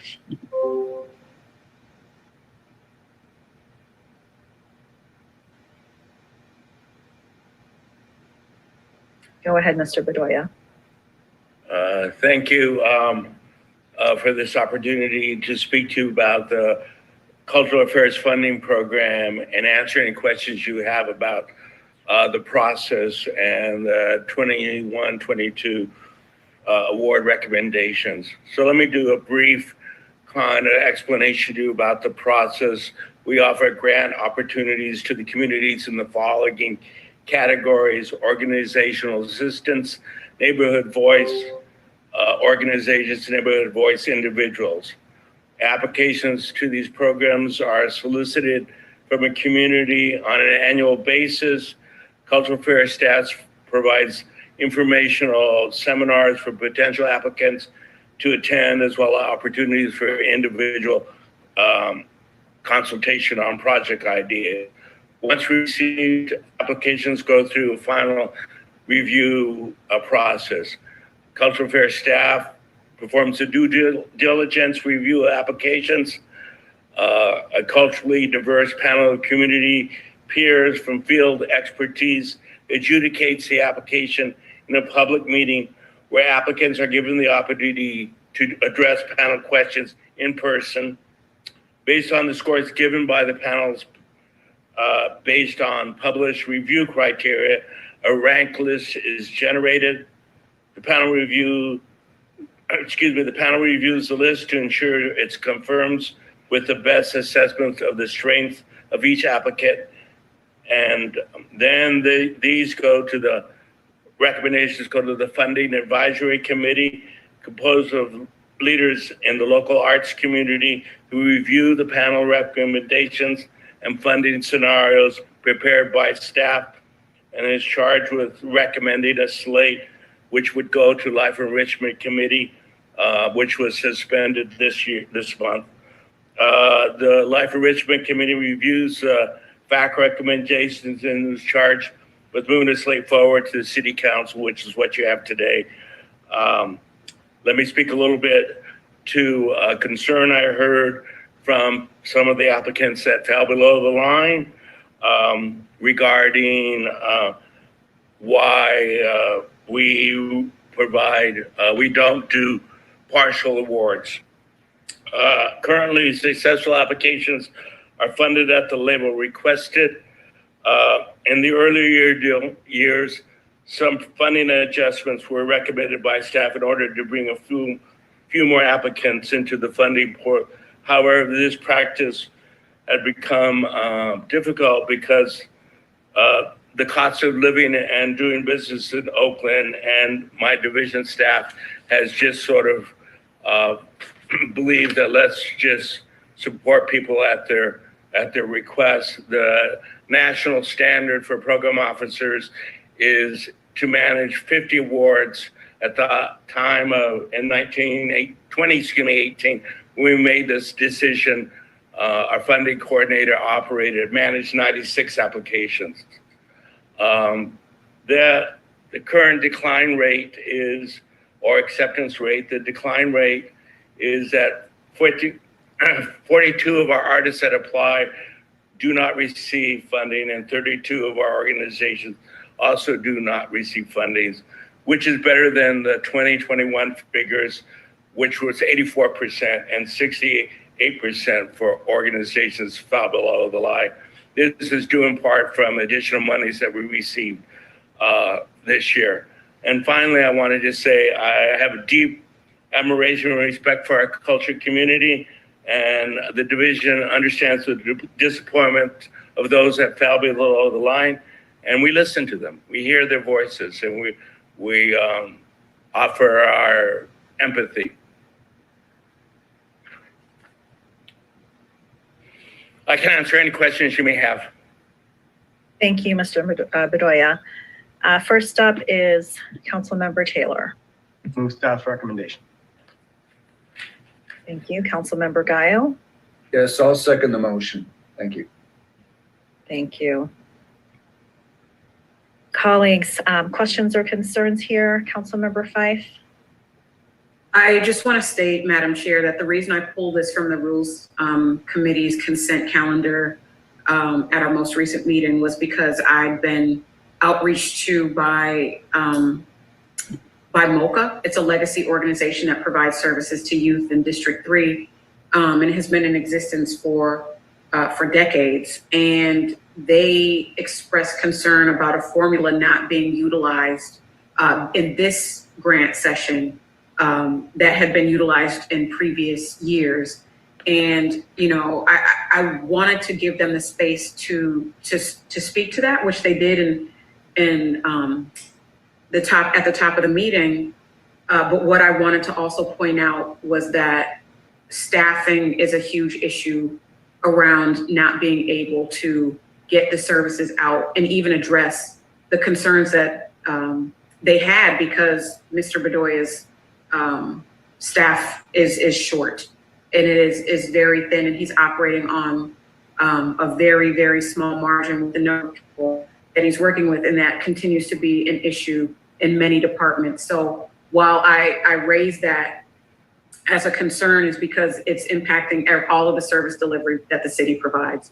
And even though I'm going to support this item tonight, after withdrawing it from consent, I do want to articulate for this body that I intend to try to address the concerns that were raised by MOCA and a couple other organizations to find additional funding for the organizations that were not able to be fully funded at the formula that they have been used to abiding by, which is the top earners of points from this process support all of the other organizations that may have fallen below the threshold. So I hope that makes sense, but I think we also need to ensure that the positions in the city of Oakland that are not staffed have full staffing, and then we work on legislation to ensure that all of our departments have the bodies that they need to do the work that the city of Oakland requires them to do. So with that stated, I am complete. Thank you, Councilmember Fife. Appreciate those comments. Vice Mayor Kaplan. Thank you so much. I wanted to support Councilmember Fife's comments, and I appreciate that commitment and happy to support that effort going forward.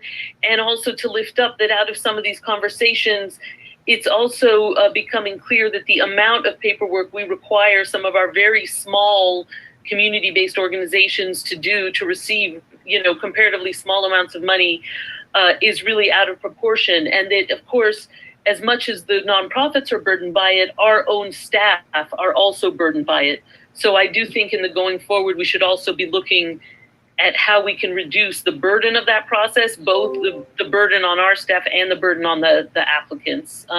Thank you, but I'm happy to support the direction. Thank you.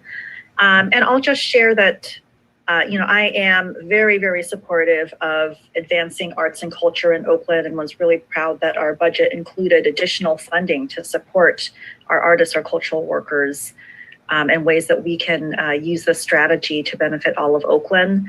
As we move forward, I do hope that Mr. Bedoya, you and your team are hearing about some of the lessons, the feedback from all of the grantees, whether they were funded or not, because I think continuing to hone our process so that there are clear expectations before the application comes in, and also working together to make sure that we have the capacity, whether it's staff capacity or training of our volunteer members who are reviewing these grants and doing interviews.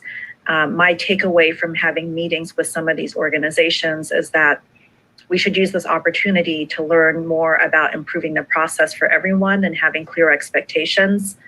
And then, of course, if we're able to raise more money and identify more money, there's more money that we would like to put out into the community.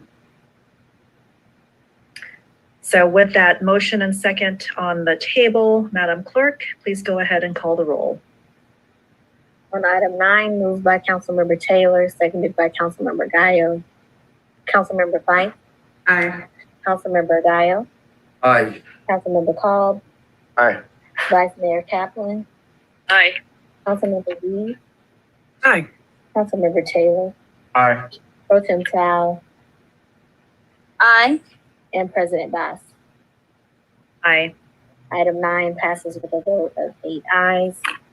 Going to item 10, and I believe, Madam President, you desire to call 10 and 12 together. Yes, please. Sorry. That's correct. Reading items 10 and 12 together into the record. Item 10, adopt one of the following two options: a resolution authorizing the city administrator to enter into an exclusive negotiating agreement with the African American Sports and Entertainment Group for a period of 1 year, with one administrative option to extend for 12 months to work toward the acquisition.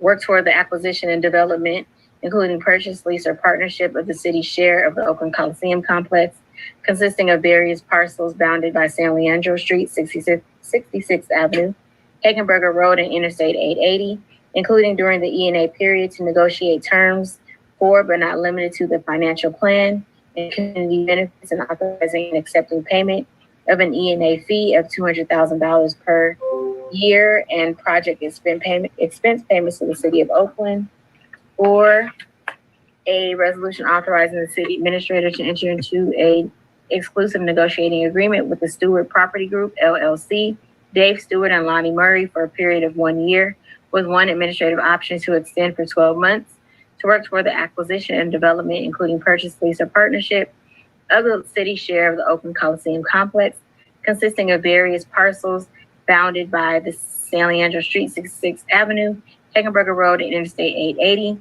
including during the ENA period to negotiate terms for, but not limited to, the financial plan and community benefits, and authorizing and accepting payment of an ENA fee of $200,000 per year and project expense payments to the city of Oakland. And going to item 12, which I believe requires an urgency finding because it was added at the 3-day. Parliamentary? It does not, and we will have the city attorney's office weigh in on that before you read that title. Ms. Moreno. Pardon me. Thank you, Councilmember Bass. So the item that the two resolutions that are listed under item 12 are the same resolutions that are listed under item 10. There was some cleanup and some revision of the language, but for example, all of the language you see in the title in items 10 is the same language you see in items 12. There is no substantive or material difference. Therefore, item 12 is not actually, those are not new items, and therefore they do not require urgency findings to hear them. That said, in terms of a council vote, if the council were to vote on one of these items tonight, they would need to vote on item 12.1 or item 12.2. Those are the correct titles, and we need to have those titles for a number of different purposes. There were some corrections. For example, non-refundable ENA fee was added to the 12. It was a cleanup term, but essentially they are the same item. No material or substantive difference. Thank you for that clarification. Madam Clerk, you can read item S12 into the record. And reading item S12 into the record, adopt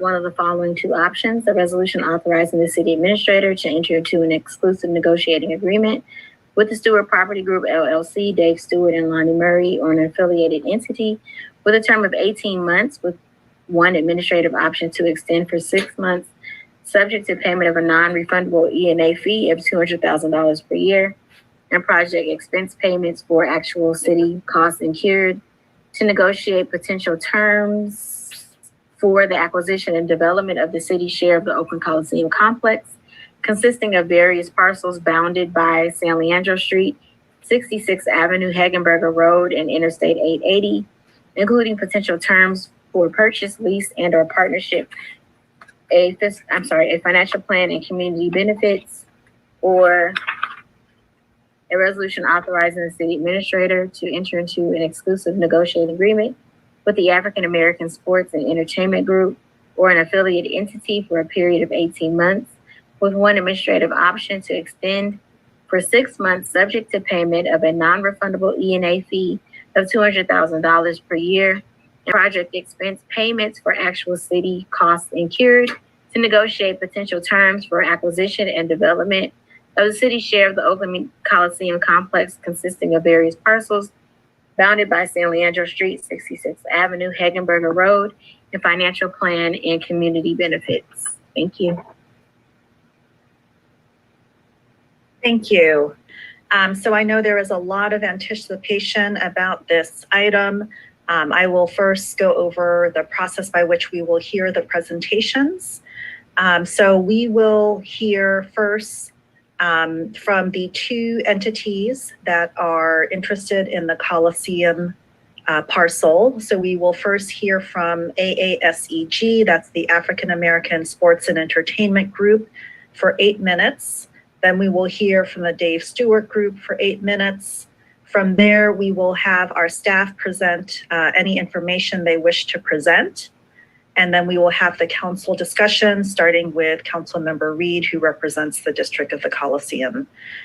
So before we get started and before we run the 8-minute clock, and I'll run the 8-minute clock on my phone in case we can't see it on the screen, I would like to ask each entity to make sure that they have everyone who will be presenting in the panelists,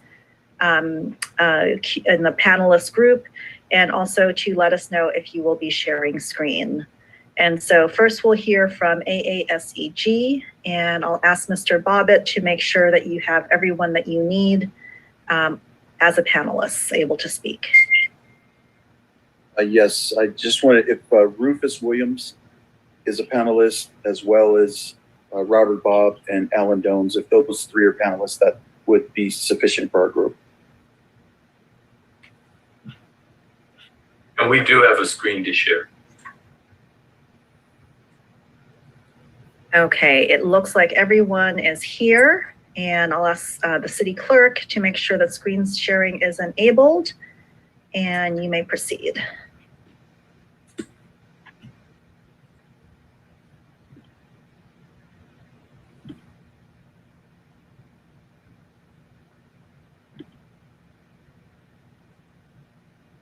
What does it mean to revitalize our community?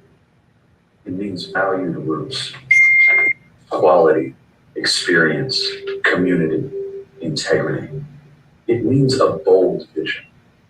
Founded in 2020, the African American Sports and Entertainment Group formed to create lasting economic equity through sports and entertainment, an ambitious goal set by a committed and proven team. Led by Ray Bobbitt, community leader and organizer, supported by legendary community leaders and Oakland natives, Samantha Wise, Lenise Jones, and John Jones III. Shonda Scott, CEO of 360 Total Concepts, second generation Oakland business owner, appointed to President Obama's 2012 Platform Committee. Robert Bob, former Oakland City Manager, former administrator and deputy mayor for Washington, D.C., who was responsible for acquiring the 2019 World Series champs, the Washington Nationals. Alan Dones, one of the most successful developers in Oakland, second generation Oakland developer. Managing Partner for Strategic Urban Development Alliance. Bill Duffy, NBA Super Agent, named as one of the world's most powerful sports agents by Forbes magazine. Loop Capital, largest African-American investment bank firm, responsible for placing more people of color on Wall Street than any other firm. AASEG has a proven track record with over 50 community-based endorsements on record, including the Oakland NAACP, WACA, Latin American Club, and Builders and Construction Trades Council of Alameda County. But don't just take my word for it. Listen to your community. Name's Jones Tarika Lewis. I'm a native of Oakland, California. Hello, my name is Kayla. I'm a Black businesswoman owner here in Oakland. Hello, my name is Kyria Shabazz. I'm here to show my support. I'm also speaking in favor of AASEG. Please vote yes for the AASEC proposal. And I'm here to show strong support for AASEG.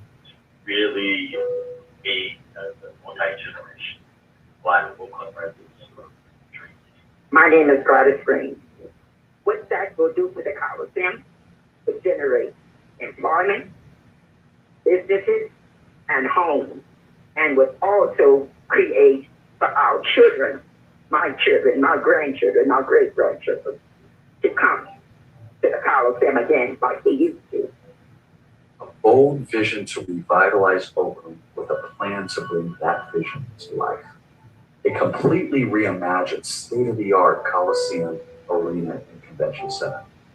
The birth of dozens of new businesses, restaurants, retail shops, and nightlife hotspots. Resources for the community to thrive. Development of affordable and quality housing. Educational facilities for the youth.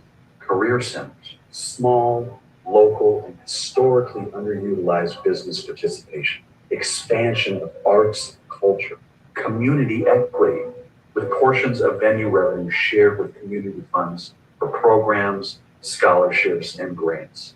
This plan by AASEG will generate 40,000 jobs over the next 10 years, facilitating the investment of over $6 billion into the city of Oakland.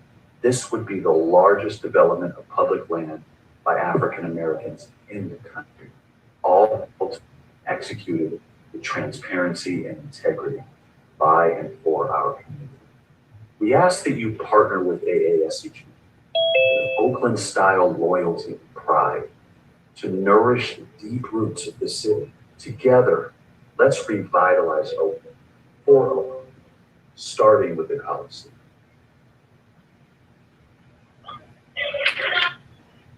I am Rufus Williams, Managing Director of Loop Capital. What does it mean to revitalize?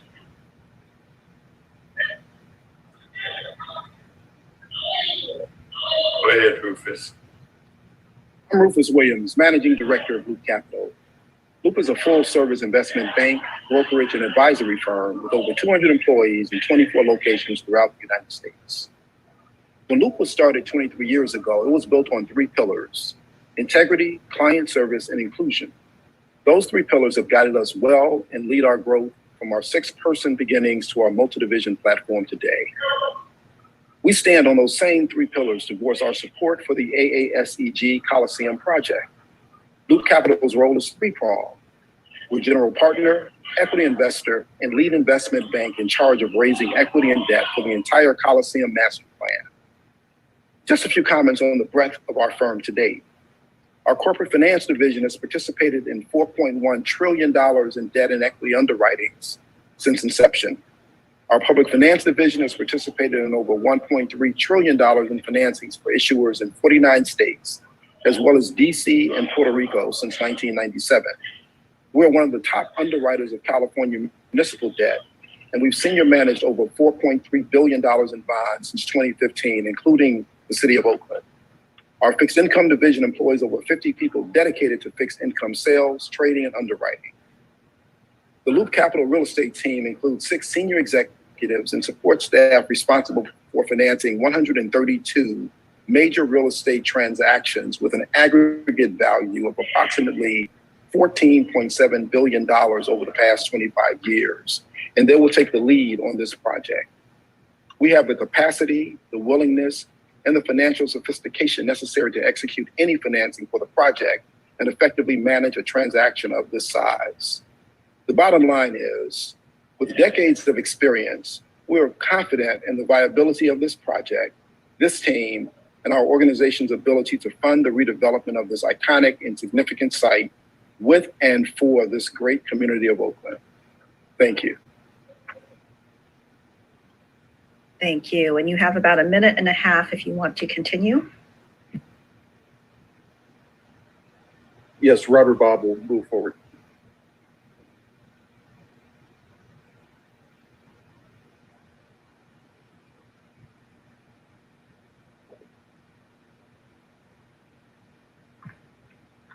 Honorable members of the Oakland City Council, my name is Robert Bob, and I'm a proud and former city manager of the city of Oakland. Most important, it is a life-changing experience to be a member of the AASEG leadership team of African Americans, whose primary mission is community, equity, inclusion, honesty, and integrity. Those are just some of the guiding principles which makes our partnership unique with respect to the Oakland Coliseum. I can speak with some authority of my experience in working on the Oak Knoll specific project, the Oakland Coliseum Joint Powers Authority, and any and all matters regarding Oakland's 3 professional sports teams. Our experience is not based on arrogance and an interest in dictating to the community what the development should and will entail. We believe it is critical to have a development partnership with the community where residents are intimately involved in designing the final vision for the overall development. My final point, experience matters. And experience in working on the ground with communities on large-scale projects matters most. Ellen? Thank you. We're at time.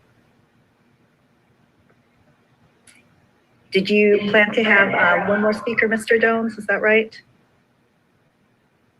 No, Mr. Jones was going to wrap it up, and I think we're completed. I was just going to close out by acknowledging, 2 or 3 exciting additions to our extended AASEG development family. My partners, Regina Davis, Victor McFarlane. We have the pleasure of having Bridge Housing on our team now under their new leadership, African-American leadership in Ken Lombard. We have Sir David Ajay, who designed our nation's African-American Museum of History and Culture, who's joined our team. And they're joining a complement of local and well-known Oakland architects, such as June Grant, AE3 Ventures, and my friend Ernie Vasquez. And so we're really looking forward to moving forward and putting in place a project that really does bring the excellence to Oakland that Oakland deserves. Thank you very much. Thank you very much. And next we'll hear from the Dave Stewart Group, and we'll extend the time to 9 minutes so there's equal time for both. And Mr. Stewart, could you just confirm that you've got everyone you need in the panelists container and ready to speak? We have Lonnie Murray, Michael Johnson, and Ray Leon. Okay, I believe they're all with us. And do you need to share your screen? Actually, are they added as panelists? Yeah, Okay, it says Dave Stewart. Michael, are you here?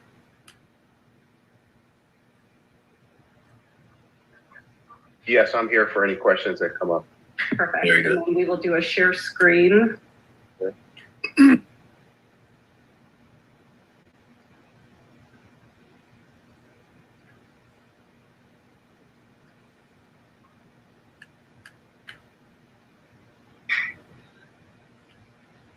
Can you guys see that okay? Yes. Okay. Go ahead, Very David. good. I'll start and then I'll introduce Lonnie. I'm born and raised at 2512 Havens Court Boulevard. I have spent most of my youth and all of my adult life wearing a name of Oakland across my chest. Playing baseball at the Coliseum was like playing in my backyard. I have never felt the need to defend who I am or boast about my community involvement. Today won't be that day. Make no mistakes, I am all Oakland. Lonnie, please share our vision with the council. Council President Nikki Bass and members of the Oakland City Council. My name is Lonnie Murray. As a baseball agent, I am the first and only Black woman certified by the Major League Baseball Players Association, and I serve as one of the many members of the Stuart Murray team. I want to first highlight the most important aspects of our proposal. We were the first to begin this journey on the Coliseum site in 2017. We had many conversations with former Council President McElhaney and county officials. We then became the first team to submit a detailed proposal to the city that clearly highlights our vision. From the beginning, we offered $115 million, which is the most offered to the city with payment in the shortest period of time. Our ability is strengthened by our Black-owned financial company, THK, who stands ready to go with a $3 billion in addition to personal commitments from members of our team, which means we are personally tied to the success, which is the track record of everyone on our team. We are also proud to have the closest relationship with the A's, which makes us the more favorable and likely to have success in securing a joint venture and master plan agreement, which is critical to development. Without an agreement with the A's, the site sits empty. Michael Johnson, a local Black developer and the only developer we have ever partnered with, has built more affordable housing than any other Black developer in the Bay Area. As our project manager, he will lead the charge in developing the master plan to build out the 120 acres and adjacent properties also outlined in our proposal. NBA All-Stars Damian Lillard, Gary Payton, Brian Shaw, Lester Connor, Pastor Bishop Bob, sports agent Aaron Goodwin, Don Lacey of Love Life Foundation. MLB All-Stars Dave Stewart, Ricky Henderson, Bip Roberts, CeCe Sabathia, and of course, former political insiders Elihu Harris, Ray Leone, Leo Brazil, all of whom have contributed their time and efforts to executing a plan of hope and new life for Oakland by Oaklanders. We came together in this project because we've watched too long as the status quo erodes the foundation of our home. It is with love for Oakland and those within our community, both past and present, that we have joined together the efforts we've individually contributed throughout lifetimes to this community. Together through this project, we pay forward at great scale that which has been given to us from Oakland. We have a long list of vetted community benefit initiatives with established partners. From 50% affordable housing to minority-owned banking institutions with history of funding small businesses in our communities, turning home owers into home owners, as well as lender opportunities for teachers so we can retain and recruit the best for our youth. While a great majority of our community benefits have been signed off on by the A's, upon site control, we will begin official negotiations on all aspects, including revenue streams from the site into the community. Our economic drivers provide opportunity through a host of open spaces we've created. Liberty Square, Ricky Henderson Field, and Coliseum Plaza will serve as nationally recognized youth and adult sports destination, allowing Oakland to be a leader in this multi-billion-dollar industry. Our vision reestablishes Oracle Arena as a premier concert and entertainment destination, focusing energies on areas ranging from sporting events to virtual events and other public engagements, including our work with local Bay Area artists to house incubator-style production studios in the lower level of the arena. Local businesses will benefit from the increased traffic, enhanced by our measures which upgrade pedestrian and biking routes, easing access to bayfront and bay trails, thus reducing auto traffic to and from the Coliseum site. Our data centers will also be significant economic and opportunity boosters. Data centers create jobs, improve local public infrastructure, and encourage skills training for workers and businesses, in addition to driving significant economic growth. Construction on average employs 1,600 local workers, 77 million living and above living wage jobs, 243 million in output along the local economy supply chain, and 9.9 million in revenue for state and local governments. Yearly operation supports another 157 local jobs and 7.8 million in wages, while generating 32 million per year in economic activity within local communities. In addition, economic and environmental sustainability is at the forefront of our commitment.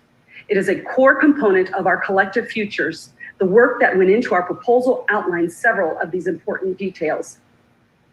Lastly, our group clearly supports sports, including the WNBA. As the first team to have met with the WNBA, it was clear the economic impact for the community was minimal, and the pursuit of ownership would be a drain on resources if also pursuing ownership of the Coliseum site. So we focused on economic revitalization of the East Oakland community. If granted site control, we welcome any incentivized structure for a WNBA or NFL ownership to lease the space, as teams have always done in the past. We sincerely thank you for this opportunity.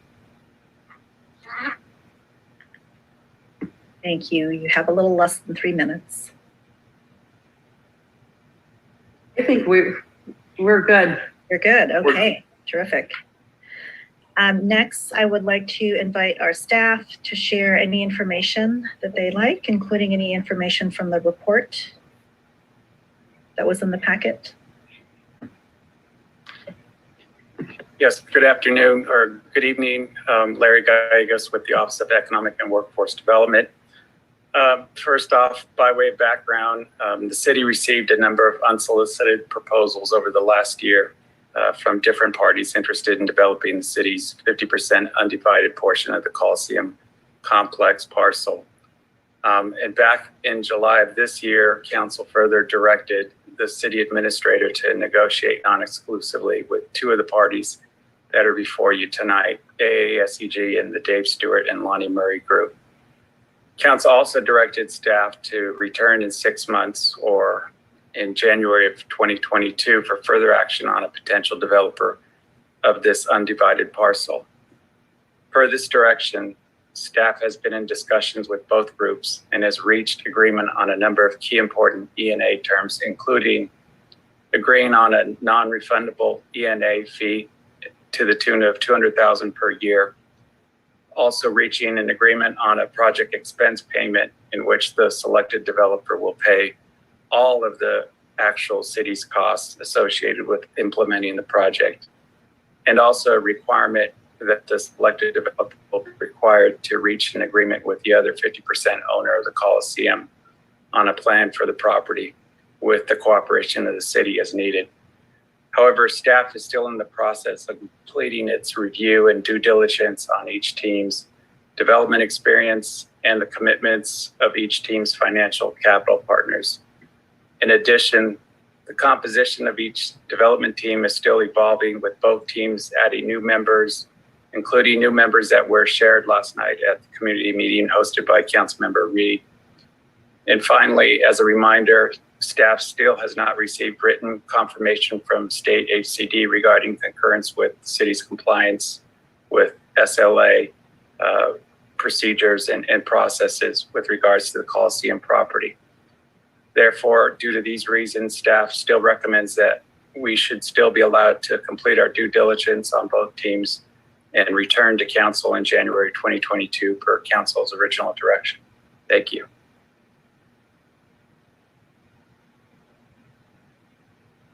Thank you, Mr. Gallegos. So we can move on now to discussion from or among the council members. Councilmember Reed, would you like to go first? Yes, Council President Bass, I probably need just a little bit more time because there's certainly been a lot of conversation and discussion, including since last night, town hall. I want to thank our economic workforce development team, Ms. Khan and Mr. Gallegos, for being available to share from the city and address questions. Thank the Dave Stewart, Lonnie Murray group, the AASCG group. It was a helpful discussion. Both teams showed up with notable community leaders and expressions of their support. Last night's meeting was really about ensuring more transparency for District 7 residents, our organizations and businesses who are in close proximity to the site in our district. It has been critical throughout this process, as we have shared in every forum on this topic, for our neighbors to hear directly from the city, and in this opportunity last night from the proposers. Residents appreciated how they were involved in providing some input on this multi-million-dollar business deal. They expressed certainly concern, as we heard from at least one East Oakland neighbor tonight, that they regret that there has not been more time to evaluate such a critical business deal in this phase, and have supported further due diligence on financial and other areas requested from staff. I have also had overwhelming feedback and support from those who have been engaged, including over 120 who joined with us last night, a number of them to move forward into an ENA. I have believed from the beginning that this process should have been completed through a formal, transparent, clear RFP process, just due to the magnitude of confusion from the moment we came in office around this project and it not being clear between the Coliseum and Howard Terminal. There's been a number of concerns that have been expressed from me and the community about it being rushed through. And yet here we are. Majority of the community members we've heard from even today and at every meeting are ready to move this project forward, with the hopes and expectation that there will be deep investment, deeper support for resident services, and a much needed economic revitalization and community vitality for East Oakland commercial corridors as well. This project is a part of our 800-acre Coliseum specific plan, and this project should ignite that plan and bring it to life off the papers that have been there since 2014, 2015. I want to speak to the East Oakland residents who have expressed their concern today, and those who have weighed in into our office with calls and emails about the process and feeling that they've had limited engagement.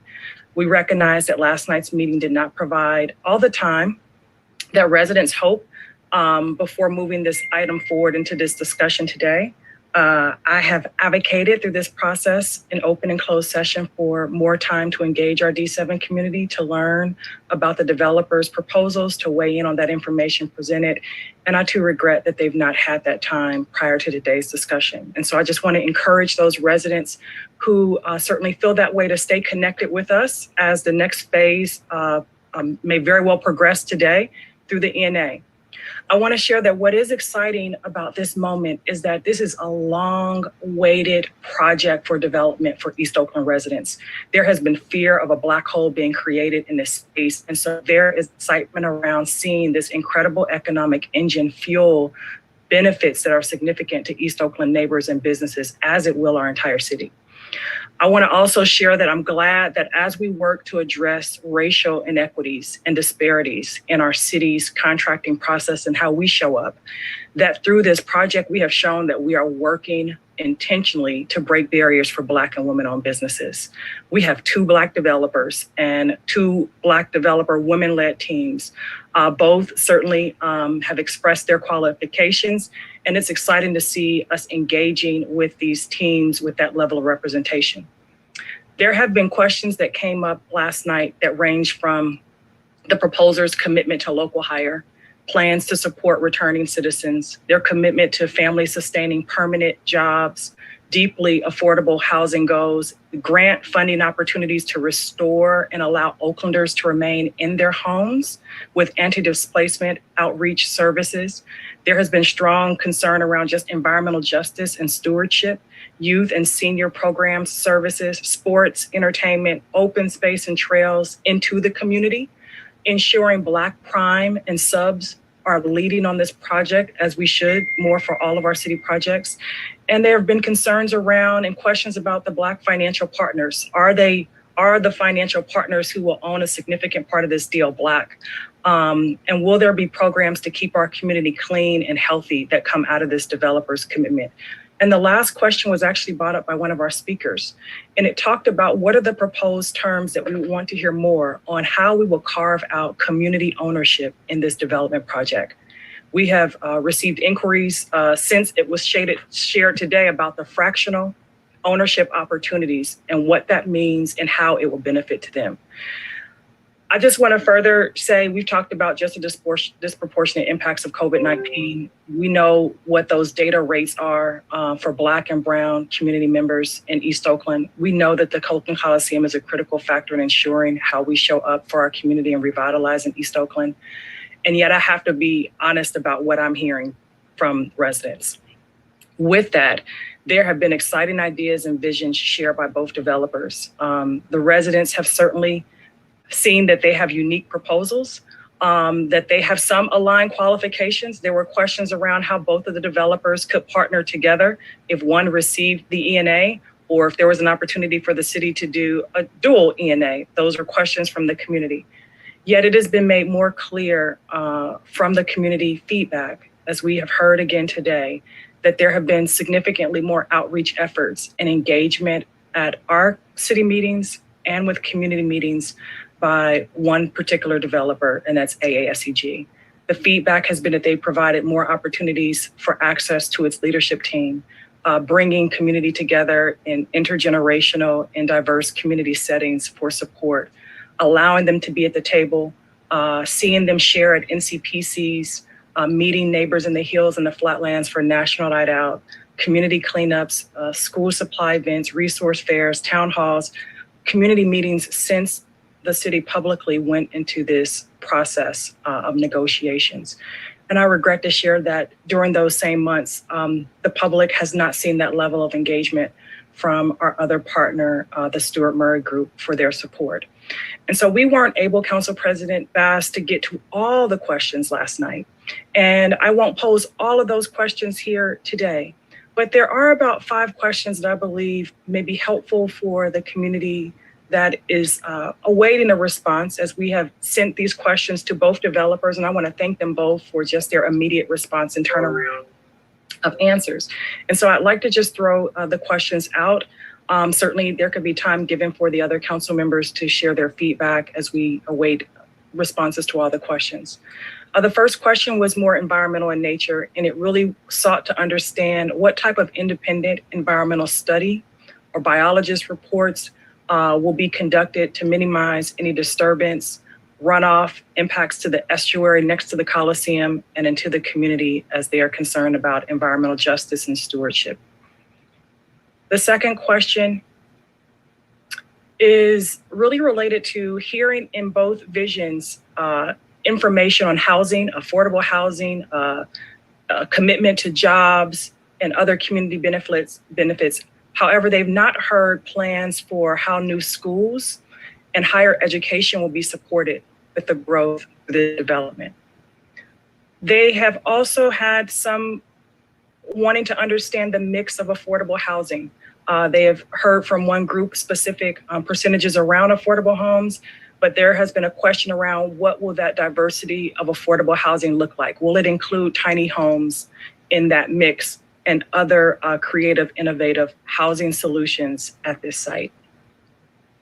There are concerns regarding traffic impacts and wanting to hear from the city and the developer on how we are addressing, what is the plan to address the high levels of traffic that will occur and how we plan to mitigate traffic impacts into the community.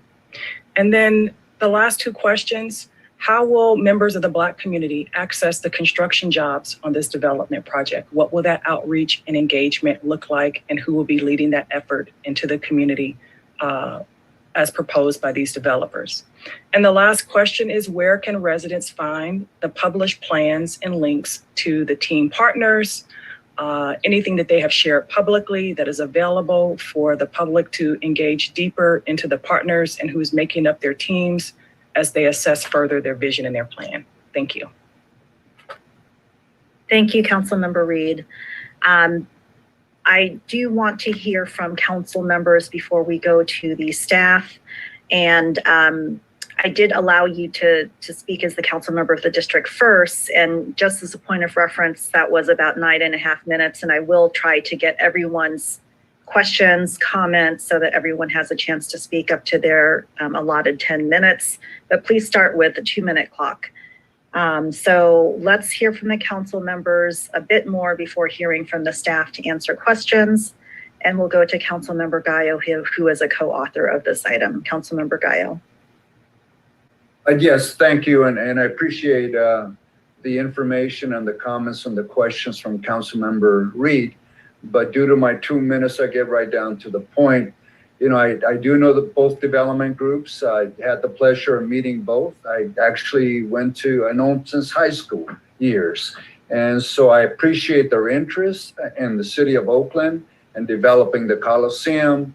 And I certainly wish there would have been still a way that perhaps they can both work together to make the Coliseum area, the city of Oakland, a more prosperous area for our children and families. But in saying that, I have to take an action, and so I'm going to read the motion.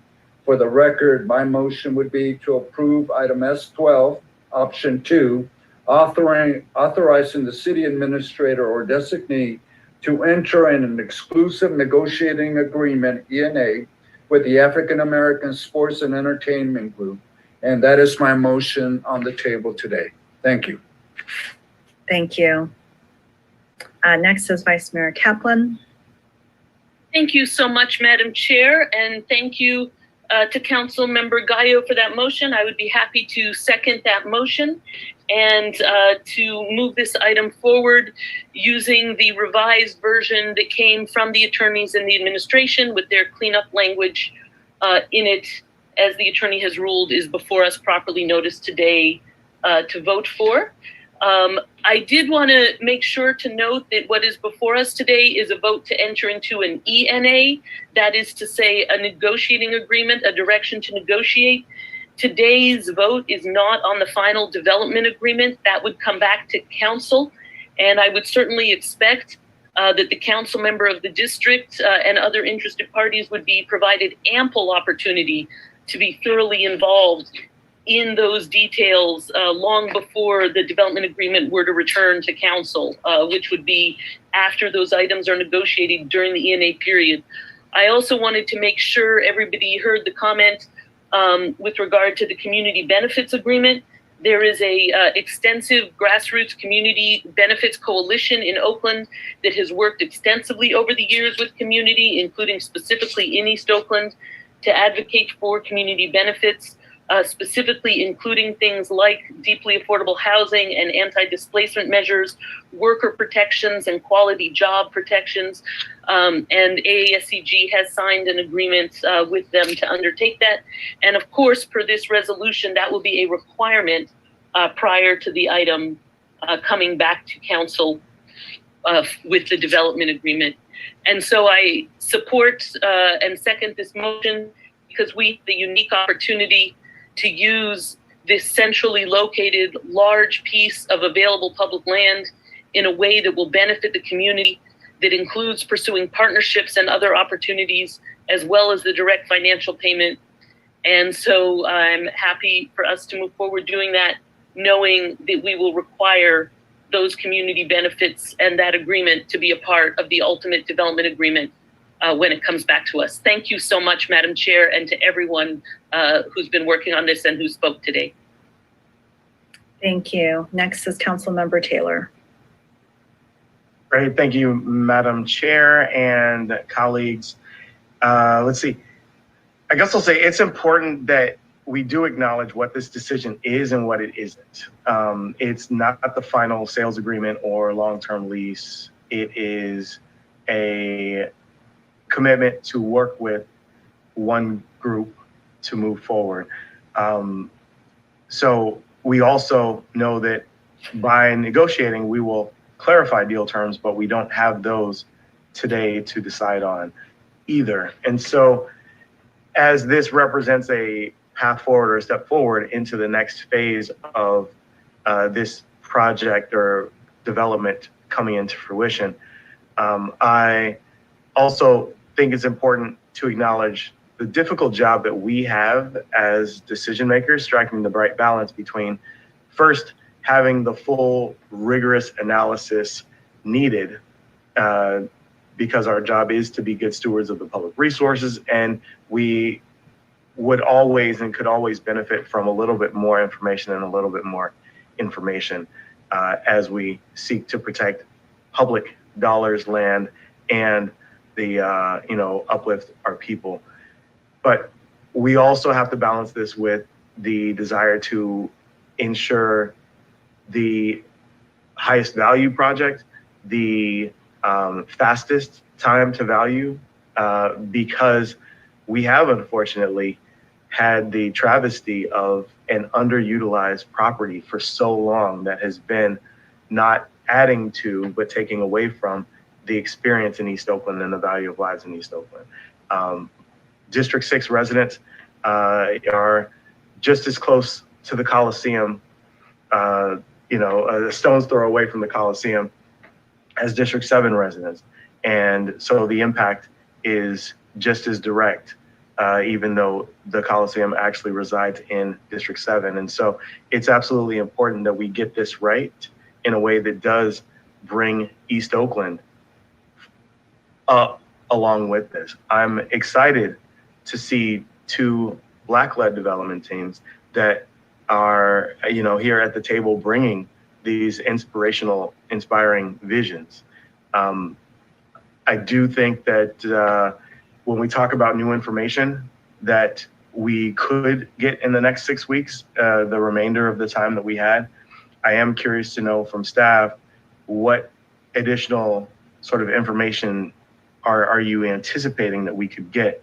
The financial commitments and from the financial backers, it sounds as though we've gotten that, at least from one of the teams. I did have some questions regarding, I don't know who THK Investments is. That seems like a new player that was added on the Dave Stewart, from the Dave Stewart team. And so I was curious who they were, because I don't think we had the chance to get briefed and review that. As far as what I would like to see and think is important to see in the ENA phase, it's that we really look at the evaluation criteria. And these are things that I've had a chance to talk to both of the groups, or at least and bring up with representatives of the groups. The experience developing a major project, I think, is an important piece, one that we should know today before making an ENA decision. And I think we have a pretty clear understanding of those who've been part of the team. Payment in full. This is one that I think is important.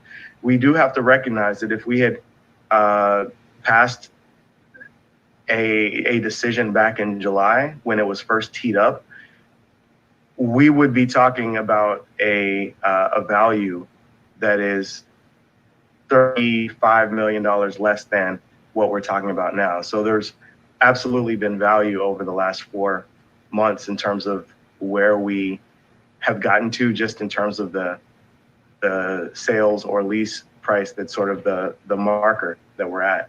I think there, for just Oakland and community benefit, I think one thing to look at as we move forward is that value today versus if that same dollar amount gets spread over time, then the present day value or net present value is going to be significantly less. And so I think we absolutely need to hold to a deal that makes it comparative to today, in today's terms, what we've been talking about. I do appreciate the fractional ownership.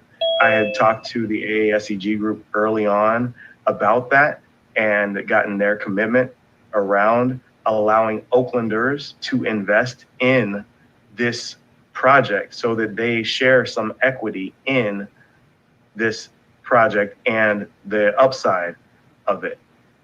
I also think that, I'll echo the sentiments that we've heard from community stakeholders and also the some of my colleagues, and the community engagement from one group versus the other has been imbalanced.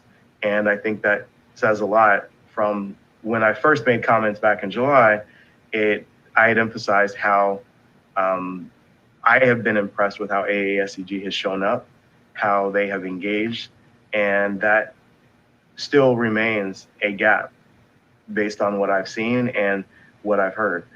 I also think that it's important that we do maintain the lease option as well as a potential acquisition option for moving forward. And I believe that that's reflected in the resolution that's there as well.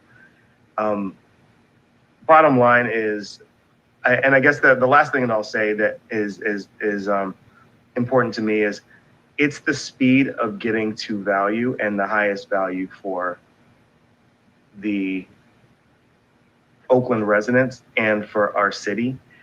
And in looking at that, I think it is important. It seems as though we've got a group that's willing to lead and push the A's forward, as opposed to simply, I will say, taking their lead. And we know that if the A's are focused on Howard Terminal, then it could very easily be that they are dragging their feet and not leaving that sort of not pushing forward so that East Oakland gets the fastest possible benefit. So that's another factor in what I'm weighing today, is assuming that we do take this vote. And I'm complete. Thank you. Thank you, Councilmember Taylor. And colleagues, I am timing us since I know there's a lot to say here. So that was 7 minutes and 30 seconds, just so we're aware of being up against our 10-minute time limit per item. Next up, we have Councilmember Kolb. Thank you, Madam Chair. Just as an aside, do we need to make a motion to extend the meeting? Are we at that point? Thank you for that procedural question. I do notice that our agenda says we don't need to do that until we reach midnight. So I'll ask the parliamentarian, and I am not planning to go that late. We can do it out of an abundance of caution. So moved. Okay. Second. Thank you. Madam Clerk, can you call the roll on extending the meeting? And sorry, we haven't updated that text. Yeah, your rules of procedure say after 5:30. On the motion to extend, Councilmember Fife. Aye. Dio. Aye. Kolb. Aye. Kaplan. Aye. Reed. Aye. Taylor. Aye. Tao. Aye. And President Bass. Aye. Motion to extend passes with a vote of 8 ayes. Thank you. Back to you, Councilmember Kolb. Thank you, Madam President. And first of all, I want to thank both the development teams, what we're calling them, and all their components, people and businesses and components within that, and all the work they've done so far to getting us to this point. And I also want to appreciate the due diligence so far that the staff, our economic development and city administration staff have, as is their job to do. And what I read and we heard today, what I read in the staff report and heard today was that they need a couple more months to get us what they believe would be enough information for us to be able to make a positive decision or a good decision based on the information we need. In the 8.5 years or however long I've been on the city council, and the many closed sessions and many discussions we've had in closed session, decisions we've had in open and closed session, I don't remember ever shortcutting a process where if the staff said they needed a few more months, the council said, no, you can't have that. So this would be unprecedented, at least in my time in the council. And so I'm comfortable going along with staff's recommendation and coming back, so we have that more information in January, which is not that far away. You know, it's end of the year, holiday time coming up here, and that's what I would like to do. And right now, I don't know which of the groups are the best group. I see some positive elements for both of them. I know, I see a lot of steak and a lot of sizzle all over the place, and I want to cut through that, and I need more information that I hope the staff can provide us with, and not that we're going to get 100% of the information possible, but we'll get more in 2 months. And so I would like to give the staff the additional time to do their vetting, their due diligence. This is a huge financial decision for us to make. This is not some small parcel, here and there. This is a very big deal, as I'm sure we all agree. So that's what I'd like to see happen. And I'm a little surprised that that's not where others are also. I just want to say that, put that on the table there, and point out that there's some very positive elements of both groups, and nobody, whether they're a member of the public or a member of city council or anybody else within the group or outside one of those groups, should be suggesting otherwise. But I'm not ready to make a decision on which one to select for now. But I think I will be in January, which is when staff is telling us or suggesting to us to wait. So that's where I'm at. Thank you, Madam President. Thank you. President Pro Tem Tao. Thank you, Council President Bass. I know that it's been a long meeting, so I'll be pretty brief. I think that it's incredibly, well, first of all, thank you both for both sides in regards to your interest in plot of land. And not just that, but for your interest in developing it. I appreciate that you're both Black owned, and we're trying to move forward in engaging with the community and making sure that we have deep investments. At the end of the day, this is public land, and I'm a big champion of ensuring that we are going to follow through with what we say in regards to building deeply affordable housing and affordable housing. And so with any contract that is written up or what have you, that's what I am looking for, especially. And obviously this will go through a deep community engagement. I do want to applaud AASEG for doing great work in regards to connecting with community and really trying to understand and hear the different voices from the different stakeholders and the various groups as well too. And so, I hear that and I understand where you're coming from, Councilmember Call, in regards to, if city staff is asking for more time. I think that this is probably the second or third time that we have come and folks are asking for more time. I think every time the city staff has gone back, the groups have agreed to the set terms. And so, at some point we have to get serious, because this is land that has been underused and underutilized for decades. And so, I think that if we were to make a decision today, then I'm happy to support a decision today. And but if there is somebody else who would like to make a substitute, I don't know if I would be supportive of that. I think that we need to get moving on this item. So I'll keep it short and just say that. But I want to make sure that we are spelling it out in the language if we move forward with anyone who's trying to utilize the land, or whether it's leasing or purchasing or what have you, that we are requiring the deeply affordable and affordable housing on this piece of land. Thank you, Council President Bass. Thank you. So Councilmember Fife and I have not yet spoken. Councilmember Fife, would you like to speak? Or perhaps while you are considering that, I'll go ahead and share some of my thoughts. First, I want to just really appreciate both of the project teams, AASEG and the Dave Stewart and Lonnie Murray group, for your interests and commitment to Oakland, and your, just your vision for putting together teams that could just really transform East Oakland and the Coliseum site. It's so rare, and I think we sort of have a good dilemma here with two amazing groups, two Black-owned groups, two groups with a lot of vision and capacity. The things that are really important to me as we consider developing the Coliseum include the ongoing community engagement leading to a legally enforceable, a binding, a deeply meaningful community benefits agreement. And I am really impressed that AASEG has had a number of community conversations and has what I understand to be an MOU with a community coalition to move forward with that. I'm also really interested and have a preference of leasing that parcel versus selling it. And affordable housing as this project is developed is really important to me as well. I understand the staff's concerns. I also feel like this is a moment in time where, the federal bill was just moved forward. There's more opportunity to really push forward and seek funding for Oakland from a range of sources, government sources, as well as potentially private capital.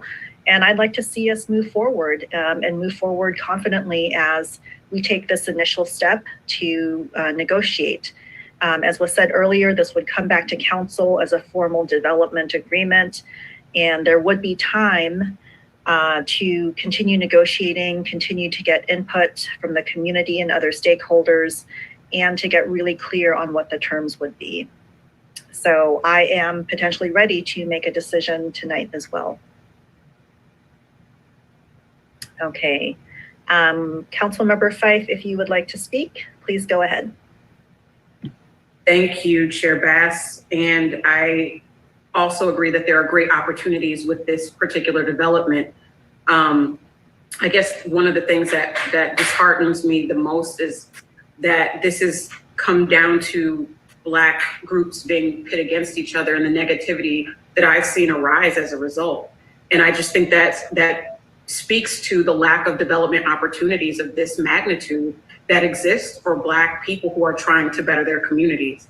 And so I hope with whatever decision that is made this evening, we can figure out how to utilize some of this stimulus money to support Black entrepreneurship and Black development and other projects that are also coming up throughout Oakland, and make sure that we give folks and honor those attempts to just be involved in this market. Oakland has experienced a great deal of displacement and is seeing a great deal of homelessness and all of the reverberative effects of disinvestment in Black communities. And I hope that this will be a model for how to correct that. So that said, I also have been on the other side of the dais with organizers who are deeply connected to community and the grassroots and have turned out in numbers time and time again in a similar fashion that AASEG has done. I counted at least 30 speakers that were in support of the project tonight. And I said, you know, if I got the opportunity to do this work, I would listen to the community. And I think it's been very, very apparent that the grassroots organizing has been on the side of AASEG, and I respect that a great deal. So that said, Madam Chair, I am ready to vote. I have the information that I need to make a decision, and I appreciate everyone that's participated in the process to date. Thank you, and thank you everyone for your patience. So having heard from the council members, I want to hear from our staff. I want to hear from Mr. Gallegos again.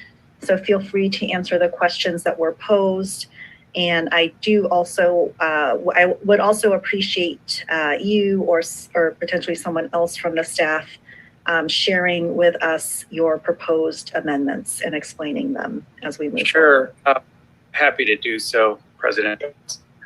So, you know, if it's the desire of council to vote on this item tonight, before doing so, the budget office is also recommending that additional language be added to the resolution so that city can properly accept and appropriate the ENA fees and PEP funds.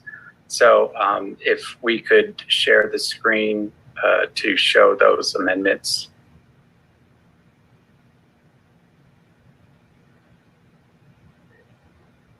And while that's coming up, I can also attempt to address some of the questions that were asked earlier. Oh, here we go.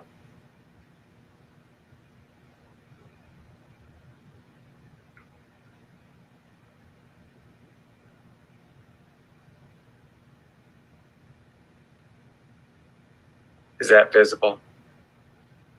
It is. It's a little bit small. If you're able to sort of zoom in, that would be helpful. Okay. I could also read it into the record if that would work as well.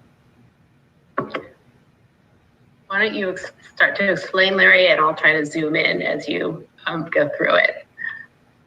So again, essentially, in order for the city to appropriately accept the funds and then be able to use those funds, additional language would be necessary in order to capture that. So the budget office is recommending that these two additional clauses be added to the resolutions.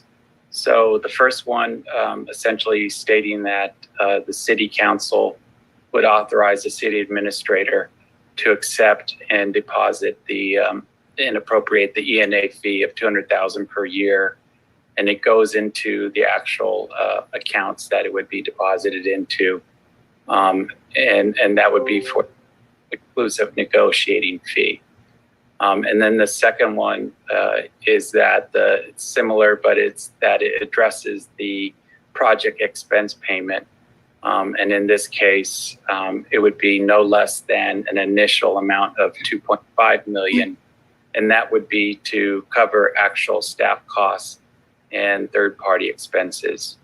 And again, that's just for the administration and management of the ENA. So those are the only two recommended changes that would be strongly encouraged by the budget office before making any motion to accept this item. Thank you for that explanation. I would like this to be read into the record so that we do this properly. So, Mr. Gallegos, if you don't mind actually reading the changes verbatim, then we will be complete. Okay, I will ask Kelly to do so. All right, good evening. This is Kelly Concher with the Department of Economic and Workforce Development. So these are edits that would be made to either resolution, whichever resolution council selects tonight. If it does, the language is identical. But this is one item is struck and there's two new further resolved. So I will read those. In the first further resolved, the phrase, "and the city administrator is hereby authorized to accept on behalf of the city of Oakland," is struck.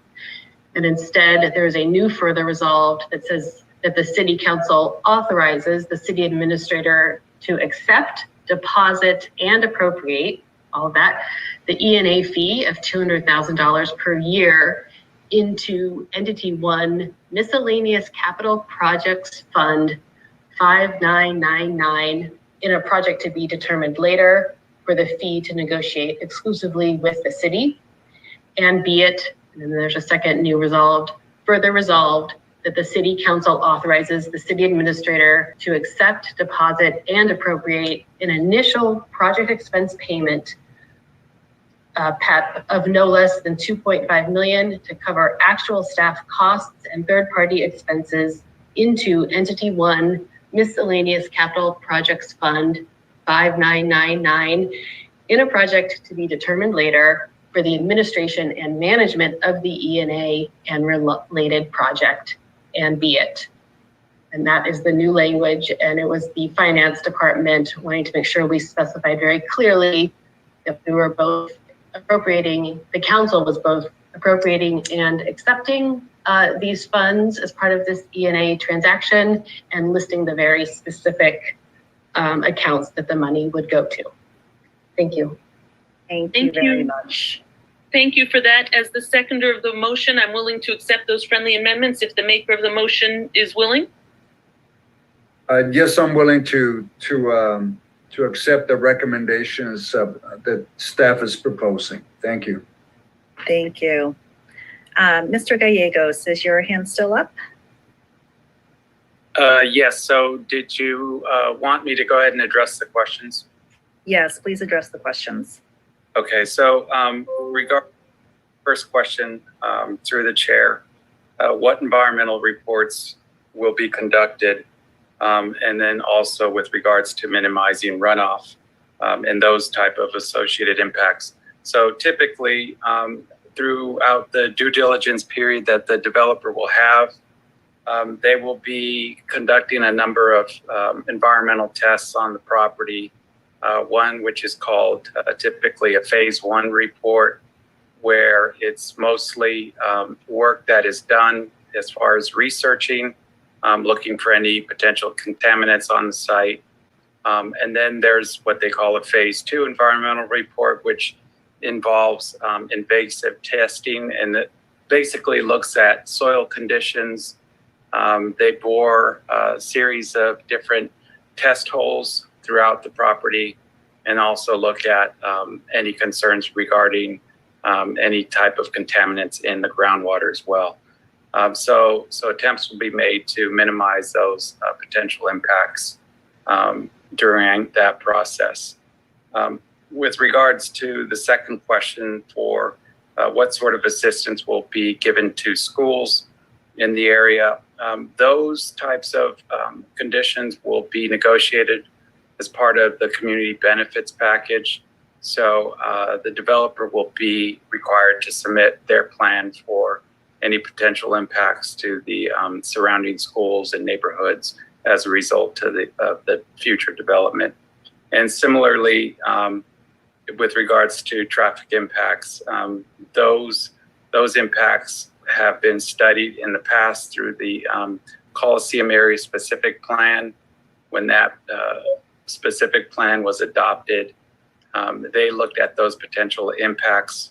And again, any proposed development on the site will need to adhere to those principles of the original specific plan.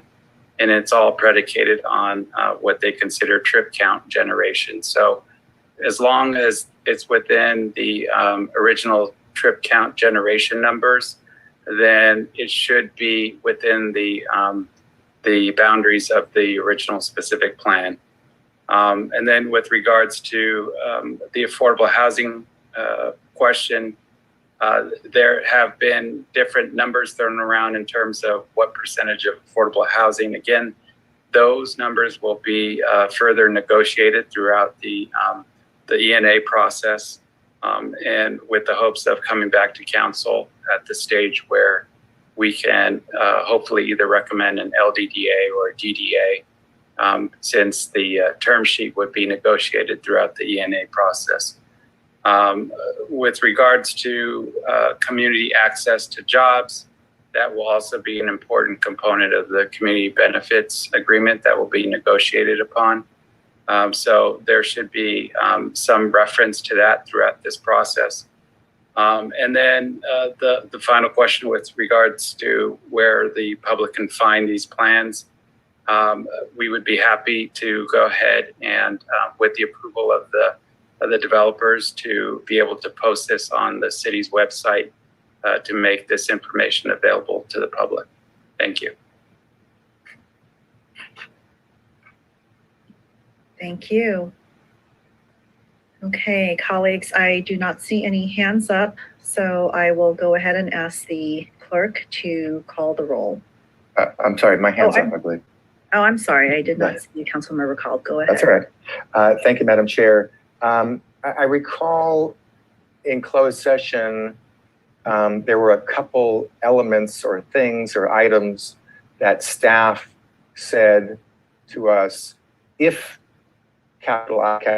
we go forward with an ENA and make a decision, they want to make sure that something was not there and something else was there.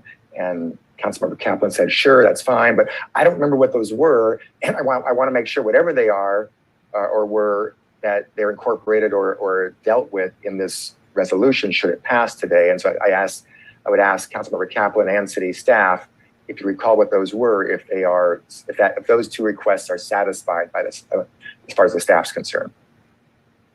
Thank you. First to Council Member Vice Mayor Kaplan and then staff.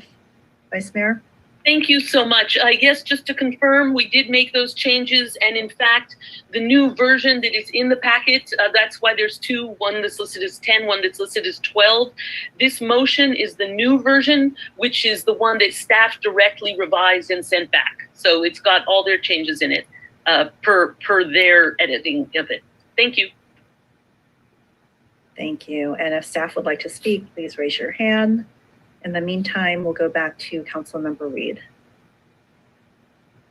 Thank you. I wanted to ask Council President Bass, for the public who certainly shared that a number of them have overwhelmingly expressed feedback for one developer or another, but how do we engage at the city level and not just the developer level or through community coalitions? How will the city work to ensure that there's a transparent ENA process for community feedback, community-driven engagement at the table to continue to weigh in? What I want to make sure that it's clear as we're moving forward is that the voice of East Oakland neighbors, they carry great weight, and they do not want to be overlooked and ignored on the city level of how we will work to engage on such a large development. So what does that path look look like as we take a step towards the ENA with one of the developers today. Thank you, Councilmember Reed. That is incredibly important. I would like to hear from the staff in terms of what is possible. Certainly I personally and Councilmember Fife as well participated in the negotiations around the Army base, which resulted in a community benefits agreement. We also have a community benefits process that has been happening through for the Howard Terminal process. So I would say that the staff can share their thoughts. And, I think this is also something where we look for leadership from the council. And so certainly if you have ideas about how we can best do that community engagement, especially as the council member of the district, I think I also welcome your thoughts. But certainly we have done community engagement as a city, and if staff would like to share any thoughts, I welcome that. I don't Yes. want to speak on behalf. Okay. So Mr. Gallego says not yet. I'll just say that when I made my brief comments, I did share that a robust community engagement process is important to me so that any community benefits agreement is meaningful and has deep engagement and is legally binding. I think that intent has been made by a number of council members, and we may not have heard that today, but we could express an update on that, I suppose. Thank you, Council President Bass. I certainly have a number of ideas on how we could better engage at the city level as our office plans to continue to have community town hall and conversations. Our community feedback was clear on partnering with a developer who is responsive, as the city should also be responsive to bringing together tables that are open, that have public transparency and access for the community to really lift up their voice through this process of the ENA. And so I certainly will be held accountable and want to ensure that at every level of the city on this project that we are showing up strong with community at the table, with the developer. Thank you. Councilmember Fife.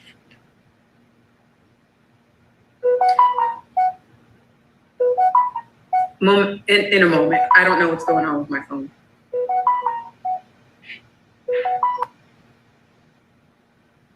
Okay, there we go. I just wanted to share briefly just about the community outreach piece. Thank you for sharing, Council President Bass, that we both worked on an Army base community benefits agreement. And at that time, clearly I was not an elected official, but was responsible for putting town halls together and doing outreach and talking to the community, working with organizations.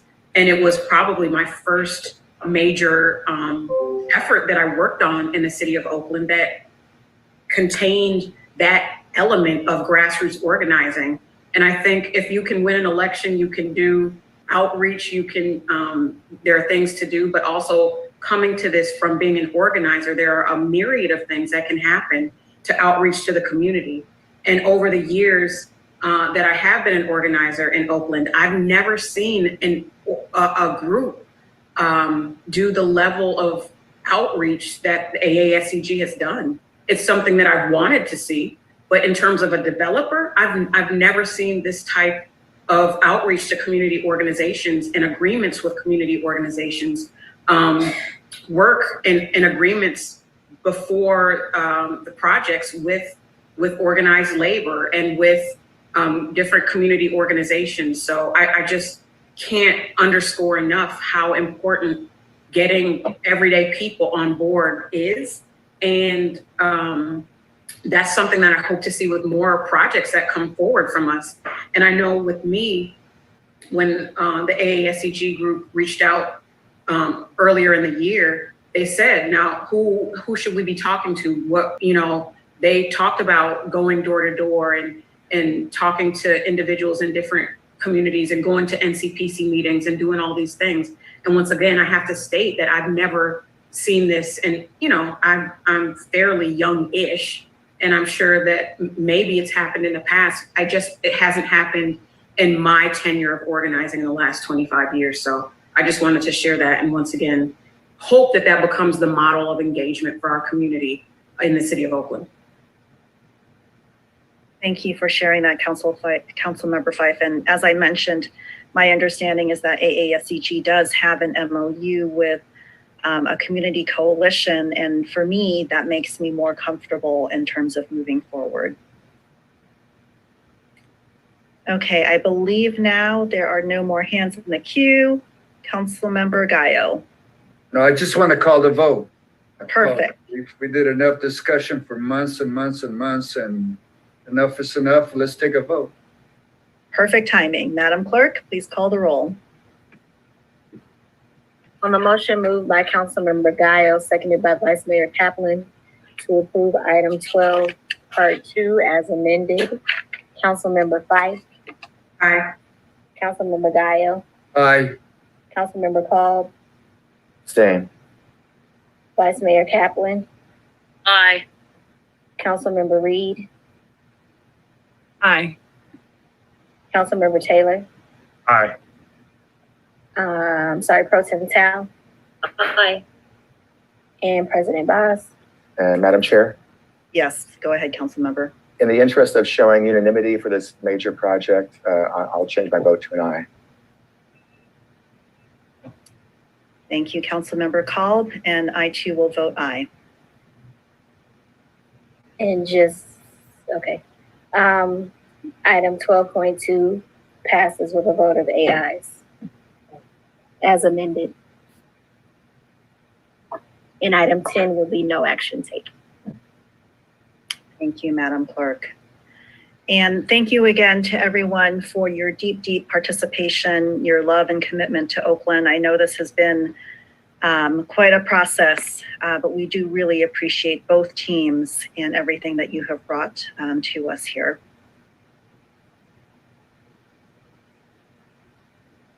And we do have number 11 going back to item 11, which is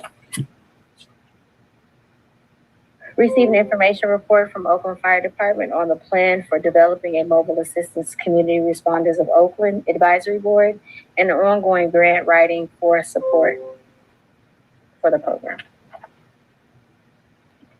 Thank you. For this informational report, I would like to invite our fire department macro team to make the presentation. And I believe that is Vina.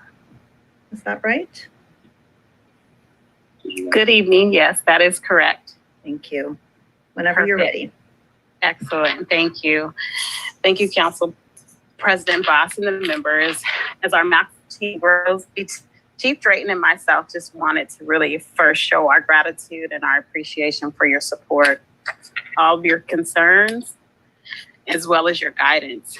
Since Elliot Jones, our new program manager, has joined our team, we have been moving at a pretty fast pace. And so we're really excited in the ways we're going. We've made tons of strides. We're excited about the opportunities to serve our community with macro. And so I would like to share and introduce our new program manager, Elliot Jones, and allow him to express and share what our updates are for our macro advisory board. Great. Welcome aboard, Mr. Jones. We're happy to have you. Thank you, Council President. Thank you to the entire council. This has been a long time coming. Really excited to come in front of you and give you a brief update about our advisory committee and our actions. We understand that this is a very hot topic in the public. We're moving through with the original recommendations from Chief Freeman. We've received 8 nominations so far, but we are continuing to reach out and asking our partners in council and different organizations to recommend and nominate folks. We are collecting those names and we'll be going over them with the city administrator as per next steps. But right now we're still doing the push and are asking the council and your networks to please nominate those that would be interested. Like I said, we only have 8 nominations right now, and we are trying to fill a 9-seat committee. So please come with your suggestions. We look forward to hearing them. We look forward to reaching out and building an advisory committee that can represent the people of East Oakland and West Oakland in the demonstration areas, but also all of Oakland. So we appreciate your support. If there's any questions, I'm here to answer, but really thank you all for your time. Thank you. We'll open it up to the council. First up is Vice Mayor Kaplan. Well, thank you so much. And let us take this moment to appreciate where we are at, because we, the Oakland City Council, spoke this idea into being. We voted to start the work to create a civilian responder program. We did that in response to significant and extensive community outcry. A lot of grassroots community worked very hard to push for this. And that, together with our vote and our budget vote, and then the state budget vote, which added $10 million we requested to macro, and the millions of dollars that the city council voted to put in the 2-year budget, we are now poised to launch this incredibly important civilian responder program to improve community safety, to make sure police resources are focused where they're needed and not wasted, and also to make sure people having a community safety response need get an appropriate and healthy response. So I'm so thankful to everyone, and welcome to our new director. This is super exciting. And I wanted to ask if you could announce again for those listening the email address that people should use to follow up. And I do agree, we're looking both for applicants for the paid jobs, that's the frontline responder jobs.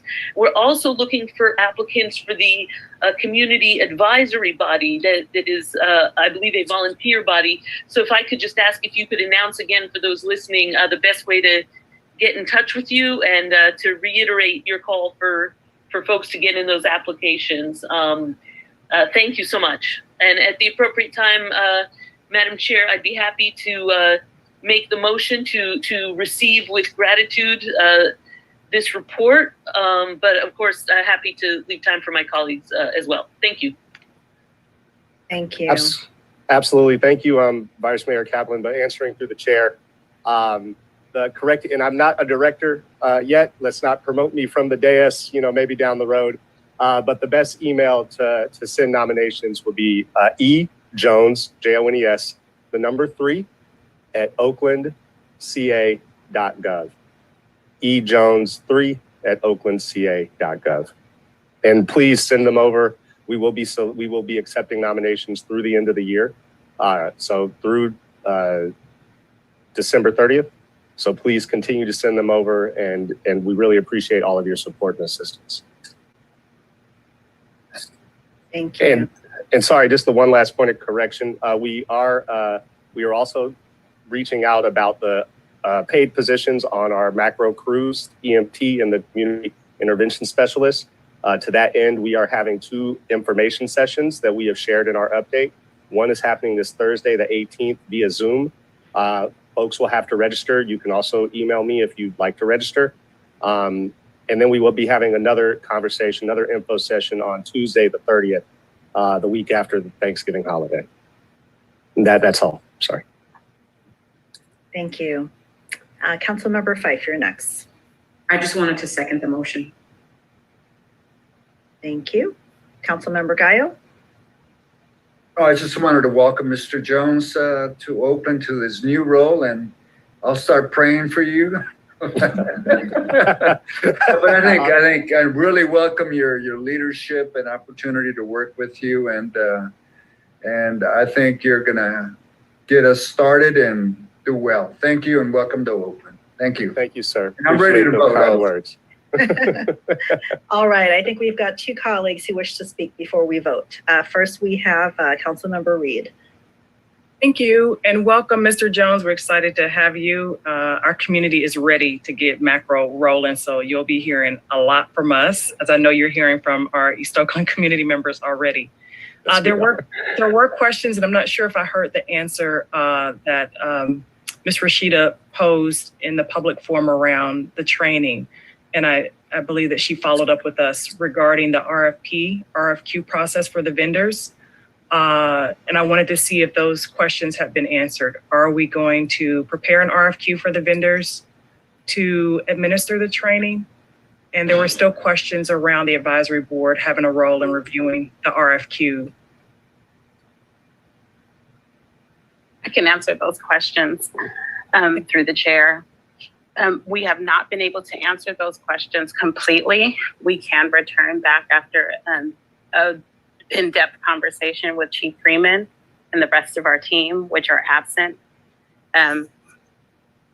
Our plan is to go forward with what we have with our plans for the advisory board. If there are any modifications, we can update those when they happen. And yes, the community will have a say and will be a part of that planning. For our training, we would like to have an RFQ, but I don't know that we're truly going to have enough time to do that. If we do, it's going to push us back with our training and the ability to stand up our macro team as soon as possible. So we are looking for guidance and advice on how to move forward with that. And again, that'll be a conversation that we have with Chief Freeman and the rest of the team when we're all present. Thank you, Mr. Ratliff. I'll submit some more questions to you since you have this time of regathering with the leadership team. There are still some other community questions that would need to be answered as well. And it sounds like it may take place when you all come back together. Yes, ma'am, that is correct. I did notice that Rashida had asked one question in regards to some of the community engagement that we've had. And the two mentioned Cahoots as well as EMS Core. We had a very, very deep relationship with EMS Core. Mind you, I was actually one of the mentors when it first started years ago. And so I still have those deep connections with them and have been utilizing them from day one. We have met with Cahoots and we have not come to a specific agreement. We're very open. Cahoots is going through some changes. And so I don't know that they're going to be able to help us and utilize their ability to help us in the way that we're asking for. And we're still at the table with them. And a final piece on the training. What we are also planning, just to give people a glimpse of it, we're planning an initial training of over 200 hours to prepare our crews to go live on the street. So this is not going to be one partner that solves that. We're going to be reaching out to multiple partners and multiple groups that can handle aspects of this initial training. We have to have our crews prepared for pretty much anything that could pop up. We don't want them going out there with just a shirt on their back. So we need to have a robust plan, and we will be reaching out to many different partners to make that happen in the timeline that sticks with us. Thank you. Next is Councilmember Taylor. Echoing the welcome and appreciation. Look forward to partnering with you and working with you, Mr. Jones. I am glad to hear about the commitment for community involvement and feedback relative to the advisory board that is being developed. So glad to hear that. And while I definitely understand and appreciate the challenge with timing and that a formal RFP creates relative to implementation, I am interested in being able to review, provide feedback, and also see how community can provide some feedback relative to the criteria in terms of what's being evaluated, if in a less formal way, to make that final decision for some of the training partners. And then also glad to hear about the depth of conversation relationship with EMS Core. I think that's an incredible program that has a ton of potential to strengthen the talent from the local community and bring them into these, rewarding roles. Thank you. Thank you, Councilmember Taylor. Thank you. Well, thank you both to Vina and Elliot. Pardon my calling you by your first name. So we are very glad you're a part of the family, both of you. You've been doing tremendous work, the whole macro team. And thank you for joining us at such a late hour. I don't see any more hands in the queue. I think what you hear from us is a big appreciation, a big welcome to Mr. Jones and others who are newer as we are doing hiring. And we want to be able to connect you with the community. We want to make sure that we support you. We want this program to be successful. And so without further ado, I think we're ready to call the vote on receiving this informational report. Can I believe that was a motion by Vice Mayor Kaplan to receive with gratitude, seconded by Councilmember Fife. Is that correct? Yes. Okay, thank you. Councilmember Fife, Aye. Councilmember Guile, Aye. Councilmember Cobb, Aye. Vice Mayor Kaplan, Aye. Councilmember Reed, Aye.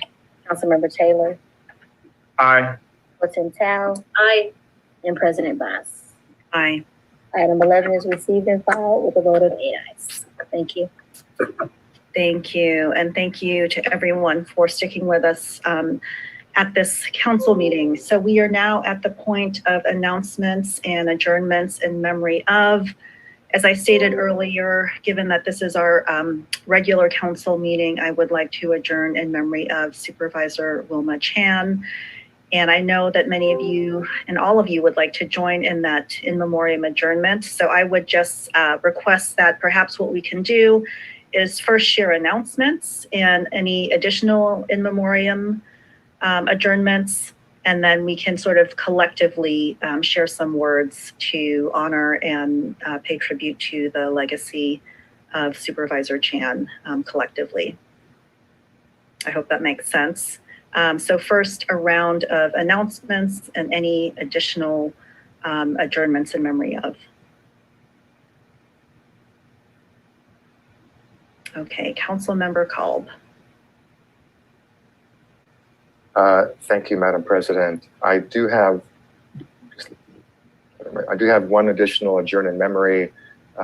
Today is the 1-year anniversary of the untimely passing of former Assistant Fire Chief Sean Laffin, and there was a wonderful, heartfelt memorial today with firefighters, the fire chief, and his family at Station 5 in West Oakland this morning. I had the honor of being there representing the council, and it was heartfelt, and he's sorely missed. So again, that's former Assistant Fire Chief Sean Laffin, Laffan.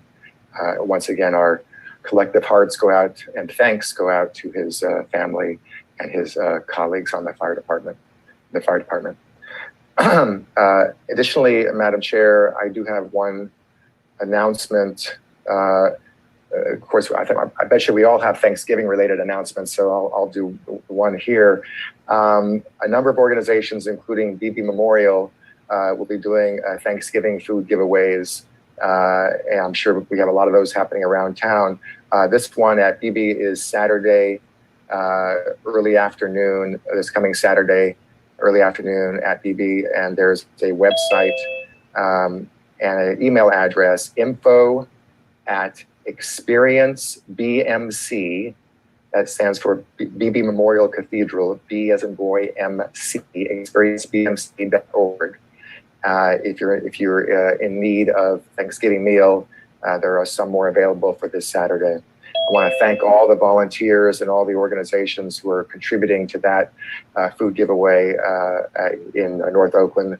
Anybody in Oakland is certainly welcome to participate as needed, and I want to thank them for that. And that's it for me, Councilmember Bass. Thank you. Thank you. Councilmember Taylor. Yes, similarly, we have the, I guess, a few turkey giveaway announcements. First is the District 6 annual Thanksgiving Turkey Drive. It'll be my 4th year hosting it. We anticipate providing 550 families with turkey stuffing and all of the fixings that go with a Thanksgiving meal. We will be distributing at Arroyo Viejo Park and also Rainbow Recreation Center, and are distributing through a number of our partners as well. That is happening Monday, November 22nd.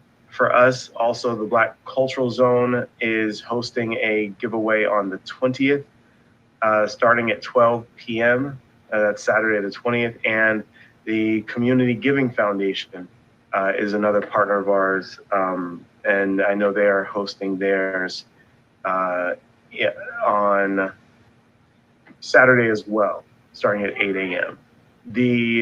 Also wanted to announce that District 6, we're going to have a redistricting conversation, a redistricting workshop conversation on Tuesday, November 30th So looking forward to hosting that. We will be sending more information out through our distribution list and also on our website. And lastly, wanted to acknowledge the Town Nights that's coming up. Town Nights, let's see, I'm seeing it on Monday, November 22nd at Arroyo Viejo Park in District 6. That will be hosted by the Black Cultural Zone. And we'll have a night of fun, great discussion, food, raffles, games, and more. And I believe also the Roots Health Clinic is hosting at their location in District 6 at 73rd and MacArthur. Those are my announcements. Thank you. Councilmember Reed. Yes, thank you. I certainly want to join in support of the town nights that are being planned. We will be posting and sharing more on those upcoming events that are being led out. Homies Empowerment is planning for one at Elmhurst Park, and we'll make sure that we have those details on our social media as they've been provided in our recent newsletter.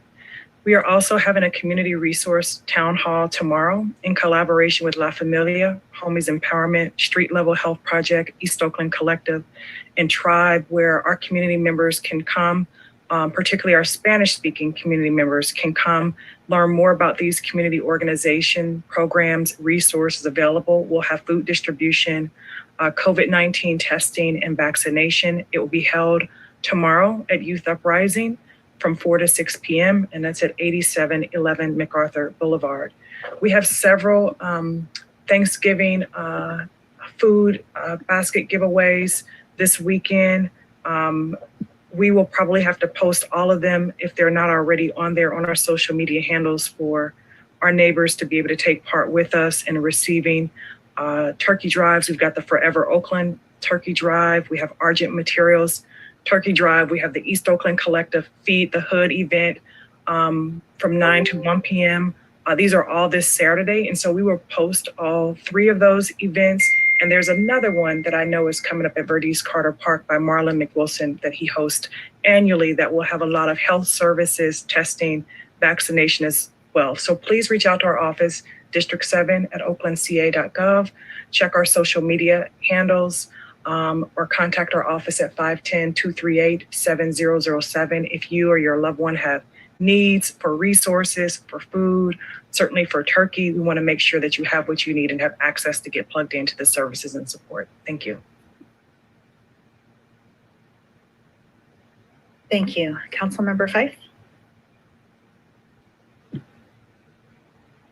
I hate to be that one, but I've got to say that we need to find other language to describe the holidays that people celebrate at the end of the year, because we can't at the top of the meeting acknowledge National Native American Month, Heritage Month, and then talk about Thanksgiving and not consider the carnage that was done to our indigenous family members in this country. It is a contradiction that should not be tolerated by anyone. So that said, I want to just give a little bit of more elaboration to the announcement that Councilmember Kolb lifted up around Chief Laughlin. There will be a wreath and guest book posted at Station 5 at 934 34th Street in Oakland from 9 a.m. to 6 p.m. where people can come and sign the guest book in memory of him. That is in District 3. And I encourage everyone who may have known the chief or just really appreciate the services that they provide to the city of Oakland to go and sign the guest book. On Wednesday, November 17th, there will be a town hall that my office is sponsoring regarding the co-governed encampment that we're standing up. So I encourage folks to email us at district3@oaklandca.gov. There'll be an opportunity for people to hear the amazing work that's happening. And we will also be hosting an in-person tour of the site on Thursday morning, bright and early at 8 a.m. And we'll share more details about that tour at the town hall. So please, once again, email us to register for those events. On Saturday, November 20th, I encourage residents of the city to attend the Repair the Harm weekend walk at 10 a.m. That's hosted by the Reparations for Black Students Committee through the Oakland Education Association. And the resolution is to repair the harm that has occurred through the public school system to our Black students, and then bring attention to what's needed to repair that harm. I encourage people to turn out for that. And the registration information will be on our social media pages. On Tuesday, November 23rd, the city of Oakland is doing their own annual meal distribution for seniors and the low income individuals in our city, as well as the unhoused. It will be citywide, but in District 3, the meal distribution will be happening from 10:30 a.m. to 1 p.m. And the Prescott Joseph Center and the Marriott Convention Center are where those events are happening. Once again, we'll put that information out in our social media as well. And finally, we are also supporting the Department of Violence Prevention's town nights, which are kicking off throughout the city. And in District 3, there will be events happening that are facilitated by Urban Peace Movement and the Gaddafi Foundation at 143 10th Street in Oakland on November 22nd. That's 1 p.m. to 10 p.m. And then at the West Oakland Youth Center from 1 p.m. to 10 p.m. And I encourage people to participate in that as well. Thank you. Thank you, Councilmember Fife. I do appreciate you pointing out the contradiction between how we started and how we are potentially ending this meeting. As I mentioned earlier, Native American History Month is also a time to reflect on the genocide of Native peoples and how we really support the sovereignty of Indigenous peoples.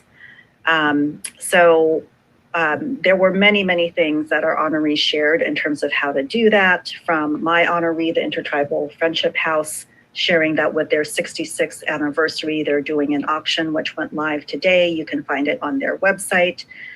To the Segura-Tain Land Trust, I don't believe they shared this, but we can also participate in paying the Shumai land tax and contributing to the ability for them to reclaim their ancestors. So there's more that we can all learn as we go forward and take action on. In terms of my announcements, I have a few things I wanted to share. First, this Wednesday, tomorrow at 7, we've got our Grand Lake Neighborhood Council by Zoom. On Saturday at 12 noon, I have my office hours at San Antonio Park. You can reach out to my office to sign up for an appointment or drop by. And then I am also supporting and really excited that the Department of Violence Prevention is hosting town nights. So that starts again November 22nd and is a number of weeks going forward in District 2. That event will happen in San Antonio Park from 4:30 to 10, and that will be hosted by Tribe. So colleagues, what I would like to do is first take open forum. And then as we adjourn the meeting, I'll open up some space for us to remember Wilma Chan, and if there are additional words that people would like, not only to remember Supervisor Chan, but also Sean Laffin, we will welcome that right before we adjourn in a moment of silence. So to members of the public, Councilmember Fife, would you like to speak before open forum? Just to add in memoriam, just to all of the lives lost to Indigenous tribes across this country, to genocide and colonization. Thank you. Okay, to members of the public who wish to speak, we are now at open forum. So please raise your hand or press *9. You'll have up to 2 minutes to speak, and we'll keep the queue open until 7:36. Thank you. We have 3 hands raised so far, beginning with Doug Blackshear, then Mr. Hazard, phone number ending in 9932, which I believe is Mr. Nino Parker. Then we'll have Ms. Olabala. Doug Blackshear, please unmute yourself. You may begin your open forum comment. Hi, this is Doug Blackshear for the 3rd time today. I just want to be very positive and optimistic in regards to the direction in which the city council is taking this city, specifically as it relates to Black economics and Black commerce. From my understanding, we're going to move ahead with the African American Entertainment, Sports and Entertainment Group. I know nothing is on a rock right now, but at least all can see that the African American Sports and Entertainment Group has definitely the face of those marginalized people, specifically Black and Black women-owned businesses in Oakland. So I commend you as long as you move forward and promote those Black businesses, and not just the Black businesses that are funded by the big white corporate dollar, because that has destroyed economics in the city of Oakland to date. So I commend you all, and I will be watching this and closely monitoring it, but thank you for making that first step. Good night. Thank you for your comments. Mr. Hassett is next. Please unmute. Thank you, Madam City Clerk. You know, the hypocrisy that abounds this council, Dan Cobb. You thought that lapdog and Treva Reed, until they changed their vote, you thought you had 3 votes. And then you're going to turn around and say, in the spirit of unanimity, you're going to make sure you change your vote from abstaining to there. The tidal wave was too strong and overcame you when you wanted to do what you tried to do, was knocking Ray Bobbitt and his team out of the box. Thank you for all the council members who genuinely supported the Bobbitt team. With regards to the hypocrisy of Vice Mayor on another issue and Shane Town, don't tell me about how you're empowering young people to vote on the school board, when in fact, because the voters supported that. Well, the voters supported the failure of Oakland Promise and the Children's Initiative 2018. Now, Pastor, you're a hypocrite. It's amazing that transparency on your hypocrisy, from the lapdog to Treva Reed.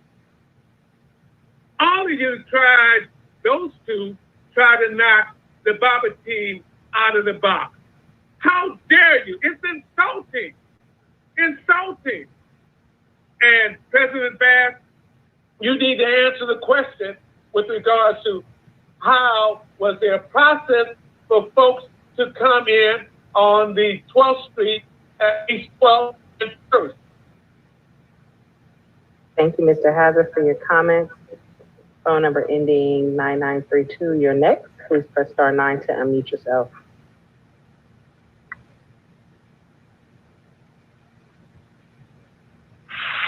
Nino Parker, homeless Black advocate. Don't be mad at me because I called a race card when I see it. Be mad at yourself because you may be it.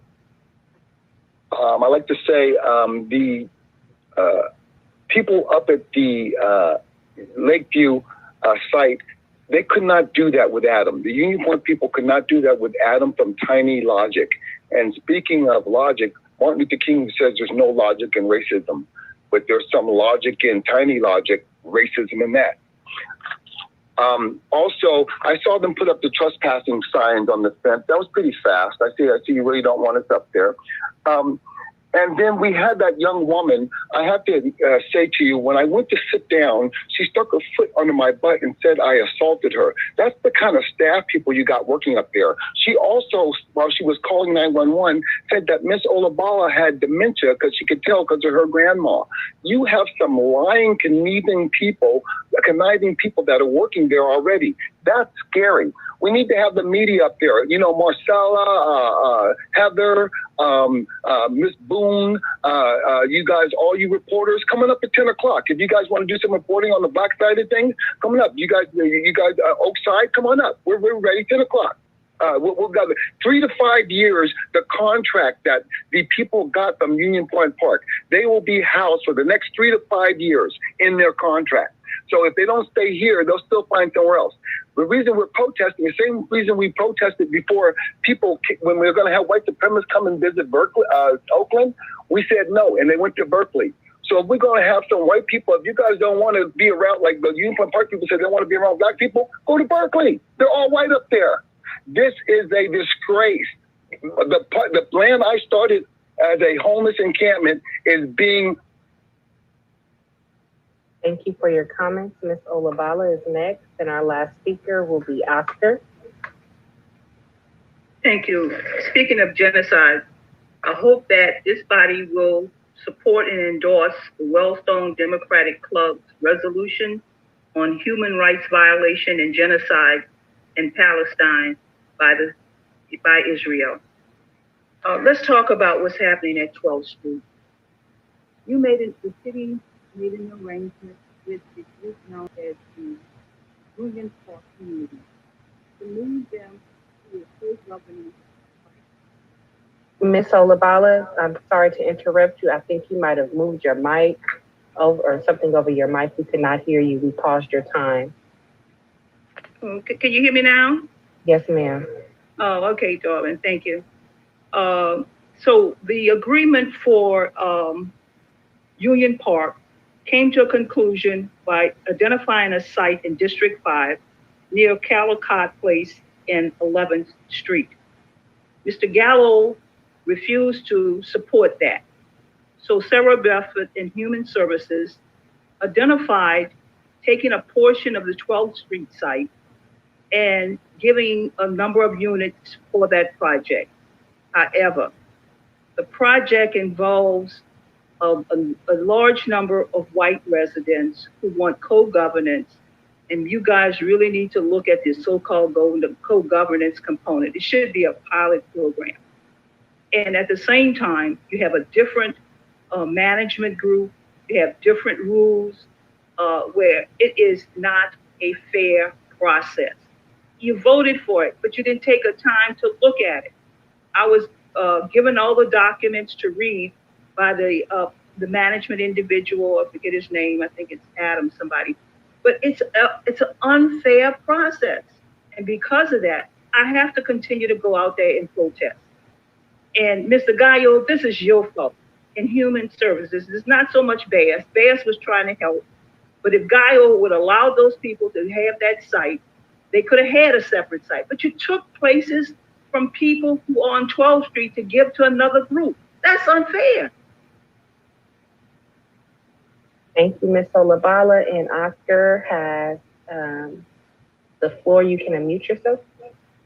Hi, can you hear me? Yes, please go ahead. Hi, first I want to say thank you to Ms. Sada for repping Palestine. It's not often we hear Palestine at City Council. I wish we did hear more support, but it's great to hear it from an ally, so thank you.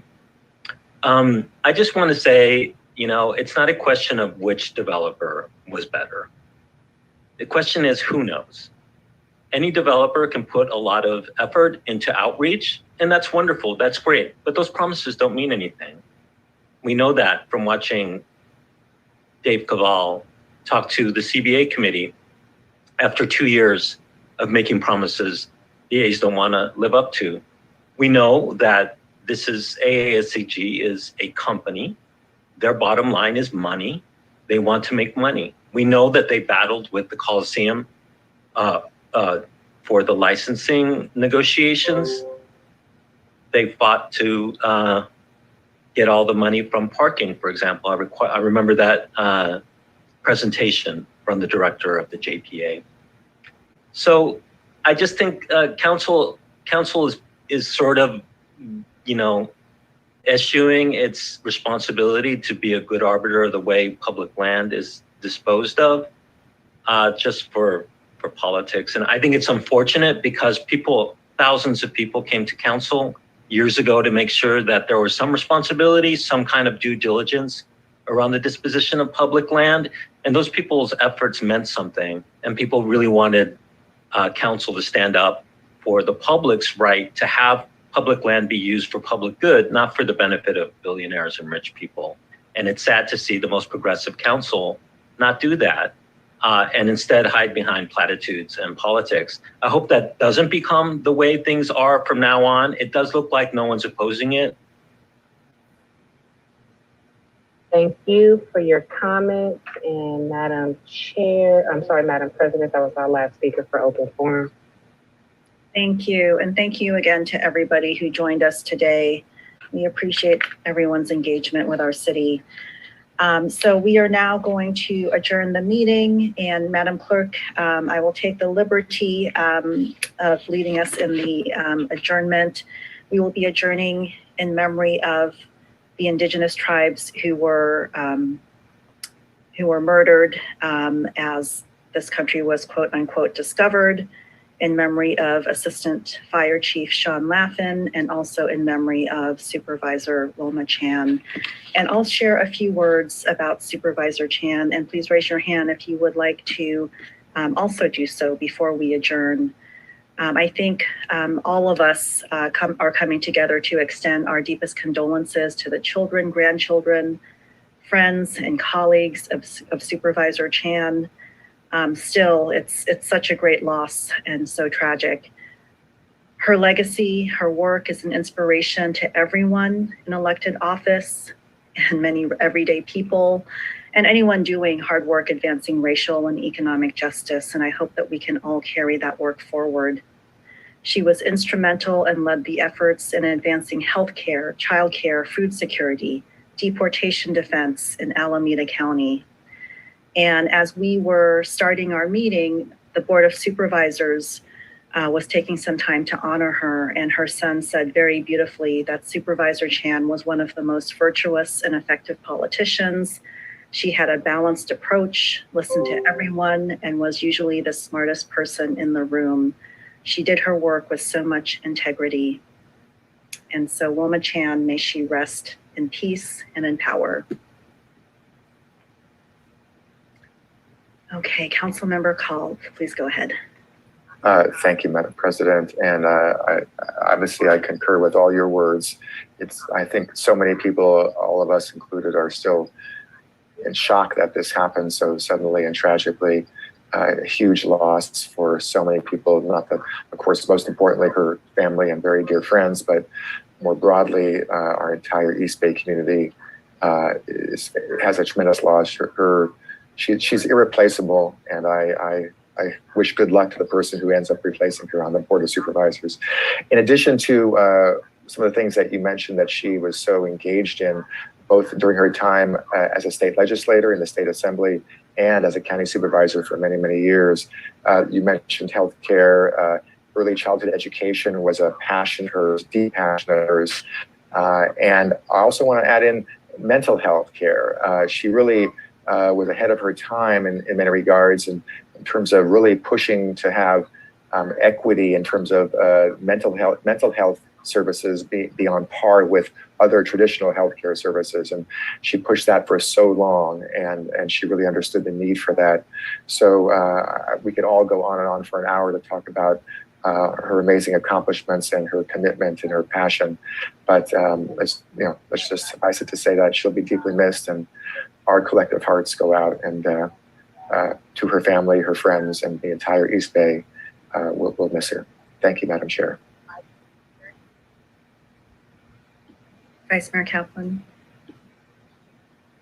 Thank you so much, Madam President, and thank you for leading us in this important acknowledgement of the incredible life and legacy and dedication of Supervisor Wilma Chan. In addition to what has already been said, I think she was one of the most thoughtful, dedicated, and kind elected official in our region. And I also think it's important to acknowledge the way that she held a variety of different positions, and so looked at this role in public service as someone who served on the Oakland School Board, who served on the County Board of Supervisors, who went to Sacramento, was majority leader in the state assembly, and then came back and was supervisor again, and so has had this vantage point on public service from smaller seats to larger seats, and then continuing that dedication yet again. And one of the things that she particularly uplifted that I think is so important is really believing in public service and believing in government services for the public. And in an era that has taken over, since Reagan, of this push for privatization and to decimate government services in the name of making it small enough to drown in a bathtub, Supervisorwoman Chan always stood up for protecting, enhancing, insourcing, and supporting vital public services, including in the vital field of healthcare. And may we all continue that work and continue to uplift the vital needs of the most vulnerable that she fought for. Thank you. Thank you, Madam President. Thank you. Councilmember Taylor? Thank you. Yes, I wanted to similarly express my sort of just deep condolences to her family and those who have been impacted by her loss. Supervisor Chan was someone who I definitely was in awe of in her leadership, how she showed up, how she stayed sort of true to center in her various interactions. I know she was very no nonsense. The boards that I was able to serve on with her, she definitely set I will say, a standard of getting things done above all else, and sort of putting away with the other things that we can get distracted by in service. And so her record speaks for itself. Her as a champion, as not just a pioneer, but a champion for those who did not have representation and were not at the table to fight for themselves. So just sort of reflecting on her life, her legacy, and wishing that I had more time to learn from her, given all that we've heard around how she has been in so many different parts of government, been involved in so many different things that have been foundational for the lives of those here in Alameda County. Thank you. Thank you. President Pro Tem Tao. Thank you, Council President. I just want to say that, even as a staffer, I've gotten to know Wilma, and, as folks have said, she was no nonsense. Her ultimate goal in life was to serve the public and serve the people, make sure that she was being the voice of those who are most marginalized and underheard and underserved. And that's what she lived by. She was a person who, when she saw a problem, she addressed it and she acknowledged it, facing it head on. And that was something that I really admired about her. In our last conversation that we had, we were planning a coffee meeting just to talk about that kind of leadership, and she was a friend of mine, a mentor, and has broken so many of this glass ceiling in the API community. We call it these bamboo ceilings that we have within our API communities. And she really acknowledged the fact that within the API community, we are different. Southeast Asians are a lot different in regards to where they're at in society and socioeconomic status and what have you. And not just that, but she cared so much about our seniors as well, ensuring that folks had the healthcare that they needed and the resources that they needed. And so, she's leaving a legacy behind, and it's really sad to see that, or to know that she's gone. But like Councilmember Kolb said, her shoes are huge, and whoever is going to fill them next will have a huge job to tackle. But just grateful for the time that we did have for her leadership, and we've had her leadership for many, many years, and we are better because of it. Thank you. Thank you. Councilmember Reed. Yeah, I certainly want to extend, as I have, just, deep condolences to the family.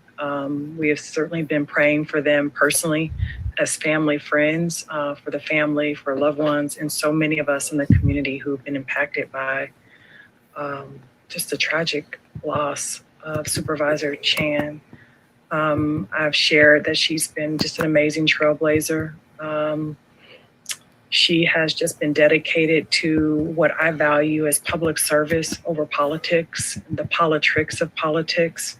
I've always valued her feedback, her wise counsel, her guidance. I worked alongside her son as a peer in similar roles, but two different companies over the last 5 years, and have gone from knowing the family more through her growing up and having the opportunity to get to know the family through her son in a different way. So just want to continue to hopefully have my life reflect just the fierce fight that I saw her in advancing solutions that strengthen our community, that really prioritize community and the voice of community, and just doing the right thing.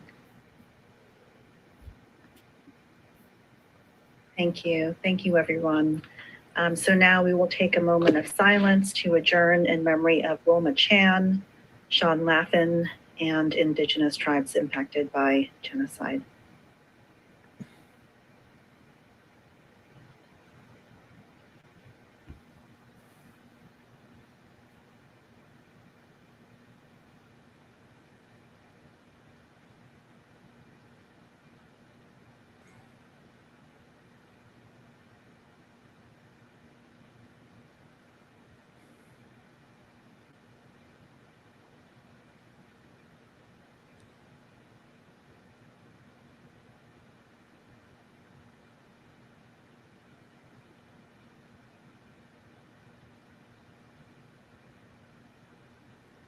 Thank you all. The meeting is adjourned. Love life. Love life, everybody. See you later. Have a great one. And we'll be back tomorrow to talk more about the Coliseum ENA and AASEG. That ends this broadcast of the Oakland City Council.